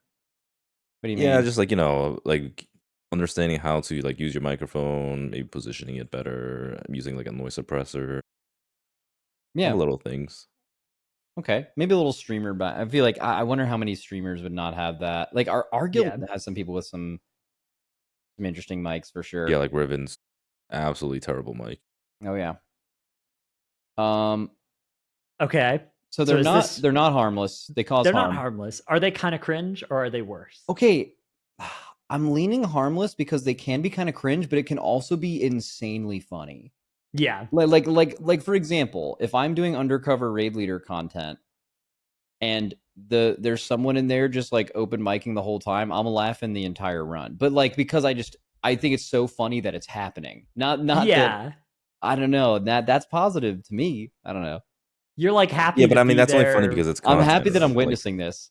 But you wouldn't want to log in and play with one of those people regularly. Yeah. Definitely not. In moderation, they're funny. Yeah. They're not intending to be funny, but it's funny that it's happening. Yeah, it's just like I think that might be a niche take. It's probably just bad, but it's not any worse than kind of cringe. It's just kind of cringe, I'd say. All right, kind of cringe. Yeah. All right, up next is Tech Issue Terry. Tech Issue Terry is the person in your raid who has the weak aura, but it doesn't work for them for some reason. And this is Trill. They have their computer, like they got a new one 6 months ago, but already it's like the GPU is wrong or something on it, or there's a RAM issue that they're having, and their internet's going to go out, and all of these different things happen very constantly, always to this person disproportionately compared to the rest of your raid. I need to ask you guys if there's someone in your guild that this would fall under. Yeah, there is. Oh, well, let me explain. So this is Trill in our guild, and we don't know why it's happening. But basically, every single time the servers got DDoS, and there was a lot of server issues this race, and every single time Trill DC'd forcefully. So like he didn't log out, he got DC'd or his game crashed or whatever. He would have to delete and install all of his raid weak aura pack again, or whenever there's like an assignment aura for like jails or something, it just wouldn't work. It would never assign Trill, and everyone else's weak aura would not see Trill in the raid whatsoever, and you would wipe. We had at least 10 wipes this raid due to Trill's specific, had not happened to anyone else. Trill's liquid weak aura pack did not work and had to be reinstalled after DCing. Have you guys ever experienced anything like that? Yeah, it's tough because like for us, it's our Windwalker PvPer who doesn't like add-ons in general, which wait, that's happening in your. Oh, that's literally. But also in our guild, notably, he's very stupid, whereas Trill is not. So that's like a crucial factor that means we can't trust. We're talking about Zeph. Yeah, we're talking about Zeph. Yeah. Dude, they're very similar too. They're both like rank 1 PvPer, Windwalker guys. Yeah, so maybe it's something with that. But again, Trill is Windwalker PvPers. Smart. That's the hard part. Whenever we're diagnosing it, is we're just never sure how much of it is due to that, and versus how much of it is due to him just like messing something up on an install. Yeah, we've had like tech professionals, and this sounds so stupid to say this, go to his computer at an event and like fully try to diagnose why this is happening, and we can't figure it out. It's like something beyond science. It's like maybe it is the like rank 1 sick Windwalker players. They just like there's something about them. They just can't. Yeah, they're cursed. I don't know. Yeah, I feel so bad for these people as well. Like, there's nothing worse than having tech issues out of your control, right? Like, it's so brutal. Oh yeah, he was getting hard tilted about it. Yeah, especially because he was like wiping us in progression. Yeah. I mean, it's the worst feeling. Are they that version is harmless? But is there like a kind of cringe person when their shit's always broken and it affects you negatively? Like they can't be positive. It's not a positive thing. Well, there's like a sympathy positive where it's like, man, it sucks that's happening to you and it's out of your control. Yeah, but you'd rather them not have that issue. So it's like. It's harmless or kind of cringe. Has to be. Dorky, you decide. Yeah, it's not their fault, but they are a problem. Hmm. So kind of cringe. I don't know how you would classify this? Yeah, Trill, you're kind of cringe. Throw it in there. Yeah. Tech issue Dang. carry at the bottom of it too. Worse Oh than open yeah, mic. I forgot. I'll put it here. Yeah. I forgot that it mattered. I usually do my tier list with not really mattering. Mm-hmm. Okay, so we have the Altaholic. Is this the version that they're? Oh no, that's coming up. That's the rat. That's the rat. Okay, so Altaholic is like 50 characters, 10 Death Knights. They're Death Knight main, and then like 7 of each of the others, and 1 of each race class combo. Yeah, and everyone knows one person like this in WoW that just simply keeps leveling characters, and basically their way of enjoying WoW is they have something that they're watching on their second monitor, and they just level characters over and over again. And the leveling process is why they play the game. So it's a strange archetype, absolutely exists. I don't know why they do this. I just don't think the leveling process in MMOs is that sick, but to them it just definitely is. Yeah, that's just. I can kind of relate. I like leveling, like not WoW leveling now, but I guess because I've done it so many times. But it's an enjoyable part of the game. Dude, the first time you level in an MMO, by the way, especially if you happen to be a child at this time, is just like there's nothing that equates to that. It's like there's no experience you can have that will be the same. All right, I think these people are W up at the top. Yeah, I like W. Yeah, very good for the game. Hell yeah. All right, so next is Dratnos. So Dratnos, I'll let you describe this yourself. one is bad. Yeah, okay. Describe yourself. I want to make a defense, but I am currently on an eye level 644 Resto Shaman healing a weekly key. So I can't really defend myself on charges of this one. This is the weekly rat, which is somebody who they are just like always playing some new rat in some weekly content, or they're filling their vaults, or they're bringing it to heroic, right? They're bringing it to reclear of some kind, right? You log in and they're just always like they're on something new, and they're trying to sneak it into content that it's really not geared for, but they're it's fine if they do it as long as not everybody else does it as well at the same time, right? And people get kind of mad because of course you would. Yeah.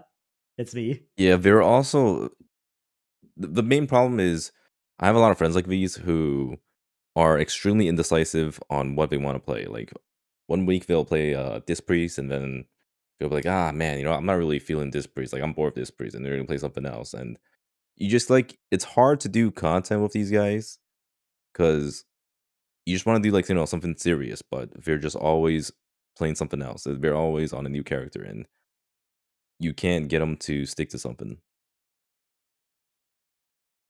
Yeah, so I try not to do it in that. I'm just like I like playing rats for for fun, for content. Well, it's more. I think it's just you want it. The gearing process in WoW is really cool, and making yours is a little strong bit is the feeling, and the more geared your main gets, the less you get that feeling. So by continually swapping to that, you constant dopamine. Getting a stronger guy. This is Dratnos. Dratnos does this, by the way, if you guys were not wondering. I got my weekly vault videos. He's literally doing it right now. To be fair, I don't normally do it when we're recording, but we started recording and I didn't know we were about to start recording, so I started a key, but it's almost done. We're about to win. All good. Beautiful. I have caused a lot of deaths, but it's okay. That is fine. We're gonna win. We're not gonna 2-chest, but we're gonna win. Okay. Weekly rat. Ooh, man. When I was playing and these people were in the guild, this was you avoided these people for sure in your runs, because they do one on their main and be like, yo, can I log on a guy? And it's just the worst character. Mm-hmm. Yeah, it's kind of cringe. For me, it's a personal straight up blow up. Because I have a lot of friends like this. I have so many friends, but I just man, just fucking get your shit together, man. But we're just oh man. Okay, Dratnos, where would you put yourself? It's the goat for sure. No, I mean okay.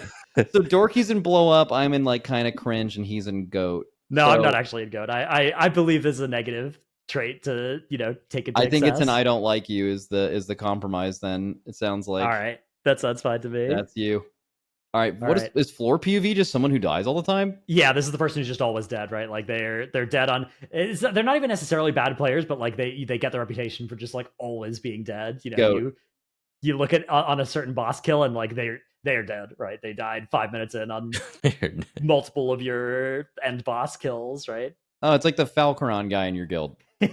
When I was watching you guys on Muggsy and that, he like hit a mine, did a bunch of crazy stuff. Yeah, that guy awful. Hate him. Okay, floor PV. I mean, bro, like, look, are they harmless? They're trying. I mean, yeah, they're pretty harmless. I mean, they're just whatever, right? Well, it depends on why they're floor POV too, I guess. But yeah, for the most part, it's pretty harmless. In some cases, it's like this person's actually bad, and in some cases, it's just like it's coincidence, right? Like this person, and in some cases, it's like this person's good, but something they're bad at is in clutch moments they play like worse, which is that's a bad trait for being good, but not bad for being a bad person. Mm-hmm. Yeah, the way I've always seen it is like if someone's just making mistakes, then it's whatever. I don't really care. But if they're like intentionally dying or like they just like don't care to try, then that's a little bit more offensive. Sometimes these people it's because they're prioritizing something else over survivability, right? Like they're sometimes this is like the Parse Peter is also a floor POV guy, right? Because like you're gonna die more if you're just focusing that, staying in and doing damage, right? So a lot of the combos with this are pretty bad, but I think in and of itself it's not too bad. Yeah, you're not. I mean, I think that people being more, you could be a floor POV and be like a great hang.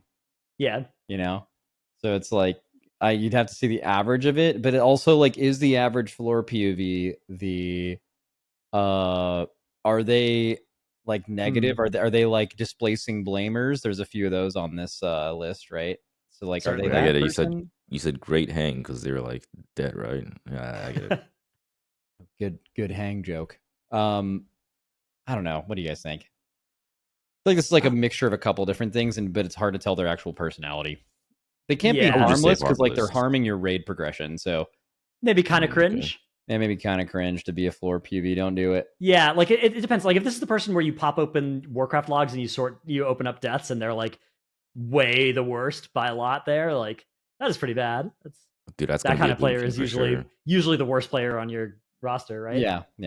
Thing is, they're usually boomkins or warriors, and I feel sympathy. Ooh, some classes are easier to be floor PVs than other. That is absolutely true. Yeah, like if you're a DK last season and you died a lot, like holy how is this nothing happening? kills you? Yeah, and you can't be pushed off of anything. Like you just it's crazy. All right, let's go with kind of cringe.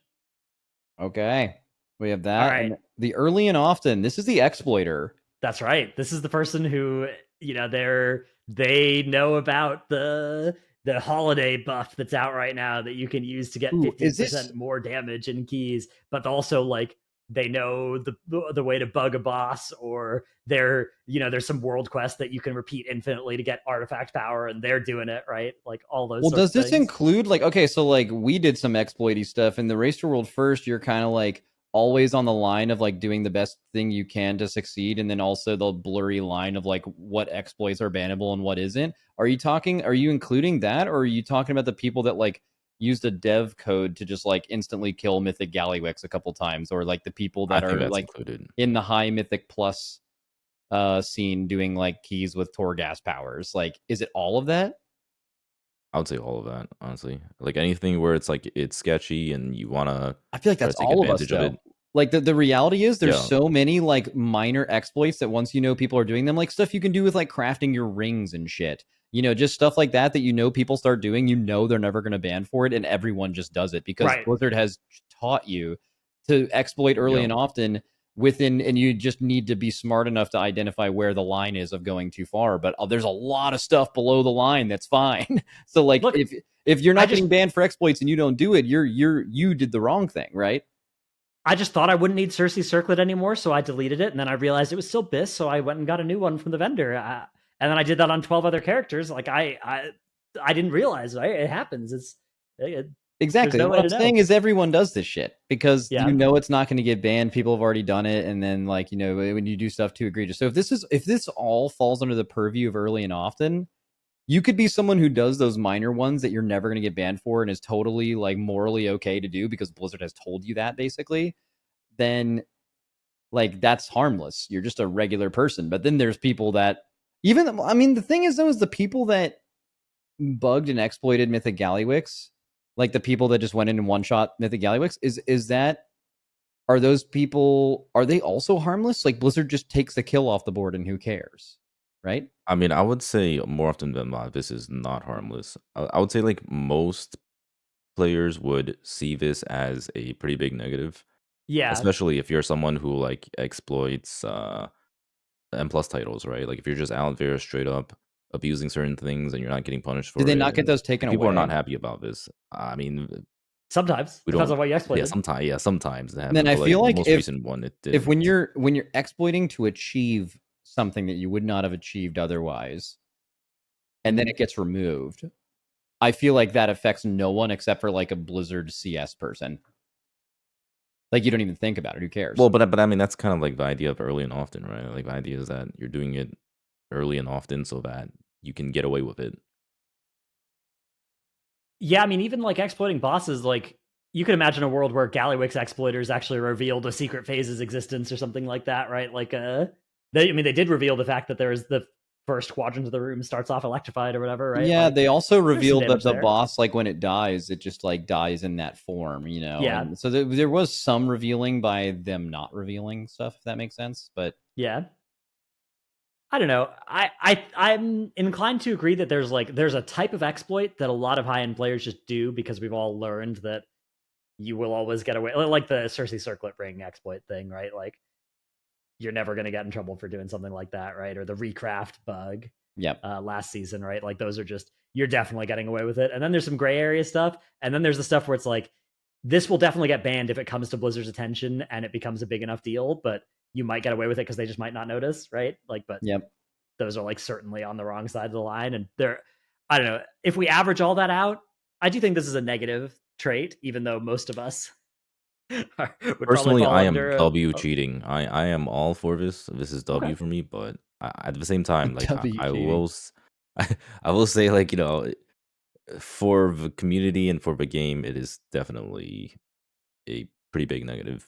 I think we messed up by not having two different categories. Like, I think there is a massive difference in like people breaking the game and exploiting and getting content done versus people doing like the exploits that exist and everyone knows are perfectly fine to do. And I didn't even for like 10 years, Blizzard doesn't give a fuck, but you would technically consider them exploits. But those two things in the same category just doesn't even make sense. But it's there, so we're here. So now we have to combine them. So it's like kind of cringe, I guess. We're all a little cringe for our exploits. Okay. Or something like that, right? Because fair. like if it was the other category, it'd be significantly lower. And then if you're just the person who does the exploits and never gets banned for them because that's what Blizzard does, then that's based as fuck, you know? Yeah, that's fair. I just realized we don't have like a boosting and boosty guy on here. Ooh, that's kind of good. We could maybe add that at the end. Yeah, Fronk will he'll put one of those in if we. I guess that would be very interesting. Okay, the overcooked. Oh, okay. So this is the opposite of the cook, which is in GOAT. Right. This is the person who always has a new route when you join their key, but it's always bad. Right? Yeah. It's just never. It's like they're like opening up they're linking the Mythic Plus route, and you look at it and you're like, what the fuck? But oh man, is there some kind of entertainment value? Like if you zone into Eye of Ashara, the like Mythic Plus dungeon, and he links a route going right through the ogre cave, you're not thinking this is a good route, but you're like, holy shit, what's gonna happen next? Like I have to see this. There's also the raid version of this where it's like too.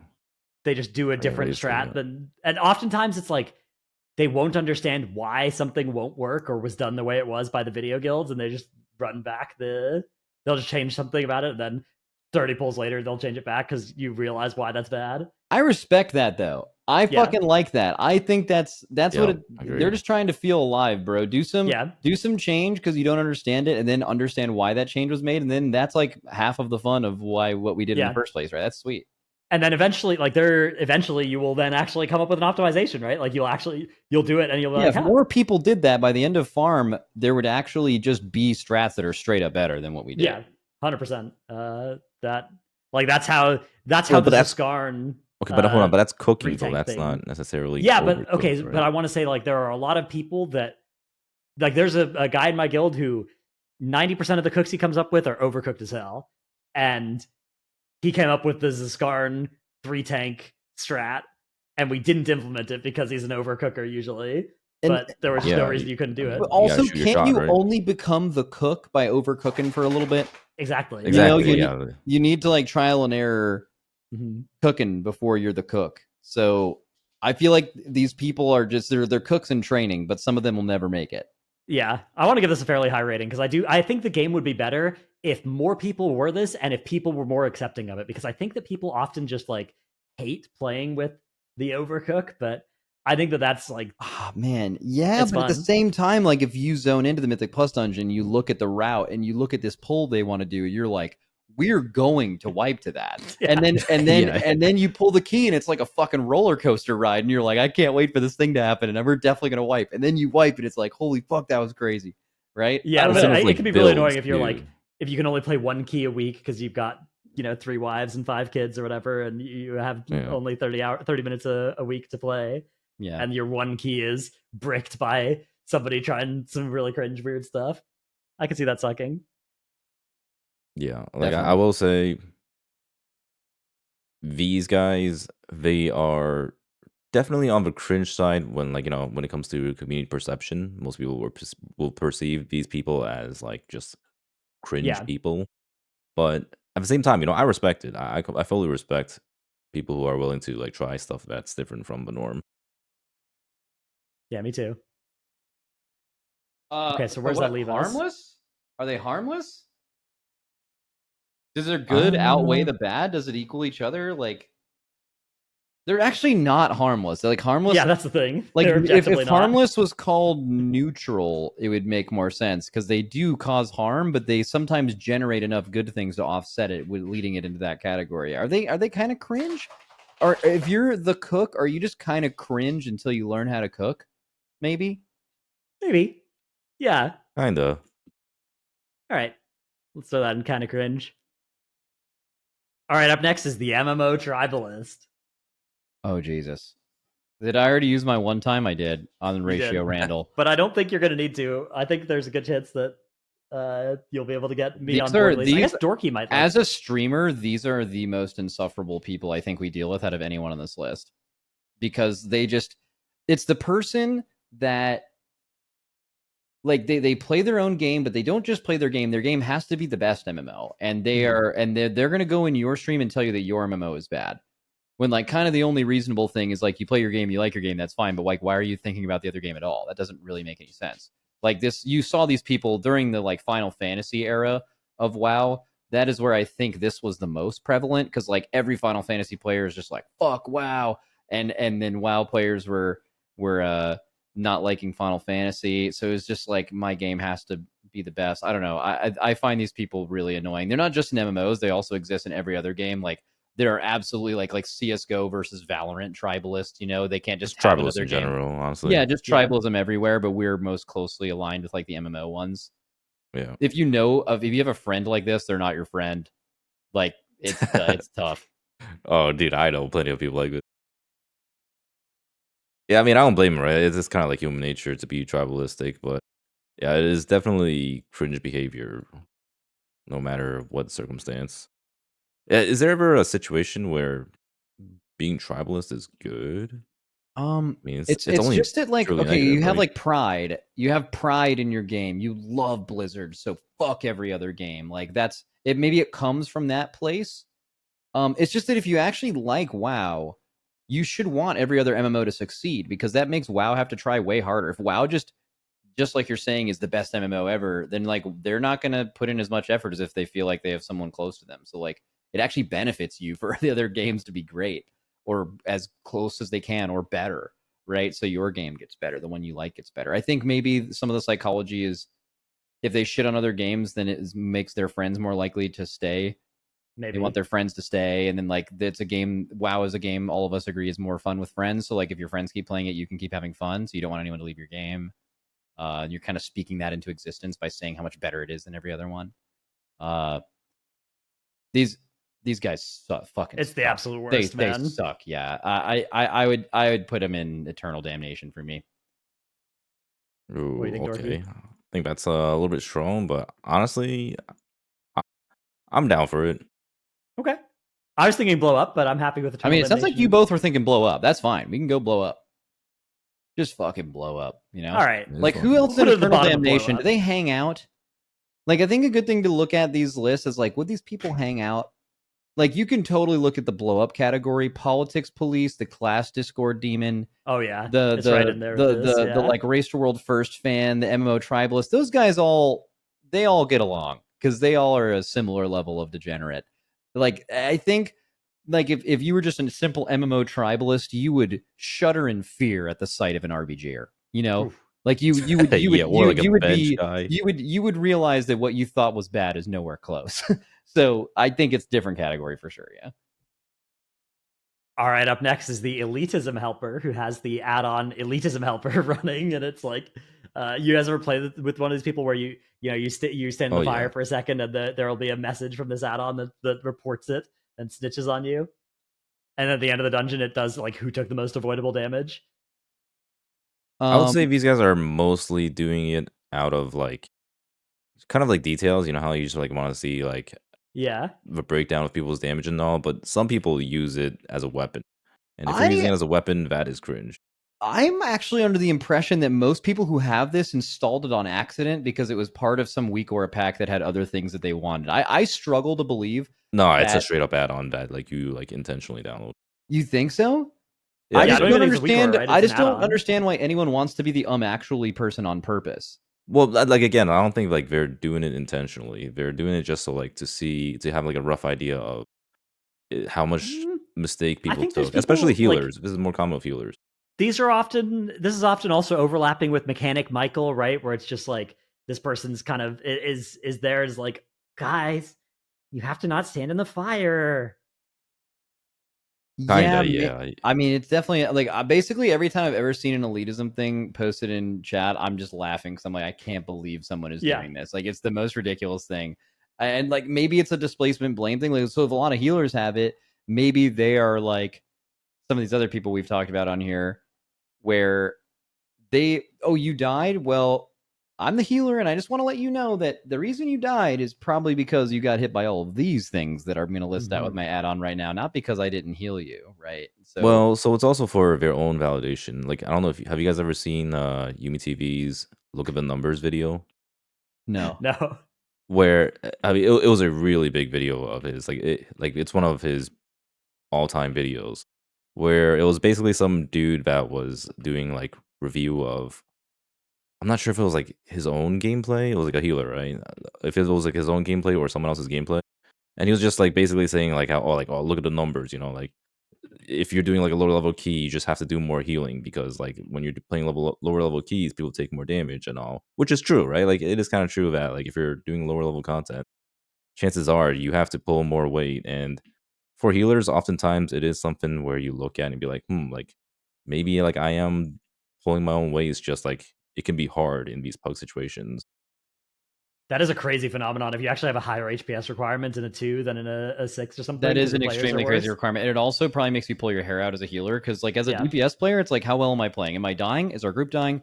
And am I doing as much damage? The like what you can do is laid out in front of you. But as a healer, it's like a mixed bag. You'd have no idea what you're going to get when you go into a pug key. You might just have to do a ton of healing or 0, and you have basically no idea other than like the relative key level you're doing, which could kind of let you believe what quality of player will be in there maybe. But it's just like you did. I mean, honestly, that sounds kind of fun. It's always different. You know, you got to just figure it out, improvise. All right, what do we think about the Elitism Helper? They're not positive. Okay. Do we think kind of cringe or I'm thinking kind of cringe. I don't think it's any worse than that. The fact that I don't think it's too harmful. Honestly. Yeah, all right. And also I laugh every time I see it, so it has some positive benefit for me to make it not way low. All right, next is the Vibe Assassin. This person rips a sigh as soon as you wipe, and the mood is down so bad for the rest of the night. Yeah, Dratnos has one of these in his guild. I don't know his name, but I was hate watching his raid yesterday when we were supposed to record this. Wait, who is it? I don't know who it was, but basically there was one person I identified his voice doing it multiple times, but he only ever spoke when in between polls when he had to complain about some people doing something bad from the previous poll. But it was like definitely like the vibe from the voice was like not good, and the vibe instantly went down. And then Dratnos, the morale officer, brought it right back up. That's right. That's me. That's I actually don't even know. I couldn't tell you who that would be in my guild. So yeah, I mean, I could show you the voice on recording or There's whatever. that many of them. No, it's one guy, a singular dude who's doing it. Yeah. So a lot of guilds have this, and it's just like not constructive, but they just get mad when things aren't going well, and then they like can't internalize it or won't, and end up. Yeah, I mean, like the most classic version of this is you wipe, no one's saying anything because everyone knows there's someone tilted, and then that person who is the known vibe assassin openly sighs into their mic like they're upset. Yeah, and that is like your raid. You will never have another pull that night that is better than your lowest pull. Like your raid is in the shadow realm, and it's usually like one person in a guild that has the power to do this. Yeah, this like scales with how important they are to your comp, and also how good of a player they are. Like the more they are an irreplaceable person, and then also the more that like then the more kind of like secure they are in their spot, and the more that they know they can just sigh and like flame people without getting lobbed. Yeah, this is like I would say the reason they're always good is if they're bad, you just get rid of them. Like if you have someone in your raid who's like on the edge of the roster and they're assassinating your vibe, that's like as an officer, that's the first person you talk about kicking after the raid. The only case where that will happen is if they're also in leadership, right? Like if the GM is the vibe assassin, they can also Well, it's actually really easy for raid leaders to sometimes be the vibe goat and the vibe assassin, because as a raid leader, you can't really internalize when you are like not feeling well or you're upset or not happy with the current moment, right? And you have to talk, right? Like you have to talk, ask what went wrong there, and you have to like, and if you are tilted, you can't just be quiet for a bit. Exactly, because you being quiet, if you talk all the time and you are quiet, your guild knows that you're tilted, and that's the same thing as actually speaking and assassinating the vibe, because everyone knows, you know. So it's like that can happen. We're talking more like the person that's not in leadership that just fucks up your whole night when they're not feeling good. I think it's like generally understood. Like I think it's not the worst. I mean, it's definitely bad, but it's not the worst. Like, dude, and plus it's like extra awkward because you know there's only the 5 of you, and when nobody's talking, and you know it's supposed to be like a kind of like a buddy scenario. It's kind of like the non-verbal situations. Yeah, that's always a tough look. Like that's the end of your, like, for example, when that starts happening, that's probably the end of your keys for the night, right? Like you're not going to continue. Yeah, maybe do a couple and fail. Those are really rough. You're not going to get any more IO that night, right? Just like you're not getting a new best pull. Yeah, after that happens. Oh, this happens all the time in TGP and MDI, by the way, because like you know you're just stuck with the same idiots for like 12 hours straight. It's gonna happen, and you know it's kind of forced too, right? Like you can't change your team anymore. Take a break, right? or change your teammates. Yep. I think that's everybody why I know who's ever played MDI has had like somebody that they played with. It's just so annoying, and you're doing like the same thing all day, and then like this actually. So the one that I'm vividly remembering is a disagreement between 2 people in MDI, and it happened at the start of a practice day. So it was just like 10 to 12 hours of not being productive, and it just being a weird vibe, and it got cleared up before the next day. But yeah. This is not even like blow up for me. This is a blow me up situation. If you're ever fucking blow me the fuck up if this is happening. Yeah. I think maybe blow up is the appropriate tier for the vibe assassin. The reason they're not in eternal damnation is number 1, they would shudder at the sight of an RBG'er, and number 2, they care. The only way you can be a vibe assassin is if you care. Right. You know, if you don't care, you're just like, oh, this is indifferent to me. You're not indifferent. You're mad that it's not going better, which means you care. And that is redeeming. That does count. That's redeeming. Yeah. So I think blow the fuck up, and blow me up if you're ever there too. I'll get blown up. That's fine. I'd say this happens to like everyone. Yeah, we've all been the vibe assassin. We just tried to be it as little. As we can. Absolutely, I have. But I don't have a choice. Like if I'm tilted, which happens, right? I can't just be quiet, because the second I'm quiet, every single person in the raid within 5 seconds of me not talking when I normally would is like, oh, Max is tilted, now I'm gonna tilt. so it's just like, I mean, you literally can't avoid it. The never on time. Yeah. Is this self-explanatory? Yeah, I don't think this one needs a PhD to explain. This is somebody who's not on time. The reason your raid starts 10 minutes late, the person who says, I'm going to just go to the bathroom real quick in between keys, and it's 40 minutes later. It's the... This is criminal in MDI, by the way. This is another MDI situation. Oh, yeah, it's so bad in MDI. When people don't show up at their time they're supposed to be practicing, it's the worst. I mean, Race World first, too. You have, like... So we have, like, I think 6 or 7 bathrooms in the facility during the Race World first, but if we take, like, we do take 5-minute breaks, and then those people were just always late, so we're like, maybe just that doesn't work. We need 8-minute breaks or 10-minute breaks. And it doesn't matter. There's always just like people that are just walking around when it's over. It doesn't matter how long. We've kept extending the breaks for this reason, because we're like, if people need longer breaks, we can do that. And we kept extending it and extending it. And it turns out the break could be infinite. And at the end of it, people will not be at their computers. So it's just part of it. It's pretty annoying. Yeah, Dude, pretty annoying. This goes in eternal damnation. God damn. No, well, not really, but a never on time person would literally instantly disintegrate if they were in front of an RBG'er. Yeah. Their level of evil is bad, too deep rooted. It is pretty bad though. Like this is it worse than kind of cringe? Maybe it's an I don't like you. I think it's just kind of cringe, man. I don't know. They're just like not killer reliable. Yeah. That's all. What's wrong with being a little not? That's a little cringe, you know? Are they? This is not me, by the way. It sounds like I'm defending me. I'm not a never on time person, but like I don't know. I feel like they're not. Does this kind of also qualify under the summon me thing? Because like, yeah, this will often be you have to summon them because they're late. Yeah, and that's an eternal damnation. That's an eternal damnation. So maybe it's blow up. Yeah, like I swear it depends on the person, right? Like some people have a massive pet peeve against people who are not on time. Blow them up. Blow them up. Bang! All right. All right, up next is pre-pull Perry. Perry. So dude, this is me, except I never pre-pull. Is always pulling the boss early. Often this was Moonkins because they would like start rapping. Yeah, it's a Boomkin. Yeah. Yeah, so Moonkins are disproportionately likely to be this person, which makes me immediately lower it a tier. Yeah. What the hell?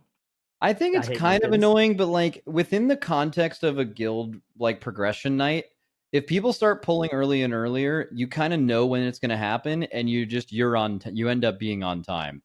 And there's really honestly no guild that just pulls exactly at 0. Like our guild pulls from like probably in between like 0.5 and 1 second, like every single time, you know, like that's just what happens. And but maybe that's like part of the plague. The reason that there's a pre-pull parry, now you're having to guess when exactly you start the precast, and it's like this ever-evolving thing that changes throughout the night because people don't want to be late.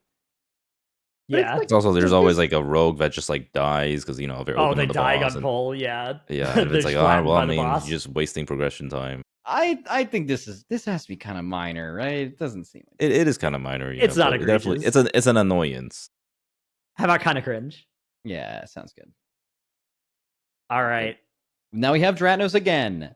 The overtimer, the filthy overtime raid. Is that what this means? I'm pretty sure that's what this is. Oh, I should have saved my one time.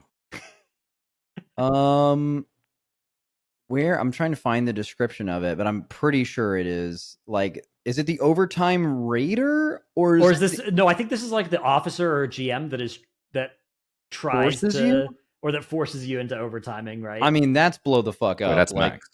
That is not me. Everyone here is signing up for this. Although if I okay, actually it is me. Like before we started going for Race to World first, I was like the one heavily pushing us in that direction. I'm like, I want to do this. So, but like the guild was down though, and I wouldn't have done it if most people weren't down. I think if that's actually the version that we're talking about here, I think that's usually pretty like. But does that happen though? Like, are there guilds that like don't want to do overtime? Like the majority of the guild is like, I don't want to raid tomorrow, and then there's one person that's like, but I do, and then you end up actually doing it.